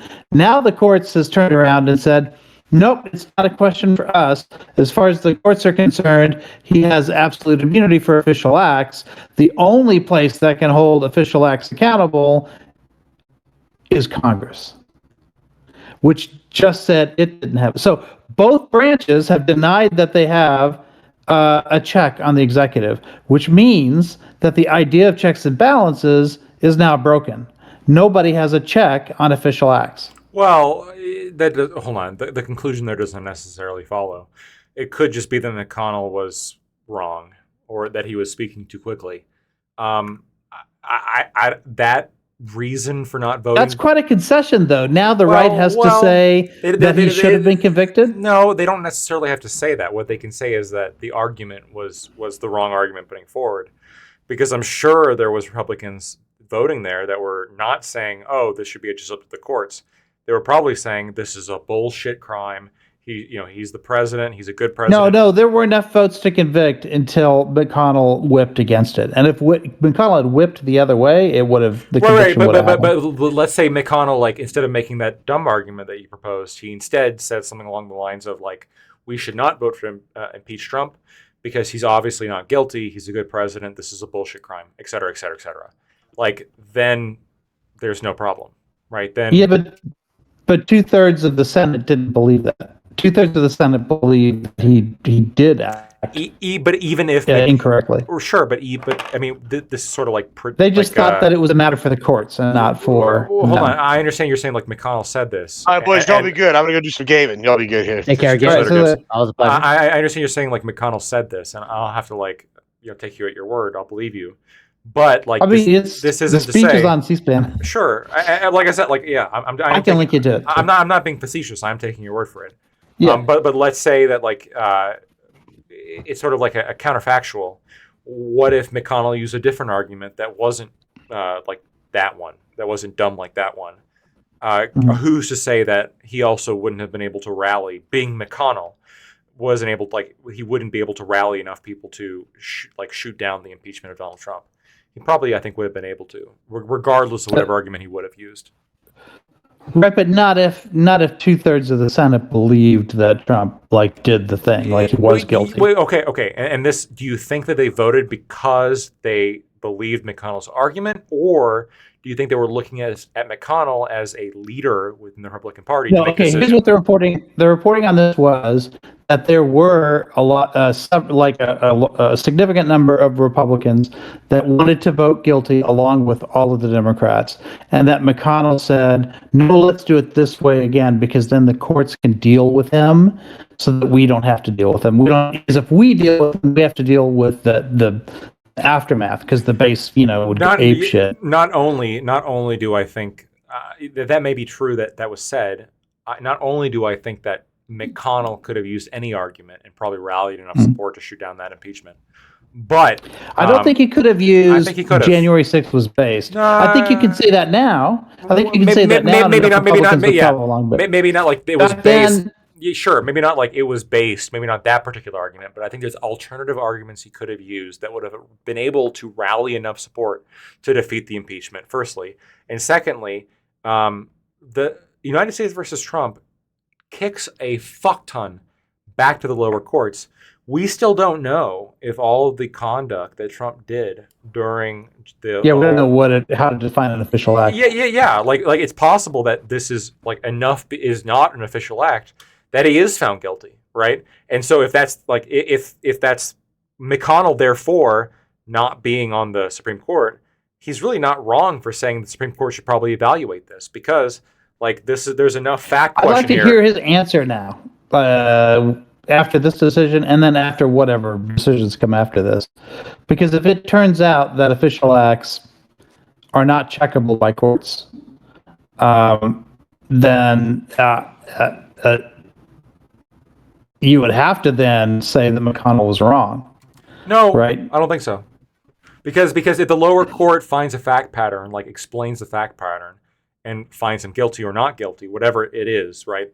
McConnell could look at that fact pattern and say, in his interpretation, obviously he's not guilty, regardless of how the Supreme Court rules on immunity or not.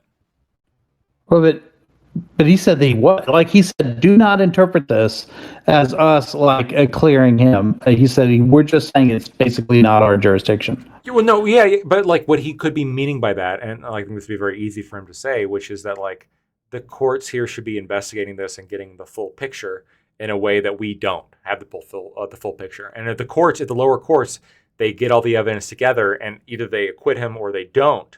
McConnell will be able to look at that and say, look, the courts did their job, got this information, and this is enough for me to say that he didn't do it. Therefore, But they wouldn't be acquitting him, right? They would be saying that he has absolute immunity because no, not necessarily, right? The courts could review all the information and still acquit him because remember, the actual like trial for this didn't go forward. This was a If they acquit him, it's a different story, right? But what if they instead say he has absolute immunity, Sure. and the place to try this would be Congress, right? Could you then kick it back Well, I think even, and have another impeachment trial? I know. I think Saying that the decision at the last impeachment trial is now invalid. No, I think even in that situation, McConnell could still justify his prior statement because if the lower courts review everything, come up with like a fact pattern, and then say that he's immune, or say that he's not immune, or acquit him on the facts, or not acquit him on the facts, or et cetera, et cetera, et cetera. And even if that goes up to the Supreme Court and they decide one way or the other, McConnell at that point, at any point, could still say, "We said this should go to the courts. The courts did review this, and although, let's say, like worst case scenario for them, the courts said there was no immunity, and they said that he was guilty of what he did based on all the facts rendered. I look at all the facts rendered, which was made available to the court because of the whole court process, and I disagree. Based on my review of all the information, it's very clear that Trump is innocent." And McConnell could say that and still maintain all the face he has within the political But he realm didn't say that before. In fact, he took great pride in saying that I'm not saying he's innocent. No, I know, but like nobody can say he's innocent or guilty now technically because the facts haven't been. Well, I mean, he sat through the whole trial. Well, like he sat through the whole trial. But the trial hasn't happened yet in front of the lower courts. Impeachment trial, I mean. Yes, but he could say the impeachment trial was a political sham, which is like, I think that's the case, and that's like the political talking point. But he didn't say it was a sham. He just said it wasn't their jurisdiction. Well, no. But again, like once he specifically said that, right. But once these are all very troubling things. Once he gets the facts from the lower court, though, sure. But once he gets the facts from the lower court, he can say, "Oh, I didn't know this XYZ from the lower court. This shows that the whole impeachment thing was a sham." He could do that. Now, Aiko, I agree with you. He could change his mind, right? He could, like, let's say the lower court finds him guilty, but says that he's immune, so that he really can't be found guilty.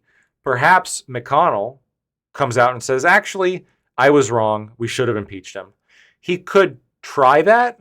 The problem is, like, at this point... he's retired now, so it doesn't matter. Yeah, exactly. At this point... point... he'll be retired by then. Not only that, but I also think that there's simply not the political will, perhaps, that there was around the time of January 6th to impeach Trump to begin with, right? So... Or he could just go into that freeze mode and just never come out of it. Right, sure. McConnell should run for president, for sure. No. Yeah. Enough old, like really old people who have like potential issues becoming president. Hey, I've been clear in my consistent of like there should be age restrictions. Of like after this, like you're done. Look, I'm not sure about age restrictions, but I'm definitely sure about cognitive exams. And we don't have good cognitive exams. Biden refused to take any cognitive exams on his. Well, that's one of the problems. Yeah, that's his right to refuse. Well, if he's running for presidency, I don't think it should be a right to refuse.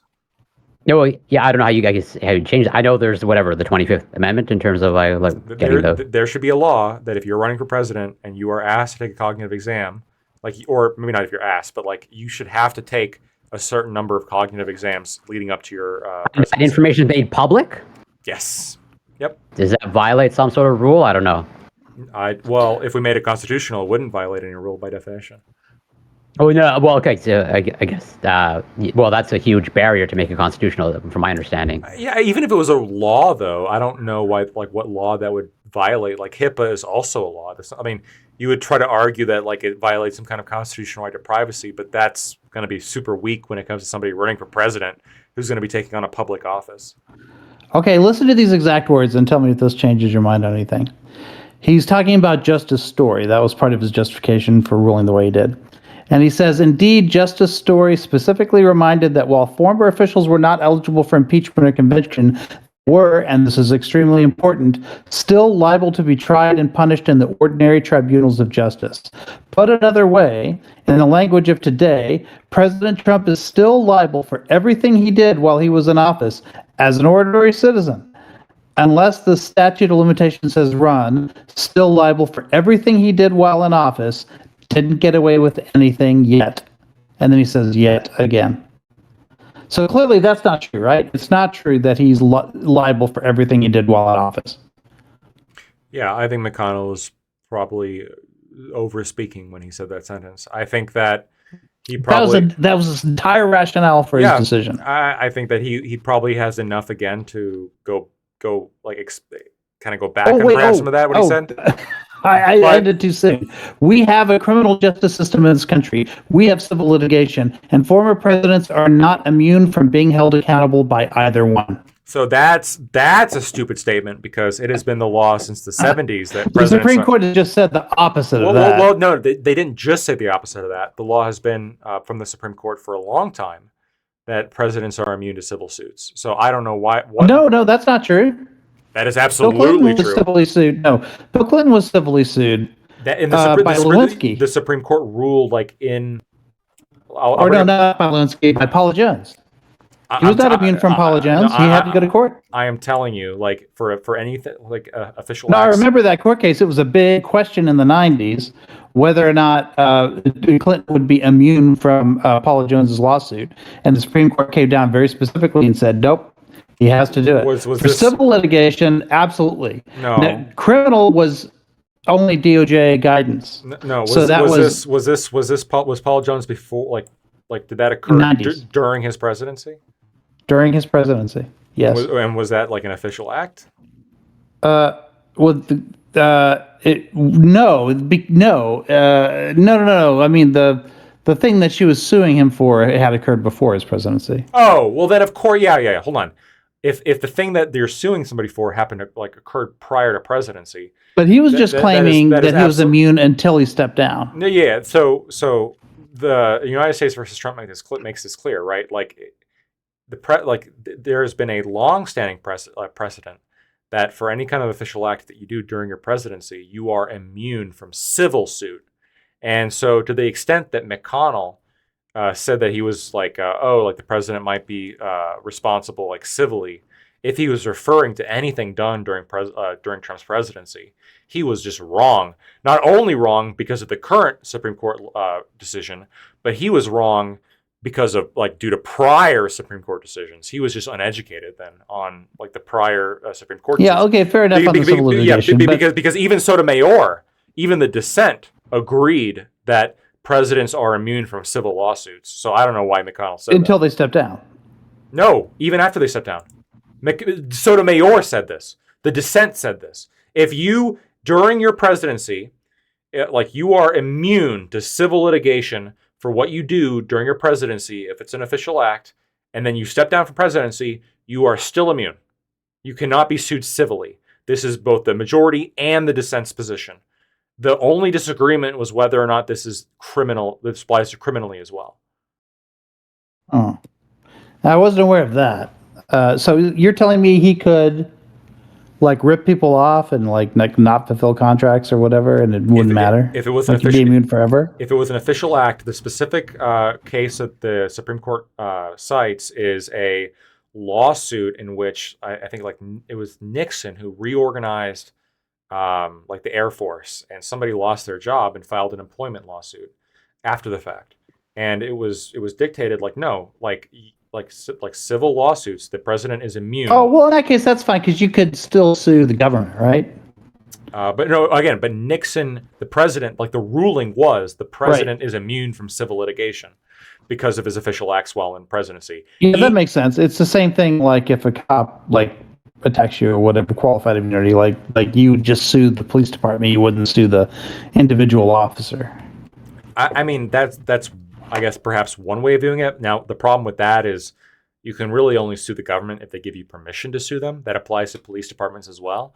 Constitutionally, the police departments never gave you the permission to sue them. You would never be able to sue police departments. This is actually one of the principles of sovereign immunity. Now, when it comes to the presidents, though, the presidents as individuals are immune from civil lawsuits. Both the dissent and the majority agree on this for acts done that are official acts during their presidency. And by the way, this is one of the reasons why I think that the United States versus Trump is somewhat persuasive, is that there's not a huge line, in my opinion, between protecting the president from civil lawsuits following his presidency compared to criminal indictments following his presidency. When you look at the considerations that the prior court was looking at in protecting the president from civil litigation, the main concerns they have are we don't want the president to not do anything because they're worried about consequences afterwards, which not only applies to the civil context, but arguably also applies to the criminal context. So from here on out, we have presidents who don't care about consequences. Well, in the past, we had presidents that didn't care about most consequences. Now it's a little bit broader, to criminal as well. Yeah, I'm not sure. And to be clear, if you don't trust government, France. By the way, many European countries have this exact same policy, right? So, in France, yeah, sure, Russia does. Yeah, well, in France, parliamentarians are completely immune as well. Putin's totally immune in every way, right? But again, about everything. Sure, I mean, we all like to point the finger at Russia, but again, France parliamentarians are immune as well for acts during Parliament. They can commit crime, potentially, and if their official act is a crime, they're also immune. Yeah, right? They have the French Foreign Legion, right? Which they commit their crimes with that, pretty regularly. At least historically, maybe, yeah. Okay, so but okay, forget the civil part. Let me reword it without that. We have a criminal justice system in this country, and former presidents are not immune from being held accountable by it. So but now they are right now. They are immune from being held accountable by the civil. Only, for criminal, but only by the criminal justice system. Yeah. Only when it comes to official acts, and I think that's the critical part here, because the Supreme Court says multiple times that the president is not above the law, that for any kind of unofficial act, the president is criminally liable, right? So, was that an official act? What he did during January 6th, telling Pence, for instance, to count the votes the other way. Was that an official act? In the specific opinion, the Supreme Court, the majority opinion says, we don't know because there's not enough facts in the record whether or not that was an official act. You guys have to investigate further. That is specifically what they said, because the vice president... So they're kicking that down to the D.C. Circuit. Yes, because the vice president is also the president of the Senate. And so what they don't want to say, well, the Senate's violated. Then this is why, by the way, I'm arguing that the separation of powers argument, I think, would prevent the president from doing anything unconstitutional and it being an unofficial act. Because what they argue is that the president can't violate the Senate's rights, and the vice president is the president of the Senate. So if the president ordered the vice president to violate the constitutional duties of the Senate, this would not be an official act. But if the president was working with the vice president within something in the executive, this might be an official act. And the Supreme Court said, well, we don't know which one it is, so you guys got to go get more facts and investigate. So say Trump. Okay, so this gets kicked down to the D.C. Circuit, presumably goes on bank. This would have to go on bank. It's too important, right? And then Trump wins. In the meantime, fires Jack Smith. I don't know if he would fire an independent counsel like that. He almost did in his last presidency. He didn't in the end, but I don't think. Maybe I don't know. I don't know if he didn't fire. He wanted to fire Mueller because he fired the guy that was before Mueller. We'll see. Yeah. So what will you think? Do you think? What will your opinion be if he fires Jack Smith? Well, Ben Shapiro has said this specifically. If you do that, if you fire the independent counsel, or that's a problem. You probably shouldn't do that. Okay, but will the Supreme Court stop him? I don't know. It's possible that he could, because the majority opinion does indicate that because if Biden had fired her, yeah, they'd be fucked up, 100%. Yeah. And look, Obviously, I've made this clear. Like I've just got done ripping on Trump for his appointment of Sessions. If he does fire Jack Smith without any kind of like justification, I would criticize him for that. It seems to me inevitable that he would. I mean, I suppose he could just self-pardon and think he gets out of it that way. But I don't know that. I mean, everything is such a like gamble. I suppose firing Jack Smith and pardoning himself at the same time would be increase the odds of a clean slate at that point. I don't know. And this is where I think we're going to disagree. I think a lot of these prosecutions and those investigations, et cetera, I think that most of it's politically motivated. I think that if he gets elected again, not only is the motivation going to go down because he's currently president and nobody's going to try to get him now, but I don't know. Her stuck around for years after Biden won. Sure, but even her did not recommend charges. But I think that even after, like, I think once the Democrats know that Trump can't run again, I think the motivation to go after him is going to sink. I don't think people are going to care all that much anymore, especially the Democrat machine, like the political machine. I think Jack Smith feels like he's got a job, and it's really Jack Smith is the only opinion that counts, right? He's not going to just resign, I don't think. I think he sees it through. Maybe he loses, like maybe he wins at the D.C. Circuit Court and the Supreme Court bails him out again and says it's an official act. But there's some value in making them actually say that it's an official act, right? There's some value in sort of forcing their hand, right? Sure. And look, I'm saying it eliminates some ambiguity as to what their motivation is. At any rate. And yeah, I'm fine with ultimately, like, if we want to like look into this being looked into. But after looking at the New York case and looking at the details of that, I am convinced that there is a political nature to a lot of these like investigations and lawsuits and criminal trials. I think a lot of this is lawfare to some extent, especially the New York one. And once but hasn't it been lawfare ever since Whitewater? I mean, I don't know. I just know in this case, I think it is, and I think that once the country knows that he can't be president again, I think the motivation to continue to go after him is going to just not be as much. Like they're not going to care. I mean, I think what protected the Clintons during it was because he was put in there for Whitewater, right? But then it morphed into the DNA on the dress and all that because he was just fishing for a crime, right? But he jumped from possible crime to crime to crime and could never convince a grand jury, could never like get one indictment on the Clintons after 15 years of obvious politically motivated like chasing. And what protected them in the middle of all that process was there was nothing there. Like he couldn't find enough to even get an indictment. So it seems like with Trump it'd be the same thing. Even if there's lawfare involved, what would protect him the most would be him being innocent. Sure, that protects everybody the most in any kind of criminal indictment. Being innocent is a big advantage, especially when you need a unanimous jury, right? You only need one person out of 12 to have reasonable doubt. So it seems as if the lawfare thing isn't really a problem. No, I'm not worried about it going in the other direction either for the same reason. That's a jump. You made a jump. I agree with you. The best thing is that you're innocent. But it doesn't mean that, like, even if you are innocent, that you're like 100% safe.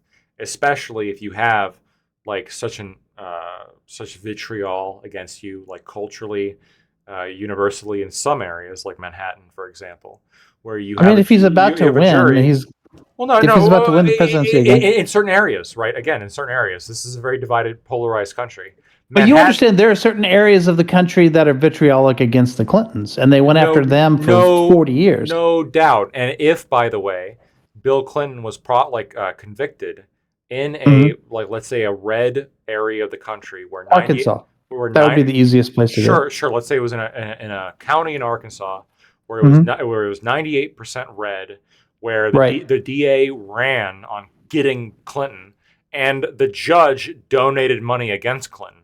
And let's say this was like the legal apparatus that was opposed to Clinton, and Clinton got found guilty.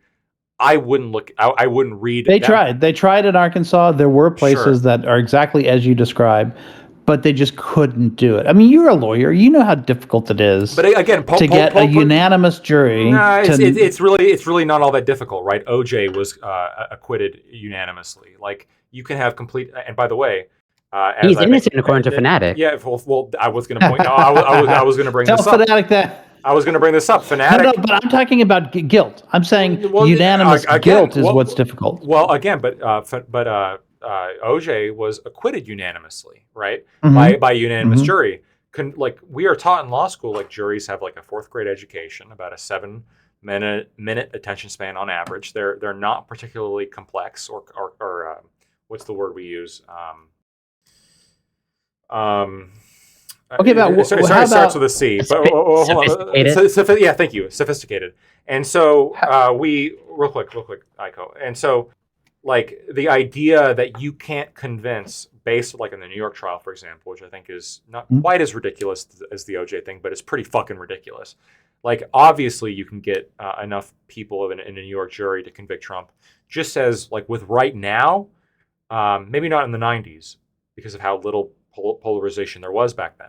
But now, if there was a 98% red district in fucking Mississippi that found Biden guilty of whatever, when there's a DA that's like dedicated to getting him and a judge that donated to the Republican Party, I wouldn't look that much into it, especially if I looked at the facts and said, this is complete bullshit. Like, and here's why. So no, I don't think the jury trial like is as reliable as you do. I think the jury trial is sort of a like lesser of two evils that we've implemented that fails when it comes to presidents, because we're not predicting that there's such a unified resistance to certain individuals as there is when it comes to the presidency.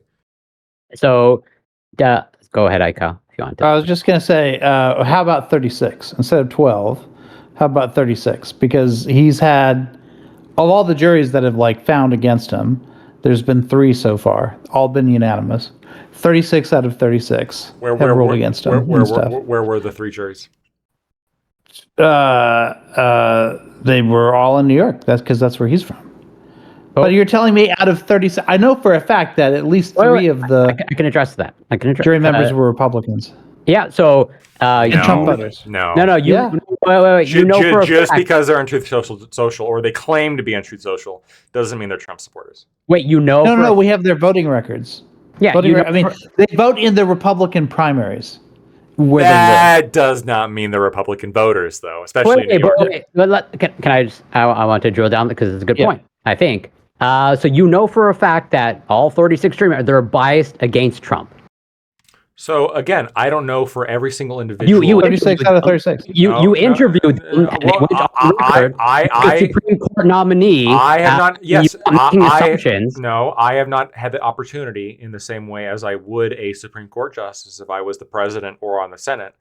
So what do you think? Assuming that all 36 are biased against Trump. Yes, because if I don't have the opportunity to personally interview somebody, I do assume things based on their immutable characteristics. Yes, we shouldn't assume things, though. If I don't have a personal interview to go off of course.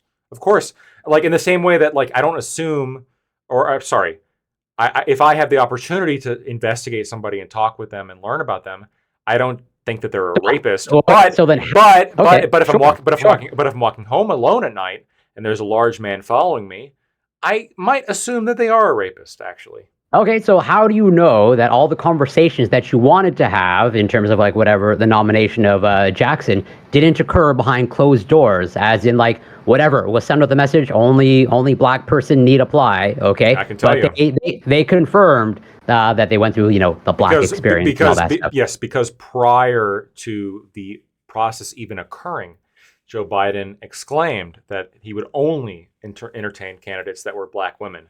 This would be like me saying men are rapists regardless of who they are, and then coming to the conclusion that like the man at night following me might be a rapist. That's not the logic that you should be using. The logic you should be using is, well, everybody's an individual, and if I should be making judgments about people based on the best heuristics that I have. And the best heuristics are like interpersonal interviews that I have opportunity to do and going through all that. But if I don't have the opportunity to sit down with somebody and go through everything, I'm going to make assumptions based on where they live and based on their voting patterns, etc. And again, like, you look at the jury, which again is in a 98% blue district, you can make assumptions about that, but you don't even have to make assumptions about Alvin Bragg, who has specifically ran against Trump. He said, I'm going to get Trump when he ran. You don't have to make assumptions about the judge who presided over that case, who donated money against Trump. I don't know, against ethics rules, by the way. He violated the judge ethics rules in that area. That was a controversy, by the way, that he was investigated for. So, and it was determined that he did do that. So, there's enough there that I think there is sufficiently biased against Trump. Okay, I'd like to make a deal.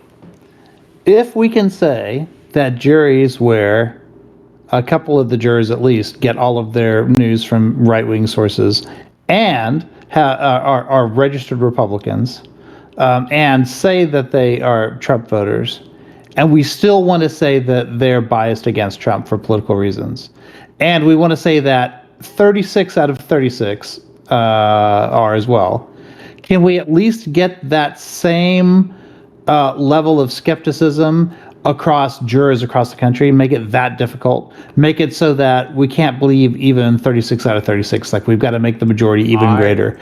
Because we could empty the prisons if we had that level of skepticism. Look, I am very skeptical of juries, to be very clear, right? Like the Innocence Project, I think does a lot of good work overturning. Sure. Yeah. That's what I'm saying. I would take that deal. Sure. I would let Trump go scot-free if we could do the same across the country. The issue is like, I don't think that when it comes to your regular, everyday, normal motherfucker, that you have the same level of organized resistance and organized persecution as you do with a political candidate as controversial as Trump, right? If, for example, and I will take this deal with you every day, if you could show me a criminal case where the judge, because we already had another deal earlier. Okay, I understand. Yeah, we're building bridges.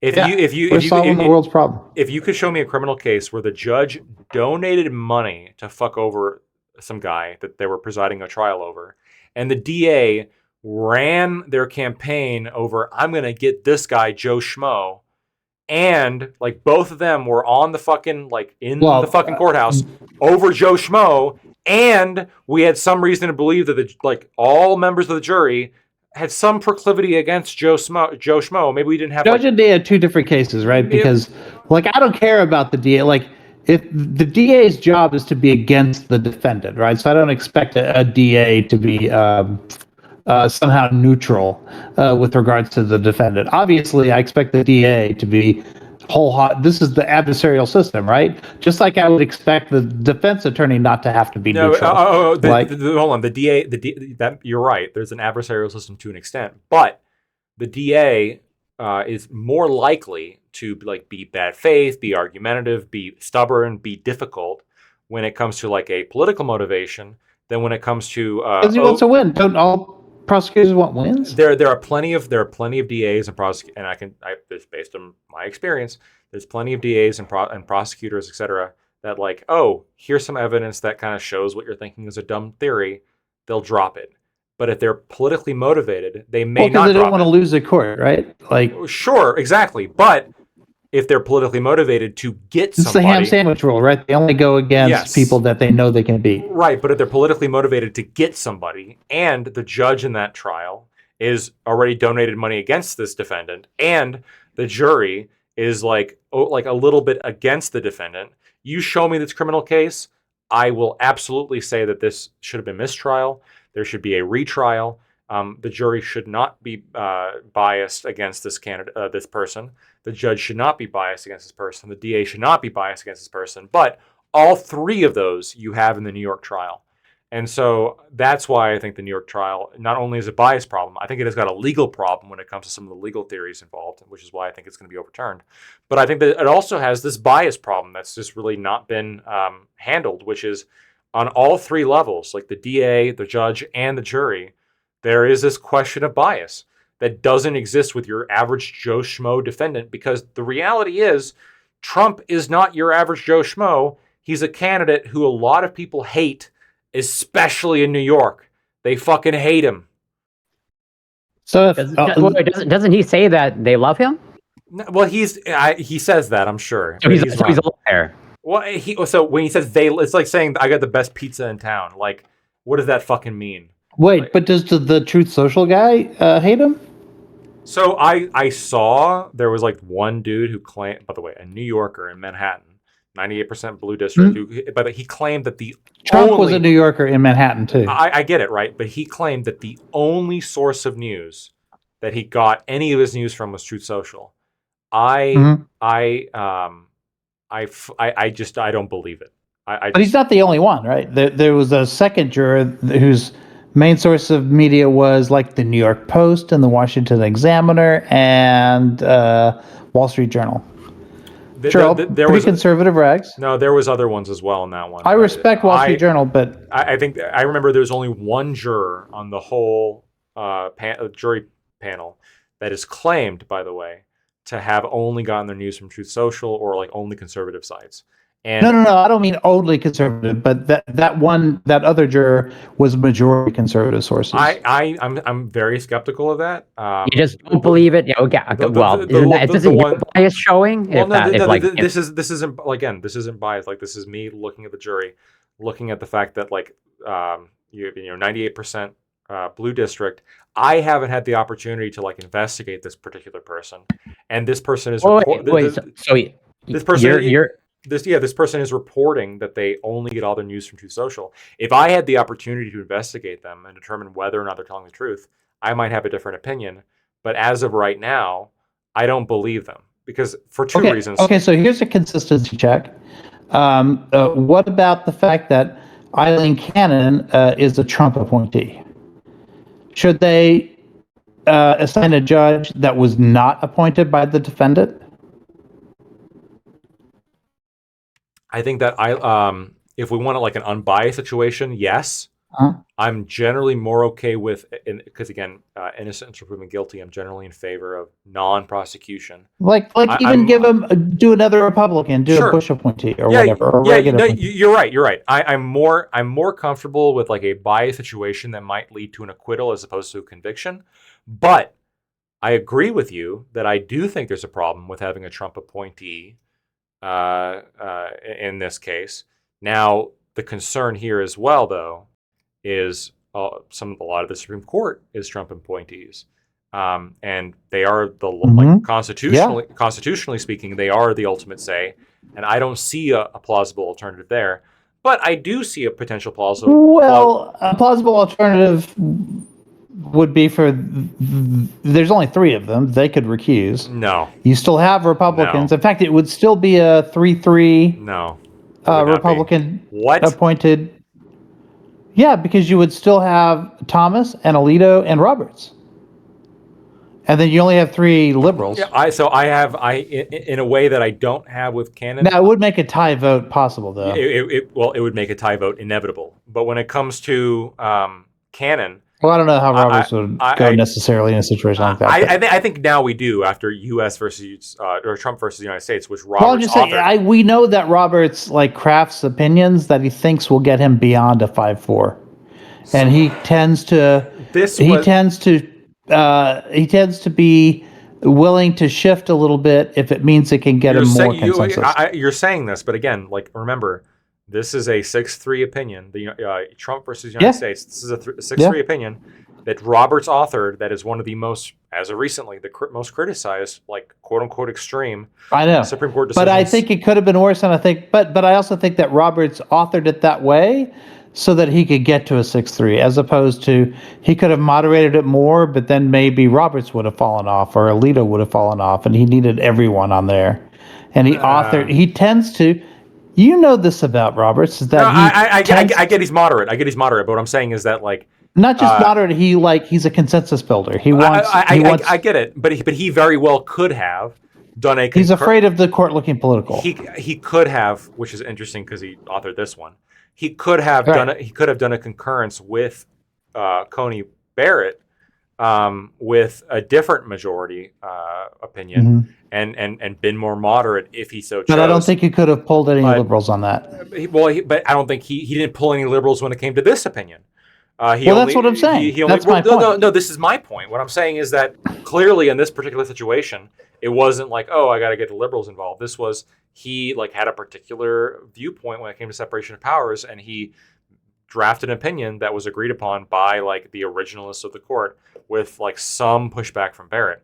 What I'm saying is that constitutionally speaking, I have issues with Supreme Court justices recusing themselves if they're Trump appointees in a way that I don't necessarily have an issue, or I have less of an issue when it comes to just a regular judge in Florida. I'm more okay with. Was Barrett the only concurrence that was separated from the main decision?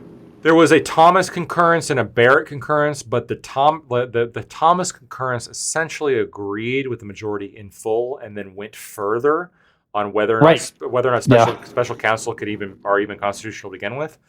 Barrett was the concurrence that challenged part of the majority's ruling when it came to using allegations of criminal activity during official acts as evidence to begin with in official acts. That's where she challenged. That's interesting. So that implies that Thomas would have struck down the cast star. Yeah, probably. Would he though? I think so. Yeah. That would be interesting to go back and see if. I think he would. I mean, he challenges the constitutionality of independent counsel to begin with, special counsel. He says that it's not within the Constitution. I can see him doing that with her because his opinions had already been on record by then. But back in the 90s when it wasn't, he didn't have that incentive quite yet. I'm not sure. But then again, I don't trust. Thomas is the one who seems to be least consistent in terms of his ruling against ruling consistently with his principles if it means that it goes against his political side. He tends to not do that as much. I disagree. But I think to Thomas their credit, is fucking based. I think sometimes Kavanaugh and Gorsuch and Barrett are more consistent in that way. I think we are privileged to have one of the best Supreme Courts in history right now. I think that Neil Gorsuch is, although I disagree with him on some of his analysis, I think he is extraordinarily principled. I would never question. Didn't he piss off Alito with his? That's what I'm saying. Yeah. He in both McGirt and one of the trans. The trans decision, yeah. Yeah, I don't. By the way, that trans because he used originalism to get there, and not originalism. No, textualism. He used textualism to get there. Yes. Yep. He used textualism. And Alito got pissed at it because he was like, right. Yeah. And by the way, I agree with Alito there in his analysis, but I think Gorsuch is a good faith actor. I think that he's I'm not going to question his integrity. I think he's a very smart guy, and I think he's very principled. And I think he writes good decisions. And even though I disagree with him, I'm not going to challenge the fact that he sees the science to this and he's trying to engage in it. I think the same thing about Alito. To some extent, Thomas has been very consistent recently, especially when it comes to challenging longstanding Supreme Court precedences like Griswold versus Connecticut. I think that the fact that Thomas brought that up during the Dobbs decision, he doesn't get enough credit for that. Nobody wants to challenge contraception, especially now, because of how political it is. But I think Thomas is right in that. I think the Democrats wanted to have it. Well, Democrats would love if Griswold got knocked out because they would run on that constantly. But when you think about it, why the fuck does constitutionally the right to privacy protect estrogen and progesterone, but it doesn't protect fentanyl? Doesn't make any sense at all. Why does the Commerce Clause allow you to wage the drug war against fentanyl and weed, but not against birth control pills? It is a complete inconsistency. I think Thomas was right to point out the inconsistency, but politically speaking, it was very brave of him to do so. And I think I give him credit for doing that, actually. In a way that Alito, although I like Alito, I don't think that he had the same balls that Thomas did when it came to actually saying, well, we should probably look at these other opinions too. I think Barrett's been surprisingly moderate on contraceptive issues because being the hyper Catholic that she is, you would have expected her to be more aggressive on that stuff. And although she did help do Dobbs, she hasn't been pushing any further on other issues. Barrett, Kavanaugh, and Roberts, I think, are the most center of the court right now. Roberts probably the most center of all of them, even with this most recent decision. But I think I'm not a big fan of Kavanaugh. Actually, I don't like his opinions all that much. I think that he's not as sophisticated as some of the other justices, like Alito or Gorsuch or Thomas. I think those are my three favorites. I get the sense that he has something to prove, especially after his contentious hearing. I think he's not the right-wing monster that they painted him as, and so he wants to go, see, I'm not so bad on that. Exactly, yeah. I think you're right. I think that he's not ruling as on principle as he should, but he's more just stung still from the whole nomination process in a way that, I thought it would push him the other way, he was going to get revenge on everyone on the left, Yeah, but you never know how people are going to react. But Barrett's been impressing me a little bit. I think that she's I think she's very smart. She's putting forward good decisions. I'm not a fan, obviously, of Kagan, Sotomayor, or Jackson. I think that they are the hyper-partisan branch of the political element in the Supreme Court. And yeah, I'm not. But I don't get what you say. Jackson is actually black. Well, and I'm going to give Jackson a little bit of credit here, okay? And she did something that I didn't expect her to do, and I will eat my words. I have said before, I don't know if I've said this, but I thought this in my mind, definitely, that I couldn't see her ever disagreeing with Sotomayor because they just rule together as a block so often. It's just, by the way, there's been studies on this, right? Living Constitution theorists, they cite less, have shorter opinions, and they agree with each other more often than any other any other legislative or judicial philosophy. Any other judicial philosophy. So I was not expecting. I don't know that means necessarily anything bad inherently. If you cite less, have shorter opinions, and agree with each other more, I think it's especially with citing less.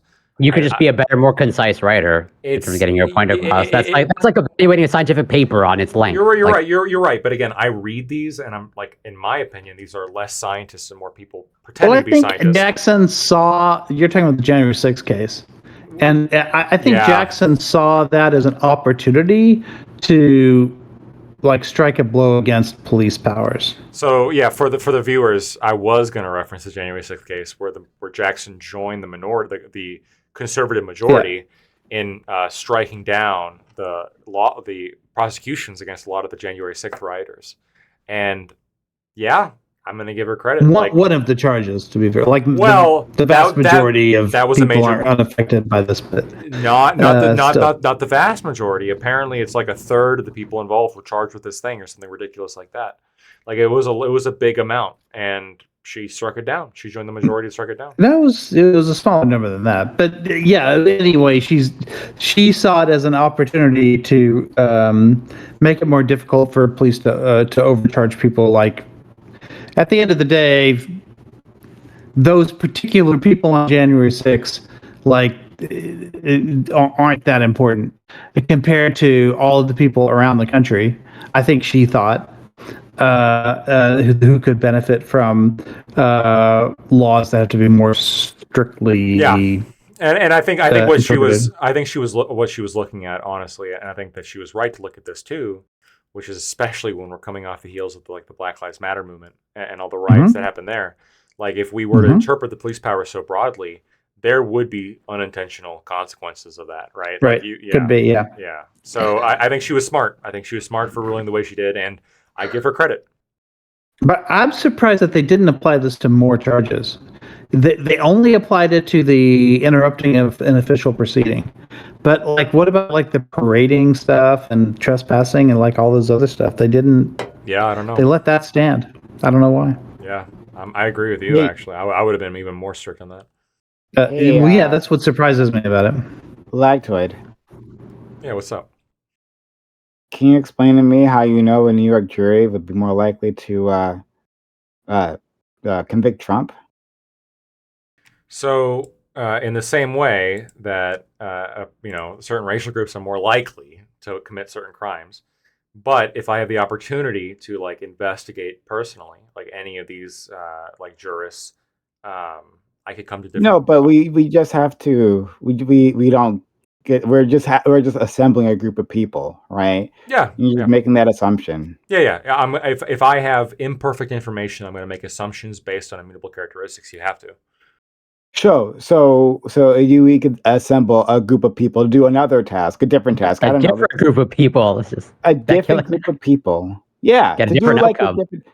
maybe a different number, maybe a slightly smaller number. I don't know. Right. Like one. A different group of people to review video games. Okay. Yeah, maybe. We'll just get a different group of people to review video games, to judge video games. Right.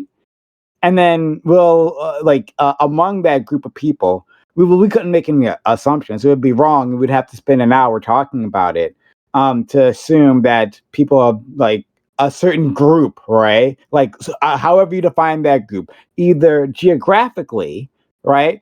Or maybe even ethnically, or I don't know, whatever it is that you want, right? Maybe they all went to a certain pizzeria.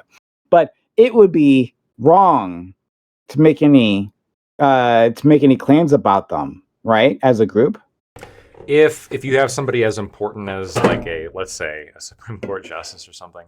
We're not talking about Supreme Court justice. We're talking about video games. Well, hold on. If this is of a video game player, like I might not care to do the level of investigation that's warranted there to determine which stereotypes are accurate and which ones aren't, and I might make snap judgments based on stereotypes. But if we're dealing with like some kind of position where we should be investigating all the individual's merits, I don't know, like a branch of government, let's say, then yeah. How do you know that they weren't investigated?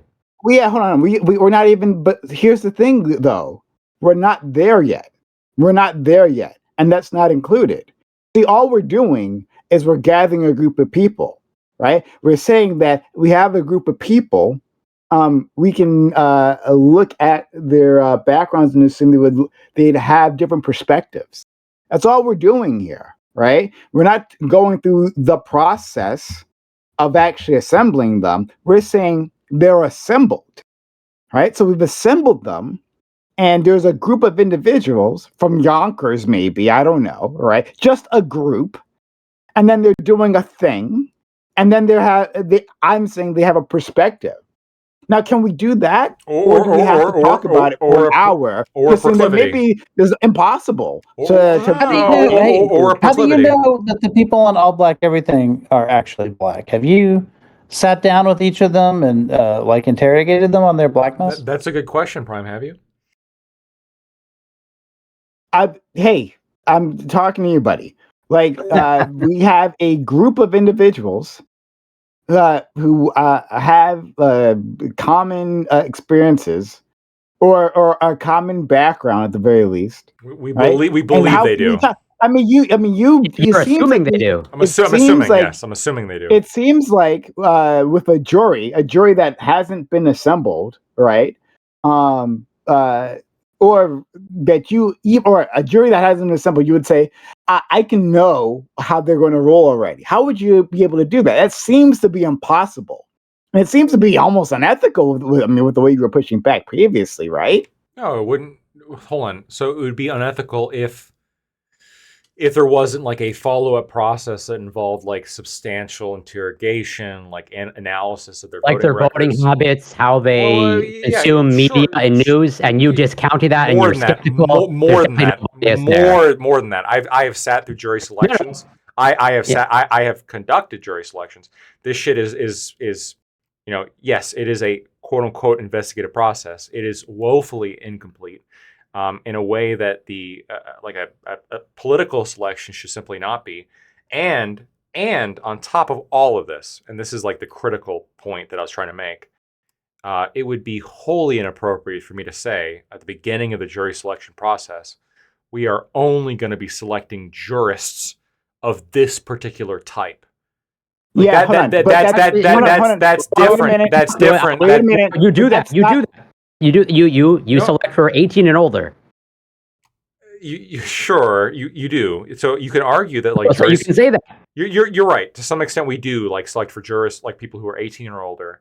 Now, I would argue that the more barrier, and by the way, I can make an argument for that based on the fact that people who are 18 or older have a certain level of judgment capacity that I think is You necessary. can make an assumption that is an assumption. We can't say that 18-year-old across. I would argue that it is a fair assumption that people who are over the age of 18. Oh, Yes. now he gets me. Unless you guys want to argue against the age of consent, I think that it is a fair assumption that people over the age of 18 have a judgment capacity, or at least minimal judgment capacity necessary to be in a jury.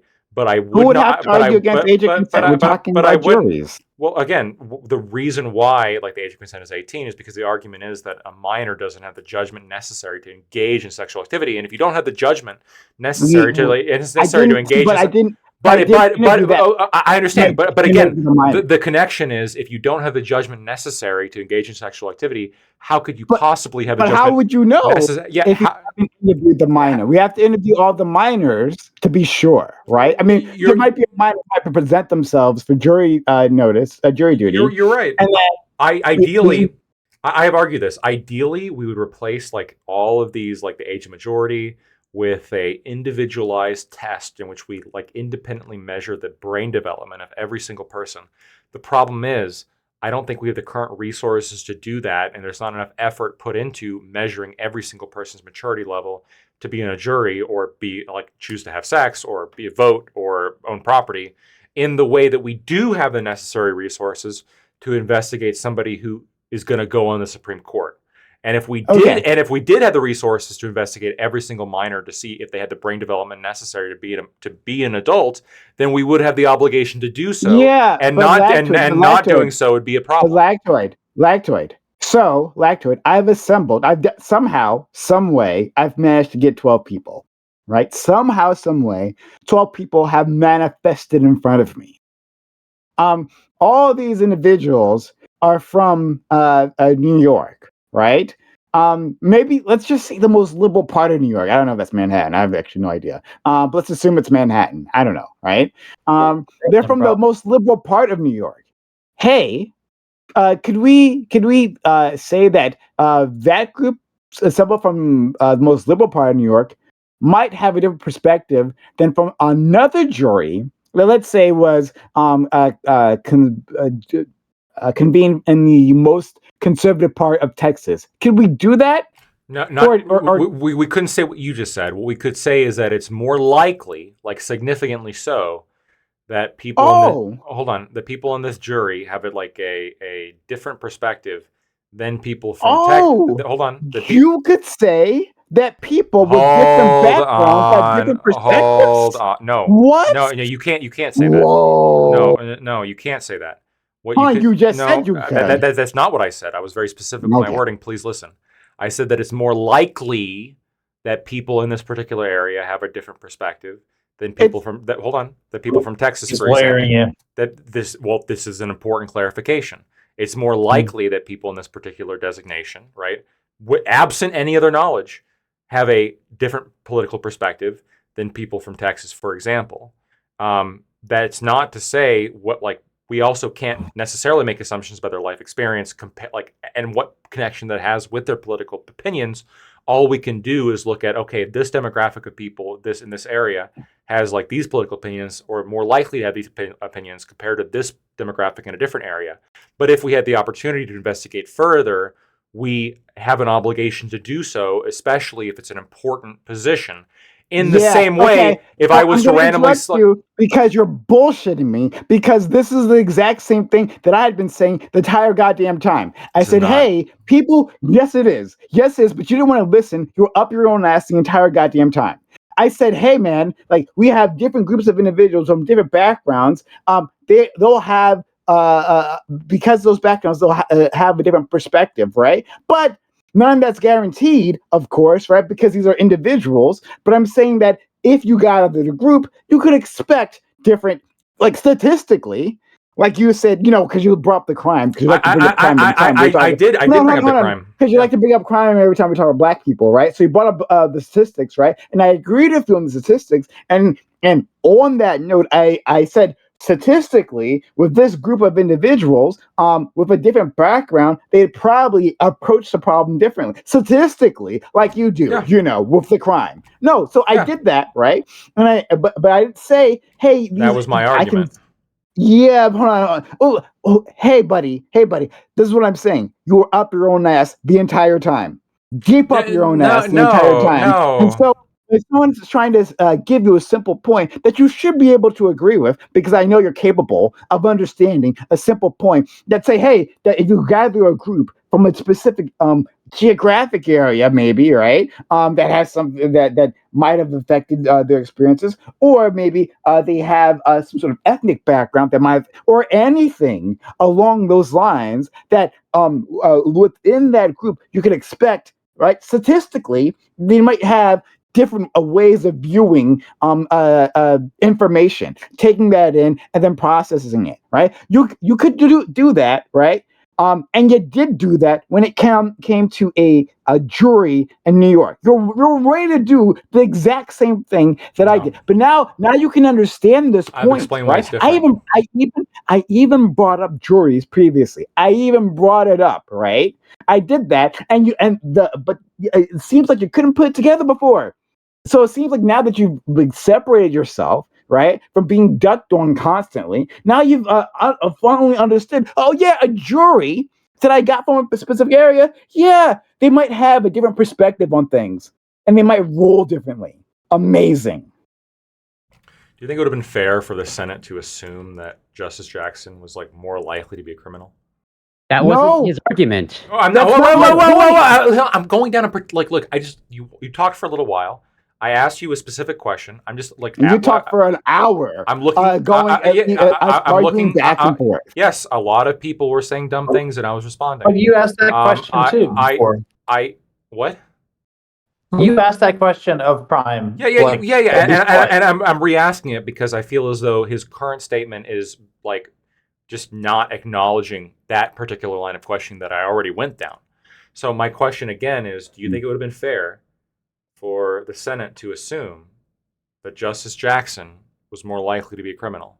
Should they have treated her during their interview with her, let's say, like, or let's say they, we're just like, looking at her and we're saying like, oh, like, she's a criminal. Like, would this have been justified? Would this have been fair? No. Okay, my question for you is, if you think it's fair for them to assume that she would think a particular way because of her life experiences, why is it unfair for them to think that she wouldn't act a certain way because of her life experiences? It wasn't my point to say that they should. I didn't say. My point was never that she would act a specific way. That was never my point. Again, I know that wasn't your point. When my question, I'm going to reiterate my question because I don't think you understood it. What I said is, if you think that it's fair for people to think that she would think a particular way because of her life experiences, why is it not fair for people to think that she has a higher proclivity to act in a particular way because of her life experiences? Don't you agree that life experiences may inform action?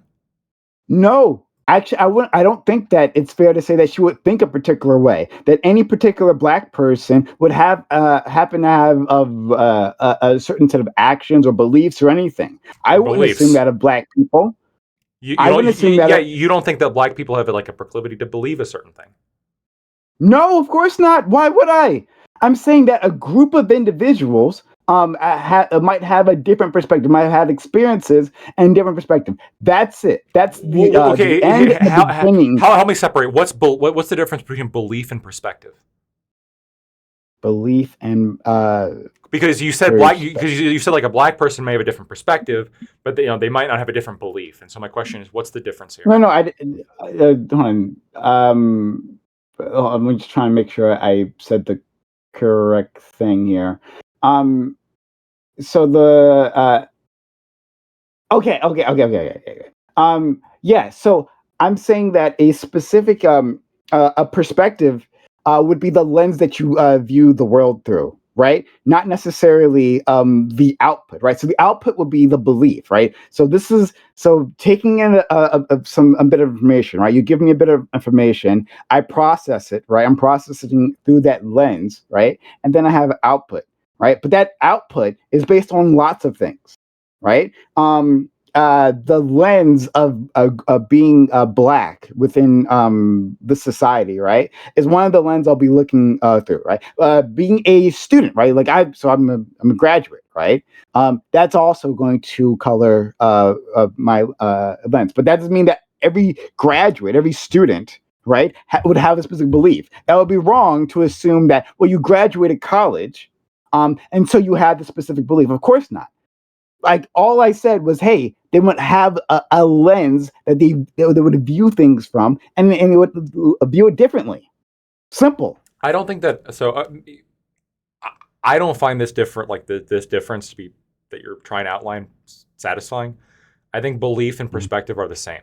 I think that if you when you approach any like kind of fact information that's coming in, right, it's going to be like perceived by like you and like your set of beliefs that you're interpreting the world by, right? And we all have a set of beliefs that we interpret the world by. They're going to be like fundamental axioms, our evaluation of truth, etc., like what we believe. And the information that we receive is going to be interpreted by those beliefs, whether they be fundamental beliefs or even whether they be beliefs that we might change. So, I disagree that perspective and belief are different here. I think that if you have, it's true that like the grad example you use, people who have graduate degrees, I think this is like you can use the exact same logic I've been using with like minority groups as you can with graduate degree holders, which is that absent other information, we can actually make some general statements about people with graduate degrees, right? We can say that people who have graduate degrees are more likely to earn more money. We can say that people with graduate degrees are more likely to be white or Asian or Jewish. We can say that people with graduate degrees are more likely to vote for Clinton and Biden than they are for Trump, right? These are all things that we can say because I've seen the Pew Research polls that indicate this is the case, generally speaking.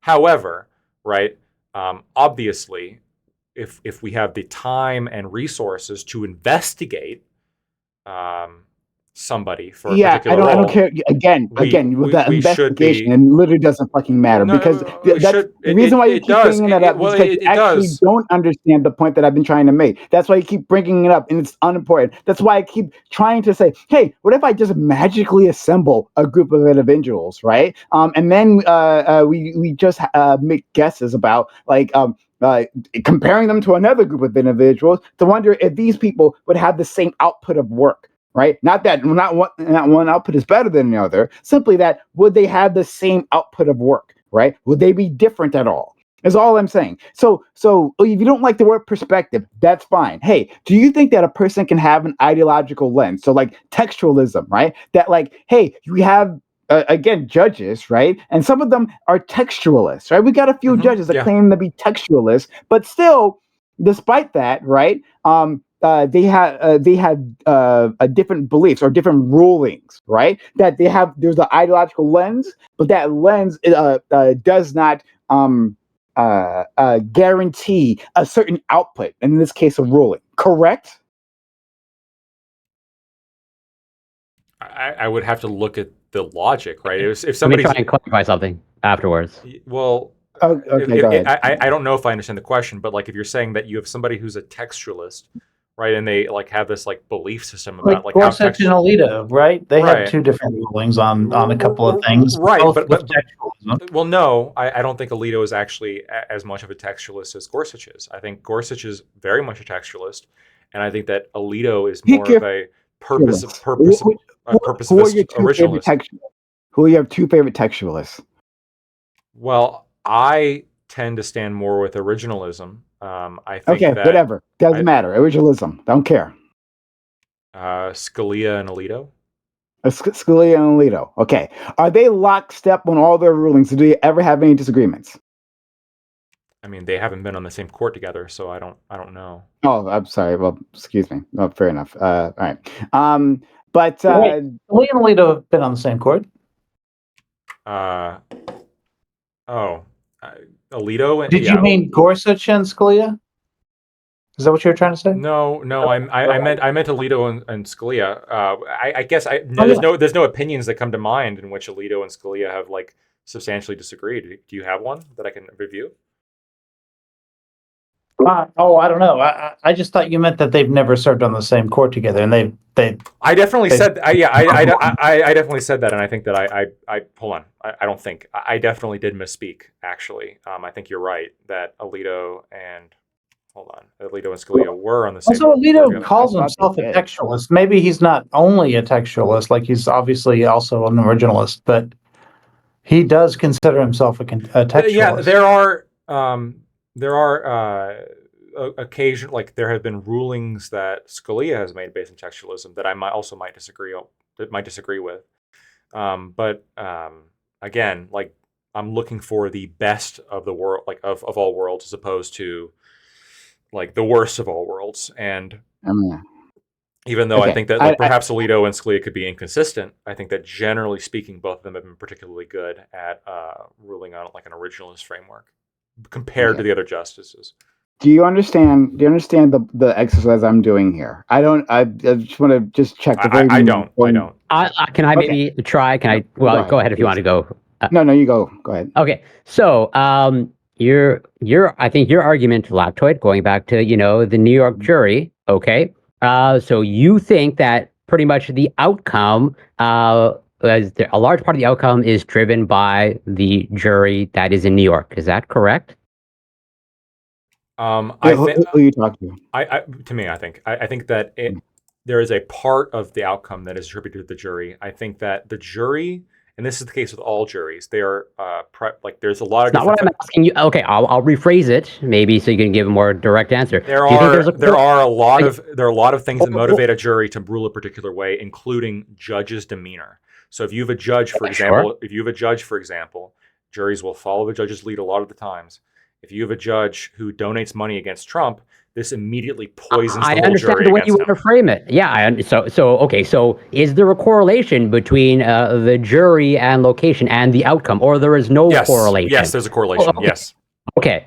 So then, would it also then be your argument then that if we change the location of the jury, there might be a different correlation there, or there'd be the same correlation? Yes. It'd be a different correlation. Yep. Okay. So I think that's the overall. Have I ever denied that? Yeah, and some of your pushback. No, I've never denied this. I have never. This is the most frustrating thing because I feel like I'm reiterating myself over and over again, but it's just not being heard. Where same here. Well, no. I promise you, I've heard you. What I'm trying to say is that I can recognize correlations. But what it seems to be is that we're all in favor of putting, when we have the time and resources to mitigate these correlations to as accurate as possible, especially when it comes to race. That wasn't what he was arguing. We appear to have the obligation to do so when it comes to one particular way, but not the other way, right? When it comes to saying, I'm not going to narrow the correlations. I'm just going to say, Black woman justice. That is the requirement. Black woman justice. Okay, shouldn't we narrow the correlations here a little bit? Shouldn't we assess how being Black has affected your life? Shouldn't we assess this? Obviously, we wouldn't make these bold, broad correlations crime rate. Anything. That's why you've never heard anything that we've said. Because you're not speaking. I'm sorry, but you are not addressing his. I don't think. I'm not going to try. I don't want to put words in Brian's mouth. I can restate your opinion. I can restate your position. I can restate your position, Prime, and then you can restate mine. Your position is that, in the same way that I think that a jury in New York, for example, may have some generalized culture or generalized theory that I can then use to predict what a verdict might be for Donald Trump, it's also fair then to use the exact same kind of concept to predict how a group of Black people who've had a different experience. No, he didn't say predict. He did not say predict. Let's be clear. He said different. Different what? That's the crux. He made it explicitly clear. He wasn't making any. It's going to be more liberal. It's going to be in this direction. He said it's going to be different. Okay, that's why I emphasize. Oh, wait. So it's not just predicting that it'll be different, which is what I was about to say. You're saying that it is guaranteed 100% no possible hypothetical in which a black person has a different experience, or a non-different experience. No. So it is prediction. No. What? I mean, sure, we're predicting that it's different. Okay, predicting that it's different. That literally, yes, I was about to say, let me finish what I said Prime's position was, which was that you can, in the same way you can use like the location to predict that somebody's going to like vote against Trump, you could also use somebody's race or gender to predict that they're going to have certain cultural norms, certain life experiences within America because of the experience of being black, right? That's what I was going to say. It's prediction still. It's not like guaranteed in every single case that every single black person has a different experience. I think you went a step too far in terms of like, well, if it's whatever a composition of like black people, it's going to tend toward a certain way. What I heard Prime say is that it's just going to be different. That is it. Not different in any particular way. He didn't specify, just different. Okay, as in, you're saying it will be different. You can predict it can be different. You agree with me? You can't guarantee that it'll be different, right?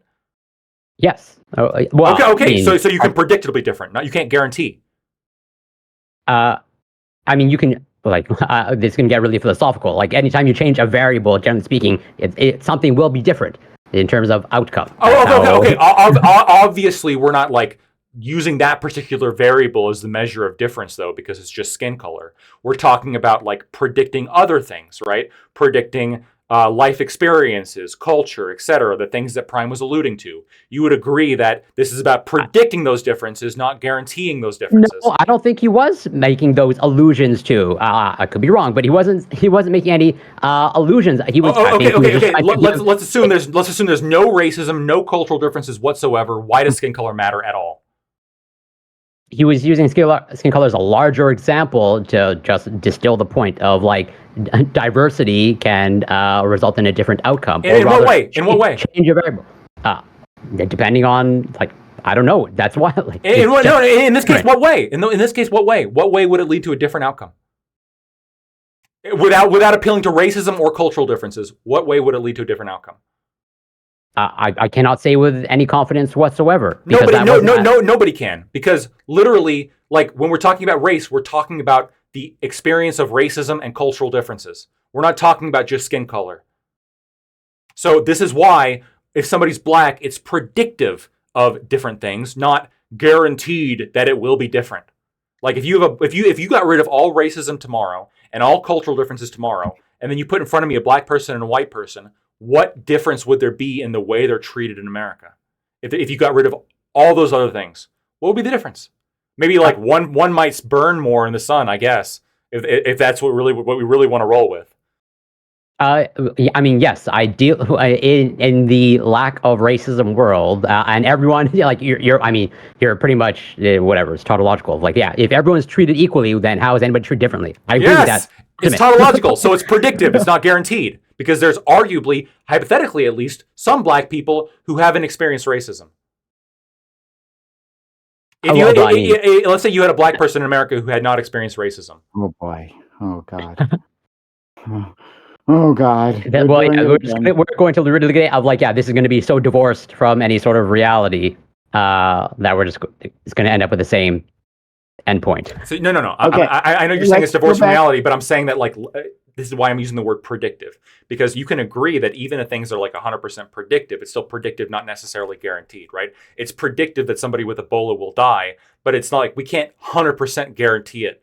Like 100%, right? There's people who they're potentially you could have somebody who could survive. Same thing with rabies, right? There's potentially somebody who could survive. There have been people who have survived, even though it's such like a slow fucking number. And so what I'm saying is, good enough, right? Doesn't have to be guaranteed. Would be 100%, right? What I'm saying is the fact that it's not 100% indicates that it's predictive, and the question is how much predictive power does race actually have over this cultural or like life experience difference? And when you look at that, you're going to find that the number is far from 100%, because the life experiences that black people have differ from each other dramatically. and the life Oh, experiences wow. that white people have from each other differ from It's each other almost like a point that I dramatically. might have made like 2 hours ago. Oh wow, Yeah, amazing. okay, yeah, you're right. So if well- black people have life experiences that differ so much from each other, why did Biden say, I'm only selecting a black woman? I don't know. That's not my fucking point, which is why none of that mattered. That's why I don't know why you kept bringing it up. That's why I kept trying to divorce it from Ketanji Brown. Like, hey, man, that's not the point that I'm making about Ketanji Brown. Because you said they all had this common like life experience, this common thing. Did I say everyone had a common life experience, even when I'm black people? I said, hey, man, like, it's predictive of, not all of them. Part of this, it's predictive. Yes, it's predictive, right? So it's a predictive. That's been your argument. Did I characterize your argument when you said it's predictive? That like if black people have like a particular set of cultural and life experiences. Did I give your argument to you? Let's just say yes. Okay. Yeah, sure. Now, could you repeat my argument back to me? Sure. Your argument is that like when assessing these individuals, if they're doing an important job, it's incumbent upon the assessors, the hires, or the employers, whatever, right? To take the time, even though there might be some like predictive heuristics that they're using, right, to actually investigate to see if those predictions hold true, right, for this individual person. Yeah, because you would agree that like for every individual person, heuristics based on immutable characteristics may not be accurate. Yeah, 100%. Okay, but you also understand that none of that, right, had anything to do with the point that I made, right? That you reflected back at me, right? That none of that had anything to do with it. No. I think it has everything to do with the point you were making prior in the argument when you were saying that, like, you know, it's predictive. The problem is we might be talking past each other a little bit because you're saying that this is predictive of a particular, like a cultural and like life experience point of view, and I'm saying I'm agreeing with that to one point, in the same way that any kind of characteristic that you can give like a group of people is going to be predicted. Like Americans you can predict a certain lifestyle based on Americans, right? But like that predictive power is inferior to any kind of further analysis. That was my only point. And so when people say, well, black people have a common experience, this is sort of nebulous, right? This is like saying, well, Americans or white people or Asian people all have a common experience. You're right, technically, they all do. But like, what purpose are you trying to use this for? And it seems as though if it suits your purposes, you're comfortable using that heuristic. But then when I bring up a circumstance in which it's not particularly useful for your purposes, like, okay, well, we're going to assume that they all have this common life experience. Well, could we also assume that they're all criminals? Well, hold on, we don't want to do that. Even though heuristically it might be like more correct than like statistically speaking, like it's more likely that black people are criminals than white people. That's still not good when we're engaging with individuals. But then why is it good to engage with the theory that black people have different experiences generally in any other regard? You changed background checks for that. You changed it slightly, and I don't think you're trying to be dishonest, but I'm just going to try to give you a little pushback on one part of this, right? One, that assuming at least this previously, I'm not, maybe your more recent arguments you've been doing this, but in your previous arguments, right?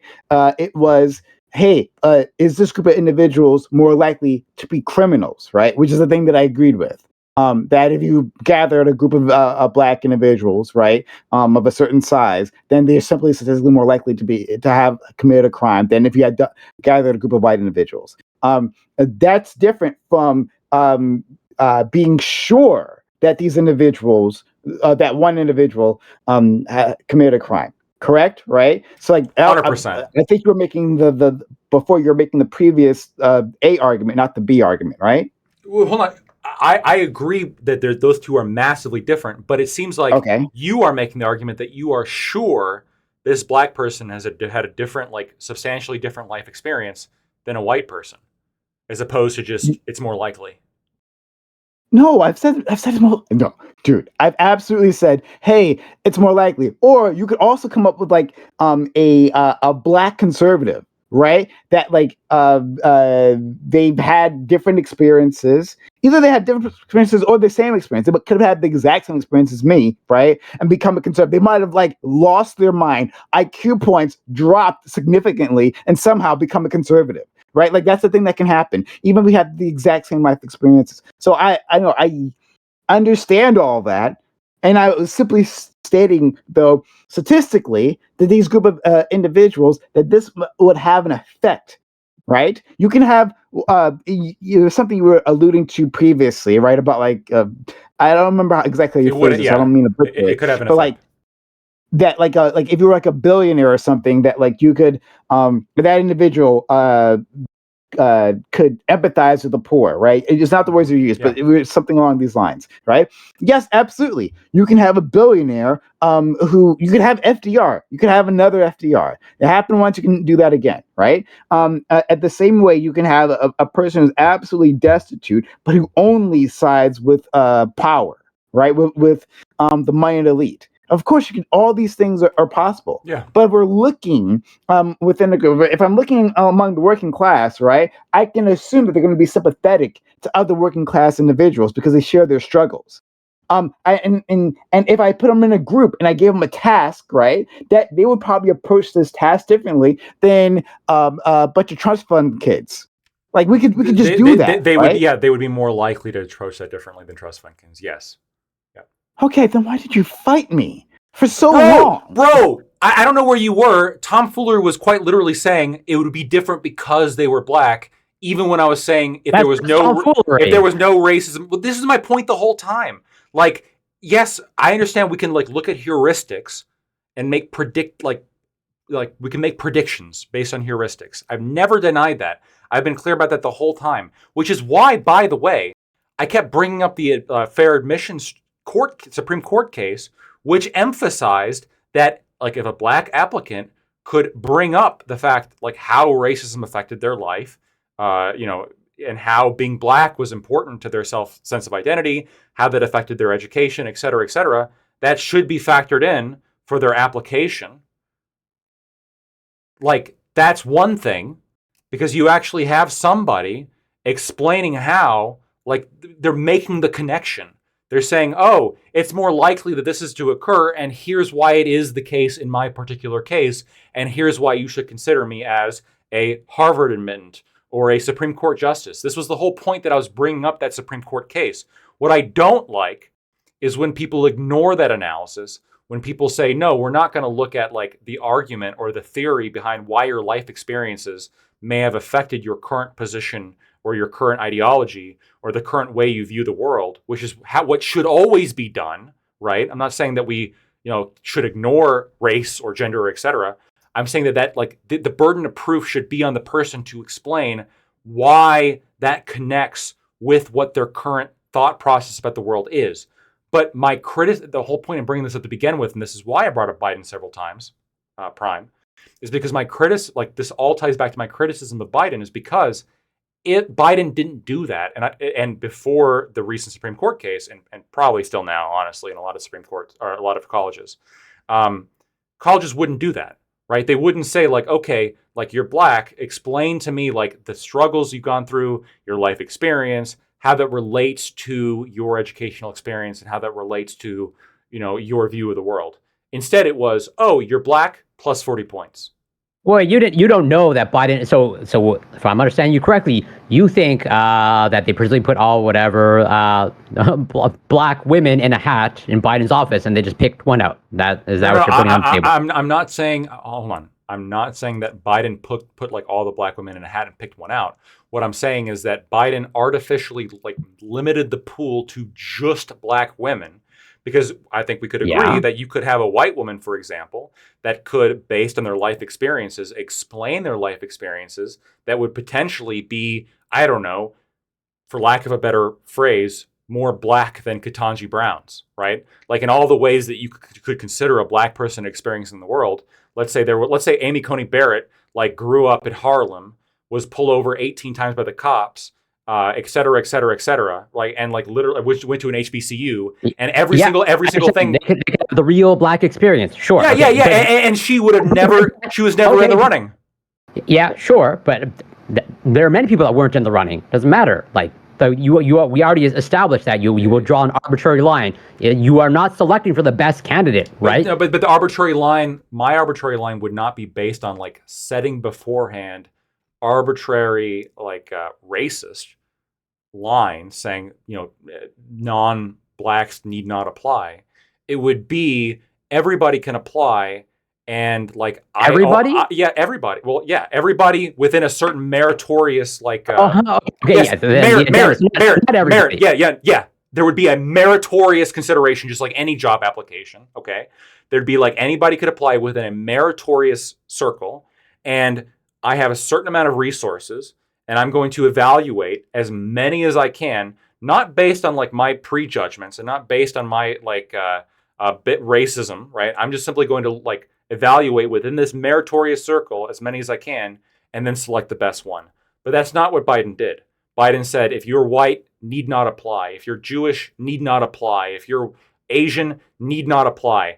Only black women are allowed to apply, and we will only consider black women. What if there was an Asian woman, by the way, Corey, who could have done better than Ketanji, like had a better record and a more better by what metric? What's better? Yeah, sure, yeah, by whatever metric that we would use to analyze merit that we could maybe agree on, right? Like maybe they had a longer history, they could argue better, they had more like academic work. They had more court trials. They were a lawyer for a longer period of time. They were a judge for a longer period of time. Whatever. Okay, so would you agree? Would you agree then that Trump's process for electing Supreme Court nominees is a bad process? Because from what I don't know if it's explicitly laid out, but his whole guiding principle is like whatever's likely going to overturn Roe versus Wade. No, so that was not his process for selecting justices.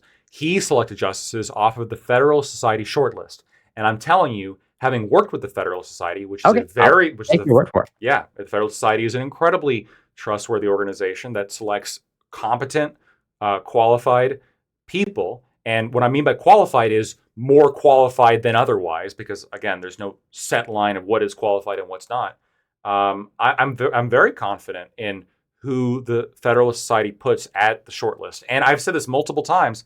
If in the future Trump rejects the Federalist Society shortlist, if he says, I'm not going to pick anybody from the Federalist Society shortlist anymore, that would probably get me to vote against him. That would probably endanger my support for him at this point, because the Federalist Society shortlist is like one of the saving graces of the Republican Party. It sure. is, but even that, so you agree that they didn't just put, Biden just put a bunch of, black women in a hat and pick out a name. So how do you know that all the things that you want to be selected for weren't actually selected for? Because before like the investigation even began, he had made it clear that he was only selecting a black woman. This would be like you can still fulfill all your requirements, and also my requirements is selecting the best, and that the best was not a black woman. The best according to what metric? The best available to him according to meritorious measurements. What is that? So you have to go down the road of merit. What do you mean by meritorious? I will repeat myself. Things that we might agree would be meritorious, aka length of being a lawyer. How many? I wouldn't agree with that. I'm still going down the list, right? Do you agree with sure? Do you agree with me that prior experience maybe has more of a basis in merit than your skin color? Do you agree with that? Not blanketly off, depending on what exactly. What? Well, hold on. You're telling me that you could have a candidate in front of you who's like has a longer record of being a judge and a lawyer. I would never. Hold on. Yeah, and they have more successful judgments. They're just like they're more eloquent. They have a longer academic history, but like they're less. They have less merit. Biden has a longer record in politics than Trump. Yeah, so did Hillary. And I've said this during the fucking. Do we forget like all the shit that I said during the discussion? If you want to argue that Biden's a better candidate because of his longer history, that's like a meritorious argument. I'm fine with that. If you want to argue that Trump's better because of his longer history in business and the fact that he's like draining the swamp, that's a different argument. Again, it's still based on whether like the meritoriousness of his job. If, on the other hand, you say, well, I'm going to vote for Trump because I don't want a black woman as the VP. Now we are beyond the realm of meritorious arguments. Now we are within bigoted arguments. Now we are within, well, hold on a minute. Maybe we disagree on this, but shouldn't we be factoring in things that have to do with the job as opposed to you're black? Okay, so what if you back in to this question the other way? Is there a point at which, let's say you do everything in the meritorious ways that you're talking about, right? And then 30 years down the line, 40 years down the line, it turns out you've appointed 98% white men. Does that give you pause at all? No. If I've gone through like the meritorious like selection process, no. Like if it's 100% white men. Yeah, not at all. And in fact, by the way, I think this is the case when it comes to some institutions, right? For example, Jewish people. Jewish people are dramatically overrepresented when it comes to like top positions in America, but that's fine because Jewish people have more merit, like on average, right? So you would expect them to have more merit when it came to like randomly selecting positions. Well, I think maybe the way that you would approach it there is you would say they have opportunities that other groups don't have. Now, what can we do to make sure that other groups also have similar opportunities? That could be potentially like a thought process, like on the front end of like addressing family situations or economic This is why I don't like affirmative action at the college level, but I do like it at the pre-K through third grade level. Yeah. So I'm not necessarily in favor of that, but that's a much stronger argument. That is a much stronger argument, K through 12 level, than it is at the college or especially at the fucking Supreme Court level. I agree with you because you might say, I agree with you that it's a stronger argument because you might say, well, you're right. It just so happens because that like the later Jewish grades, people, it backfires. Yeah, you end up putting people in disparate groups where it's unfair for them to compete. You could say like it just turns out that like Jewish people are just like on average so much more competent. Well, how do we get like Native Americans or black people to be as education to be as competent for a variety of reasons? Right, to be as competent as like the Jewish people. Well, we got to like help. We got to figure out some way to like make sure that they become as competent because you're interested in equity. Now, I personally am not interested in equity, but if you are, then I could see perhaps how you could come to that conclusion. But that's not what Biden did at all when it came to Ketanji Brown Jackson. I'm satisfied with equal opportunity. I don't have to go all the way to equity myself, we've had this argument though already, Aiko, like last time, which is that like the argument then becomes equality requires equity, which is what I think affirmative action here does, really, right? Yeah, equity and equality and equity and equal opportunity. I guess there's three things. There's equality, equal opportunity, and equity. And I think those things are they impact one another. They don't exist in a vacuum. I'm not saying they're the same. I'm not saying that you have to be perfect, have perfect equity in order to have sufficient equal opportunity. But I do think that all of them have impacts on each other and that you can't just ignore them, right? And also, I just want to add on, you seem to be, at least from what I understand, like you seem to be emphasizing, better candidates, and like whatever you want to select for the best candidates. But you don't know what actual like Biden's guiding principle in terms of like how does he see the best version of his version of the Supreme Court, where it's like black woman. That's what this was one of the requirements he said beforehand. Yeah. So that's why. What if in his mind a better just means greater diversity of skin color? I disagree with his definition of better. Then this is why I'm criticizing. Okay, but then Hitler thought South Asian man. Hitler thought a better world was one without Jews. I disagree with him. I don't know what to say. Yeah, sure. I mean, I'm open to that conversation. But then, you don't see any value at all in diversity, even in terms of like the potential for diversity for some positive outcomes. You don't think there's any research at all? Like you said, when you said there was mixed like results, I looked through a lot of the studies that were cited in the fair admissions case that was gone through, and I think a lot of that data demonstrates either the opposite. No. I agree with you. At the university level, diversity, it's mixed there. I'm talking about, I think it's fair to say that the Supreme Court and other, institutions are different than university. I'm talking about, if you're, let's say, evaluating the Supreme Court as, let's say, a team, okay, and let's say, well, there's research on collective intelligence, okay? So if you want to assemble the best team, okay, to solve whatever problem, pick your problem, would you select, like, we go by your typical standard. Do you think selecting for the highest IQ individuals leads to the best outcomes? If you want to pick any composition of your team, you would just go by raw IQ. No, it depends how much access to information I have, right? If I just have access to IQ, yes, I would just pick IQ. But if I had access to other information, let's say, like their judicial history, their judicial philosophy. I'm not talking about that's why I said pick your problem, okay? Like, but this is relevant to like whatever the problem is. Like, oh, I got to pick a team to solve a particular problem, and then now I got a certain amount of candidates in front of me. I'm going to like interview them to determine what qualifications, what history, what background, what experience, what natural skills, what natural intelligence this person has.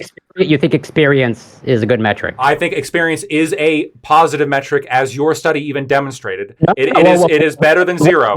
Oh, you are lying. Read the conclusion of the study. Read it. Read it right now. That's what it says. Read it. Yeah, give me a second. Let's see if you have a backbone.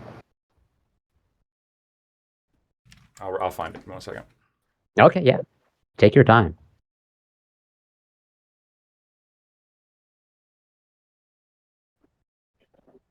I can resend it to you again if you want. Yeah, I mean, I'm looking through our history, but if you could send it to me again, I'll look through it. Yeah, absolutely.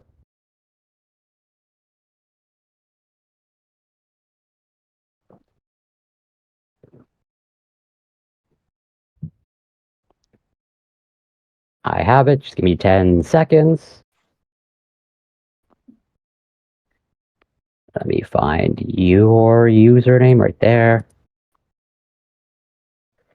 Should be it.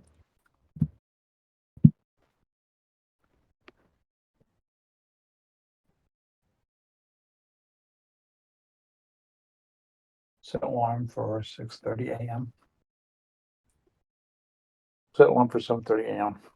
So my statement was that it has like positive, it's a positive factor right here.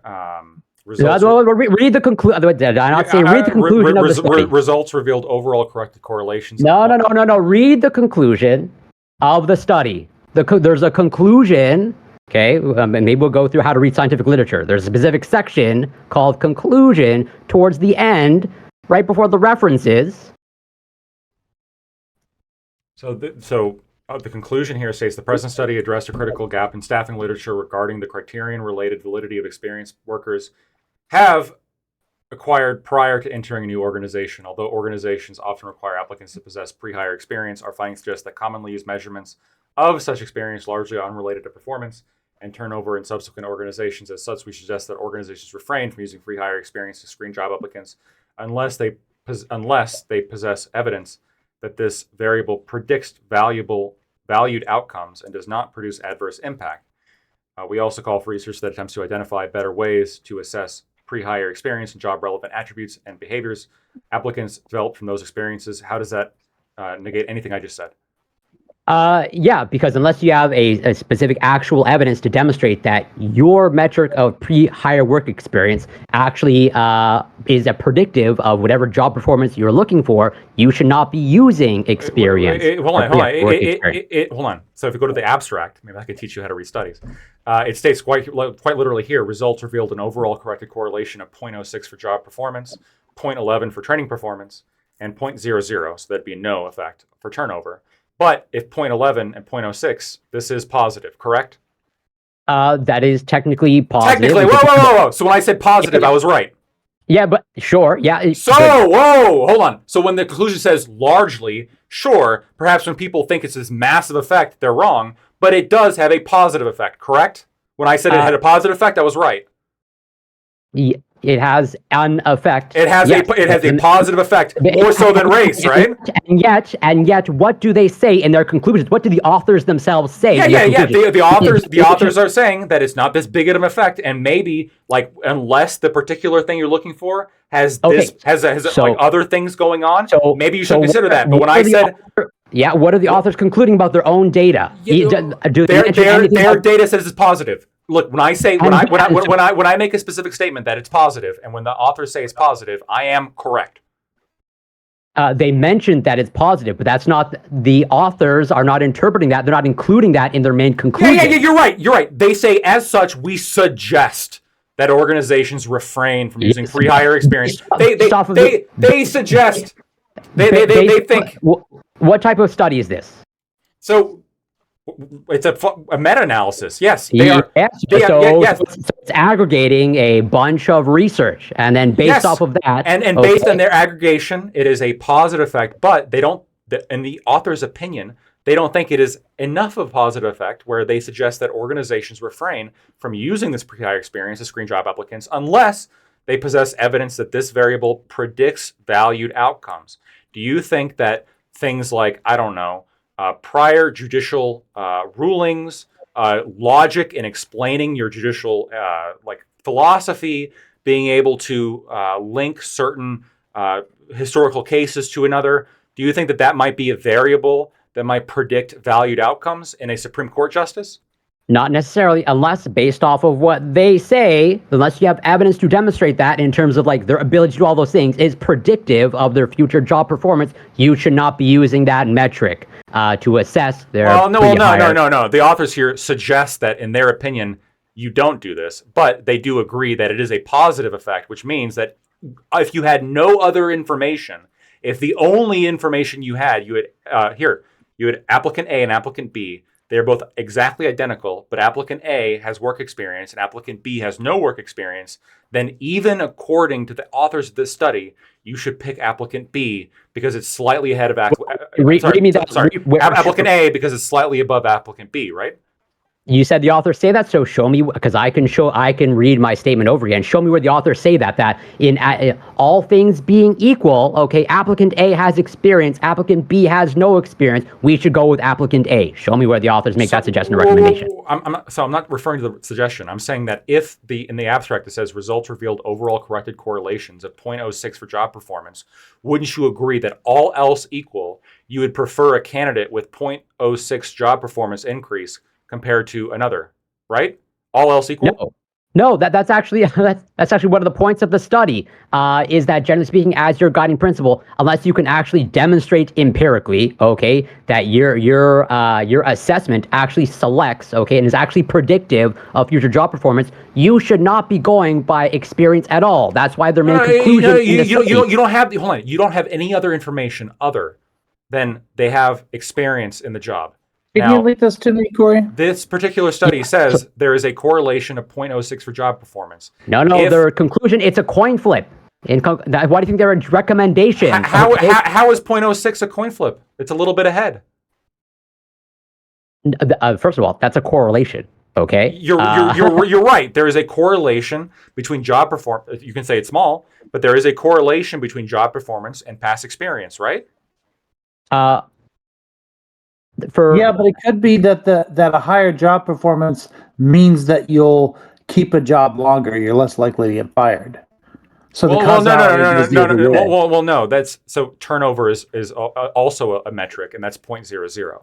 So it appears that prior experience doesn't affect turnover whatsoever, but it does affect training performance and job performance. Job performance at a 0.06. And training performance at a 0.11. Is prior experience measured across time, or is it just whether or not you have experience of any kind? It's measured apparently amount, duration, and type of experience workers have acquired before they entered a new organization, in whatever way the authors have been measuring that. Yeah, so that prior experience then would mean that people who are slightly have slightly higher performance tend to have more duration of earlier experience, right? Sure, which would still make it predictive, which would still make it correlated. But it could be predictive the other way. It could just be that people who, like, with better skills, keep their, have better prior experience. That doesn't change it, though. It still makes it predictive either way. Well, no, it just means that you're more I'm just saying the causality goes the other way. I'm not even addressing causality. It could be that, like, the Supreme Court justices who, like, have better job performance, like it's not actually the fact that they have experience, but it just is the case that, like, genetically speaking, they have certain traits that make it more likely that they are going to have more job experience and that they are going to have higher job performance. This could be the case, but there is still a correlation. So as long as there's a correlation, you can still make a meritorious argument saying, hey, look, there is a correlation here between job experience and job performance and training performance. Therefore, it's relevant to inquire. That would still be an overall false assumption. If it's a positive correlation between job experience and job performance, and all else is equal, why would you not factor in job because experience? They do not, as far as, if I remember, it's been a little while since I've read through the entire, but they do not say in terms of like what is causing that very minuscule correlation. The causality doesn't matter here when we're looking at just correlation, right? I don't care what the reason is that somebody with a long job history happens to do better when they get hired. I, as the employer, just care that they do a good job. And so if I see a correlation between individual A having a trait that makes it more likely that they're going to have a 0.06 more in job performance and a 0.11 more in training performance, then I'm going to want to hire them. No. That's the whole point. Like you just mentioned a trait. What trait? Okay, do you think that you're looking? I don't need to know the trait. I just need to know that they're going to do a better job. You don't know. Well, exactly. Based off of the information that you outlined, you don't actually know that they're doing a better job. No. I do know that they're doing a better job because the study itself states that there's a correlation between past job experience and job performance. You might not think this is enough. The authors say it's not as large as people might think, but there is still a correlation, which means all I need to know if I'm going to try to predict job performance, absent other information, and the only information I have is their past job history, that is still a relevant consideration, especially for their job performance and training performance. I agree with you. It is irrelevant for turnover. No, so this 0.06 that you're seeing, where is that? I'm looking at the chart at the end. Literally, like the very first page, the abstract, it states. Oh, the very first page. Yeah. Results revealed overall corrected correlations of 0.06 for job performance, 0.11 for training performance, and 0.00 for turnover. And then quite literally, let's keep going, measures that capture pre-hire experience with task, jobs, or occupation relevant to workers' current position are only weakly related. So they are still related. You can say they're weakly, but they are still related to the outcomes for job performance. So they're related. It is related and correlated. No. So there are, like I mentioned, there are some jobs, okay, that are like whatever, highly specialized. Obviously, like, experience as a surgeon, for example, is going to be highly predictive, or like there's way more correlation, or that's way more predictive of future job performance, okay? There are carved out exceptions where you can use experience, but like that's why, as a blanket statement, on the whole, they conclude that is not a good, pretty much, on average, okay, vast majority of the time, it's not a good heuristic to use. Well, hold on. Good here is subjective. It is a positive heuristic in the sense that it does make it more likely than not that there is a positive outcome for past history of jobs, right? Your work history. That's the only claim I made. It is positive. I was very specific to use the word positive. But if you're going to bring that up, first of all, that it's incredibly job dependent, then I don't even know why you're citing the study unless this study goes into justices, Supreme Court justices. Because if this study doesn't if you're saying it differs dramatically by job, how the fuck is this study relevant to predicting whether or not Supreme Court justices' history is relevant to their current job? Yeah, I understand. I'm not saying it that this is that it's unique to each job. I'm saying there are sort of like carved out exceptions in terms of like the blanket statement that pre-hire work experience is pretty much not a good metric at all for future job performance. With pretty much, it's like an asterisk or a footnote, like footnote whatever, like whatever, neurosurgeon. Oh, okay. Is Supreme Court justice one of those exceptions? Not that I'm aware of. Did they look for that? Did they measure that? Did they like? There's probably not. I would imagine there's probably not enough data to look at Supreme Court justices, anyways, and I don't think researchers. What about judges? What about judges generally? That is probably not included. No.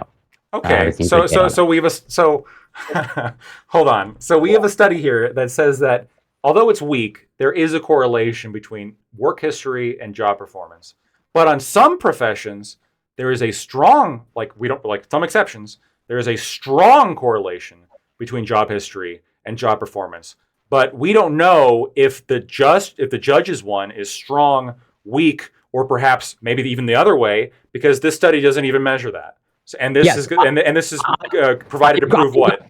I would agree that ideally you'd go by occupation every single occupation. Okay, but obviously, since you seem to be a pragmatist, just as you cannot vet every single person in depthly, and you can't in your job application pool when you're looking for the best candidate, you can't screen for the entirety of United States citizens. Sure. Okay, so you have to have a cutoff. And the best available evidence, which is pretty much how all science and whatever medicine work, is you go by the best available evidence. It pretty much says, at least so far, that pre-hire work experience, not a good metric to use. Well, hold on. It is a positive metric. They suggest it's not like a good metric in the sense of there's not that much correlation. They make a specific recommendation. What is the recommendation? Yes, they suggest... Is this the sort of study where, like, margin of error comes into play? I mean, yeah. I'm assuming like, that if they enlisted this in the abstract, so weak that it's within a margin of error, and therefore, I'm assuming they would have listed that on the abstract. But my understanding is that 0.06 and 0.11 is outside of the margin of error. Margin of error normally is 0.05. Well, for p-values, I think is what you're. I don't want to go down the sort of stats and all that stuff. But hold on. But am I wrong on this? That like when it says the overall corrected correlations of 0.06 for job performance and 0.11 for training performance, when it's saying there is some positive here. Now you can say it's small, but there is some positive here. This is like obviously accounting for the margin of error. Yes, that is a valid finding and technically, statistically significant. Yes, which is why they highlighted it and put it in their results. Gotcha. And yet, despite that, okay, that's why. What are the authors themselves taking all this data into account? What is their recommendation? No, I understand. Like they don't think it's enough to like make a decision. I disagree with them on that part, though. Yeah, I know you do because it suits your purposes. Well, no. I actually think that like if you're going to say like doctors, for example, like this is an exception. I think lawyers and judges are much more similar to this sort of like high skill profession of doctors, where like the studying of the books and knowledge of the law and knowledge of cases is incredibly relevant. And this is somewhat anecdotal, right? Like new lawyers are fucking stupid. Experienced lawyers who have like a long time of knowing cases, learning cases, arguing cases, they're just dramatically better at their job. I think that's probably much more comparable. And I think if the study did measure judges, that they would be one of the exceptions here, very similar to doctors, and that it would be a much stronger correlation. But even if we didn't take that in, it is still a positive correlation, which again was the claim that I made, which is that it is a positive correlation. It is a positive reason to select a majority of county judges in Texas are not licensed to practice law. I mean, do they have a history of practicing law? Well, no, because they're not licensed to practice law. Yeah, I bet you those judges probably suck in comparison to the judges that do have a history of practicing law. I mean, yeah. Do you disagree with me? No, I don't know anything about it, but my assumption would be that yes, if you're not licensed to practice law, you probably are not a good judge. That would be my assumption. Yes, that would be my assumption too. But again, positive. Some job history is positive in terms of predicting your job performance. In a way that I'm curious. I mean, do we have a study? And I'm curious. Do you have a study on whether your race predicts your future job performance? Whether that's a positive correlation between having a Black woman in the Supreme Court and your job performance in the ways that this study measures job performance. Do we have any kind of study like that? I'm not aware. That might exist, but I am not aware of it. But I have no problem saying that there's probably no correlation at all there whatsoever. And that if they were to study it, probably the authors would suggest that like race or skin color in and of itself should not be used as predictive of future job performance. I don't have a problem going down. Saying that, but yet, that's what Biden used exclusively to choose a. No, I don't know. That's why I tried to emphasize. I don't know that he. That's why I don't. Did he? We're going to go back. Did he pull a name out of a hat? Well, let me. He excluded all other candidates except for black women. So this was like the most important. But I would also imagine criteria for him. When judges get together and like sort of like, do the kind of bargaining that they do, it could be interesting for somebody with a different background than the other judges to be able to bring that perspective into the conversation.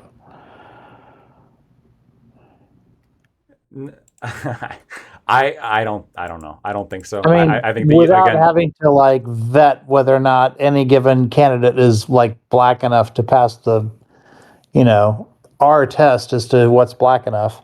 I'm just saying that the problem is like, again, like in fair admissions, like this argument was made, like, diversity is good for like performance. But when you actually look at the studies, like, I'm not talking about performance in this case. I'm talking about being able to bring more data into the conversation. Right. Okay. But like bringing more data into the conversation is really only relevant, in my opinion, as to what the performance of the group is, if you're bringing in data to the group.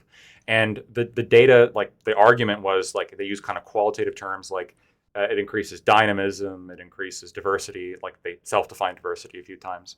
But the most notable effect was when you introduce diversity into a group of students, the black students and the Native American students, et cetera, they do better when they're around white students, and the white students do worse when they're around black students or Native American students on test scores. If you value test scores. What about in-group and out-group empathy? I don't know if in-group and out-group empathy was measured on these tests of performance, but I don't think in-group and out-group empathy should be measured on a Supreme Court decision.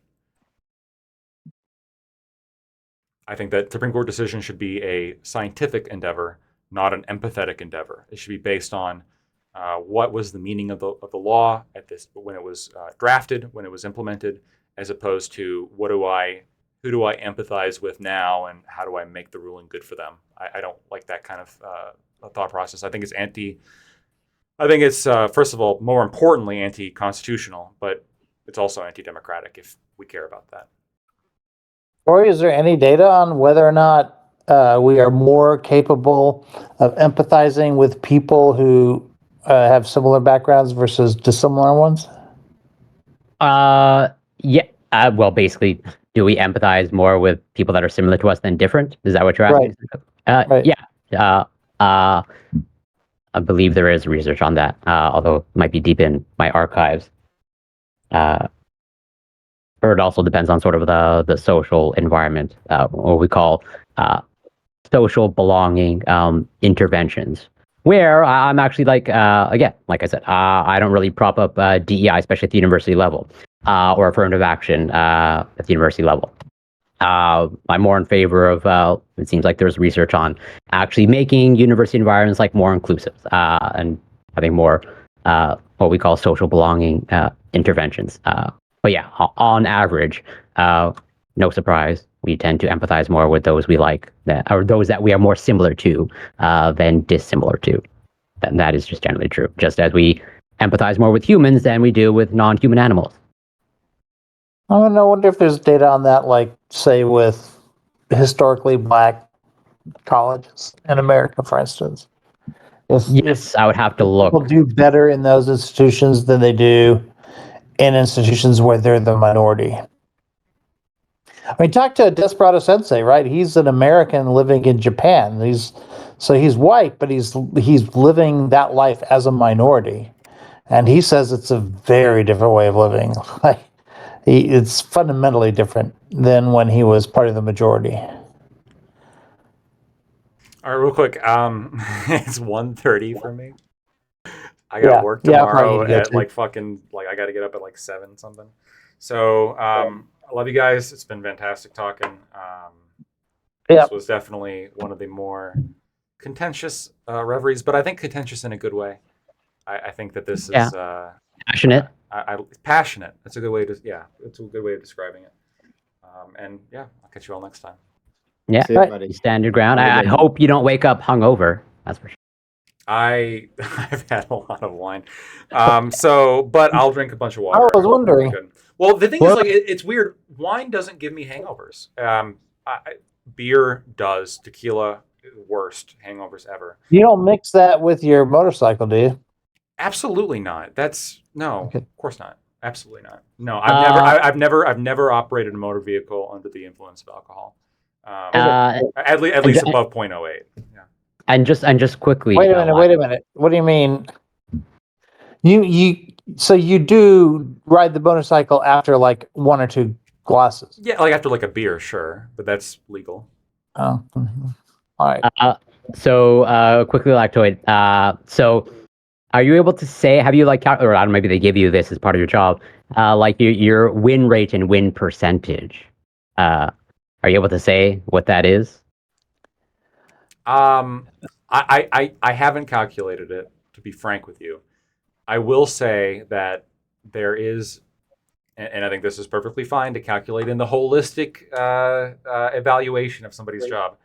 Win percentages can be misleading because there are just like there's like surgery success rates can be misleading.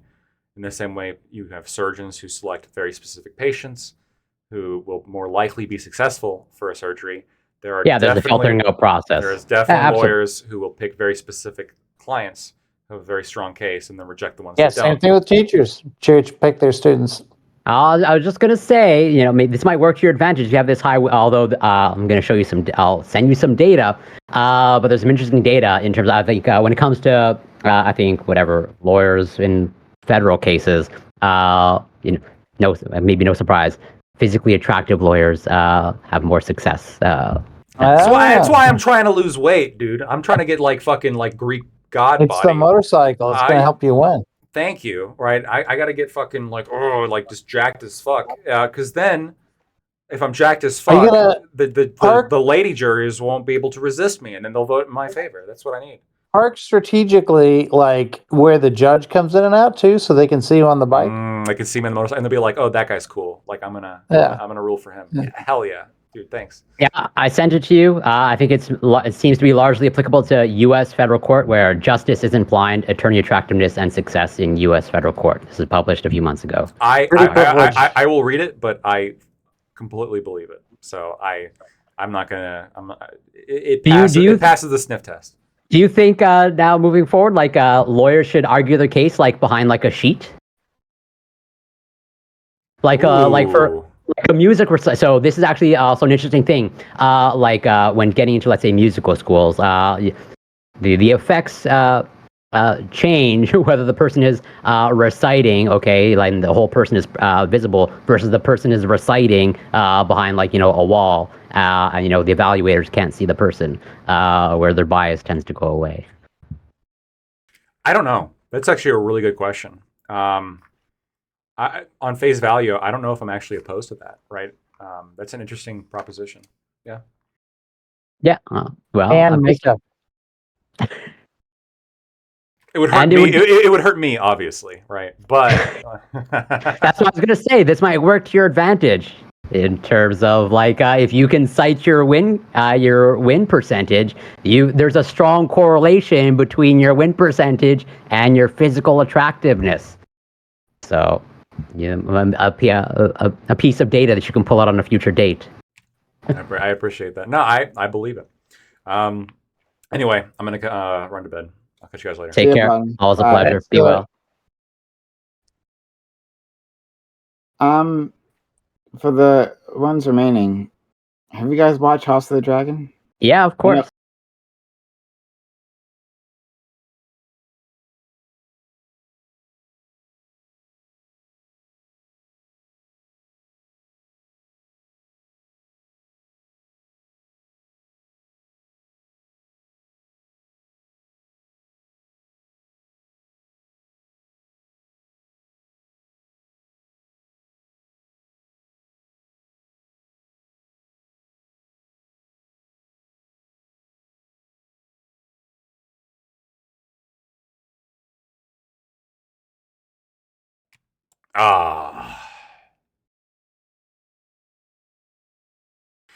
Let's read some comments, because that'll be fun. That'll be a good idea at 1:30 night.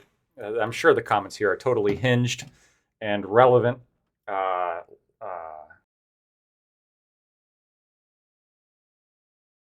let's see here. Bubby Begala. Is this Bubby? Is this Bubby from DGG? I don't know.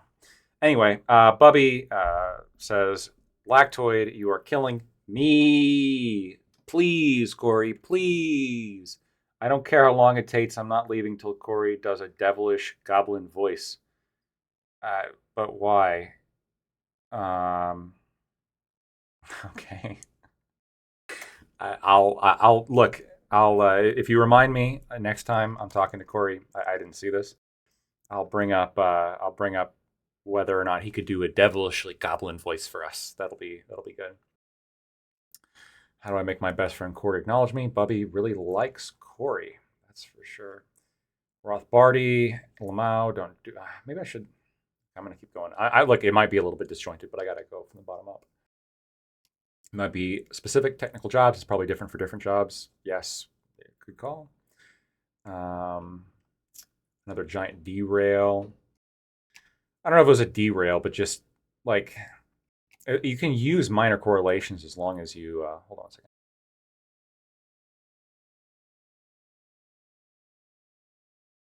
There we go. You can use minor correlations as long as you recognize that they're minor correlations. Like I thought job experience would be much more relevant than it actually is, which I think is a perfectly fair conclusion to draw from that study. But it is still positive. Like all else being equal, you still want to get somebody with more job experience than somebody without. It just is the case. All else equal. Now, should it be everything? Should it be super determinative? No. Like if you have somebody who's like more naturally gifted, this probably should outweigh job experience. But I think our current system probably doesn't do that, and that's a fair conclusion to draw from the study as well. But I am in favor of evaluating things like natural skill, gifts, etc. And when it comes to your merit, I think that's important.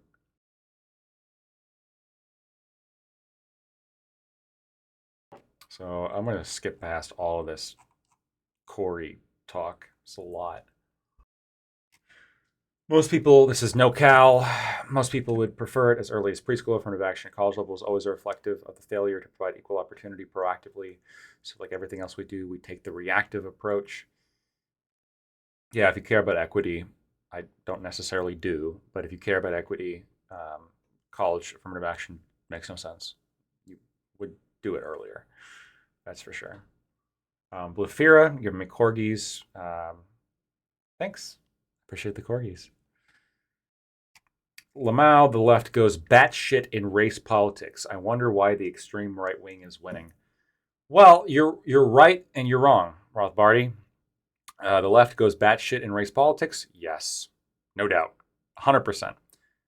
The extreme right wing is winning. Don't think so. I think you just had the left win in India, France, and like several other countries as well. Pretty recently. There seems to be, for some reason, another like left shift going on right now in some countries. Oh, UK, overwhelming left-wing win in the UK just recently. It's pretty brutal. Testicle Johnson. All right, I got to go to bed later. I hope you're sleeping well.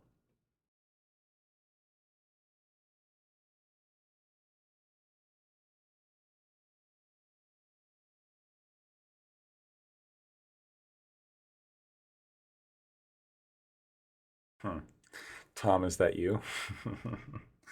I like that comment.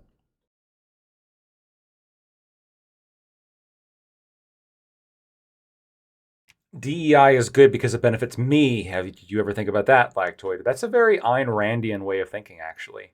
She, I think, took welfare at the end because she was convinced to, right? Kind of, it is somewhat in line with objectivism. Some of you, like, I don't know if there's any objectivists in chat, but they might take issue with me defining it that way or characterizing it that way. But this is from Striker Wolf. Lactoid, what is your lactose tolerance situation? I can drink milk. I have milk every day. I drink milk in my coffee.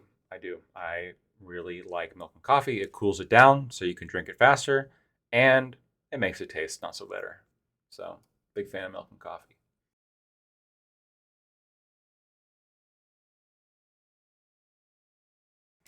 Regular, everyday, normal motherfucker. That is exactly what I was referencing, Rothbardy.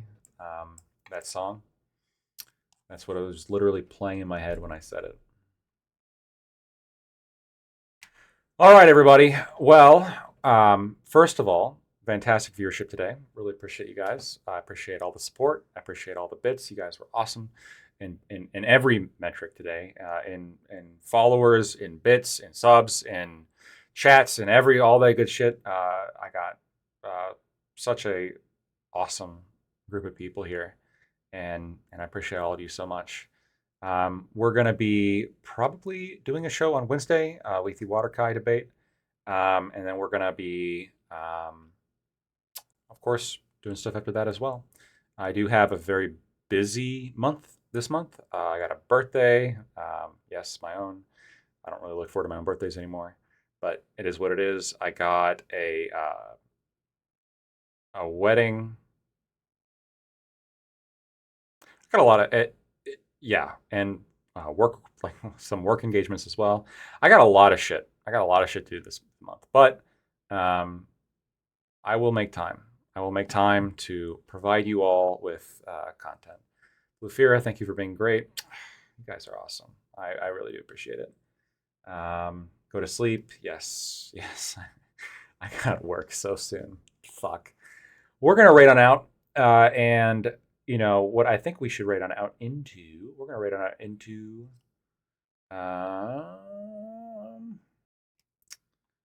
Who should we rate on out into? I don't know.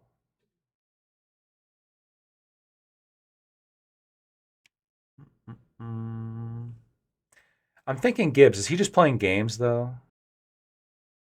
Let me check what he's doing. Maybe he's doing some. He is. He's just playing games. Well, I mean it's late anyway. We'll rate on into Gibbs.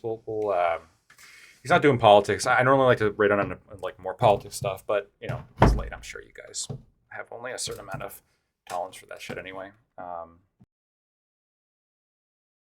Frogman Joe, I will keep that in mind for next time, but we're gonna rate on out into Gibbs. All right, have a good night, everybody.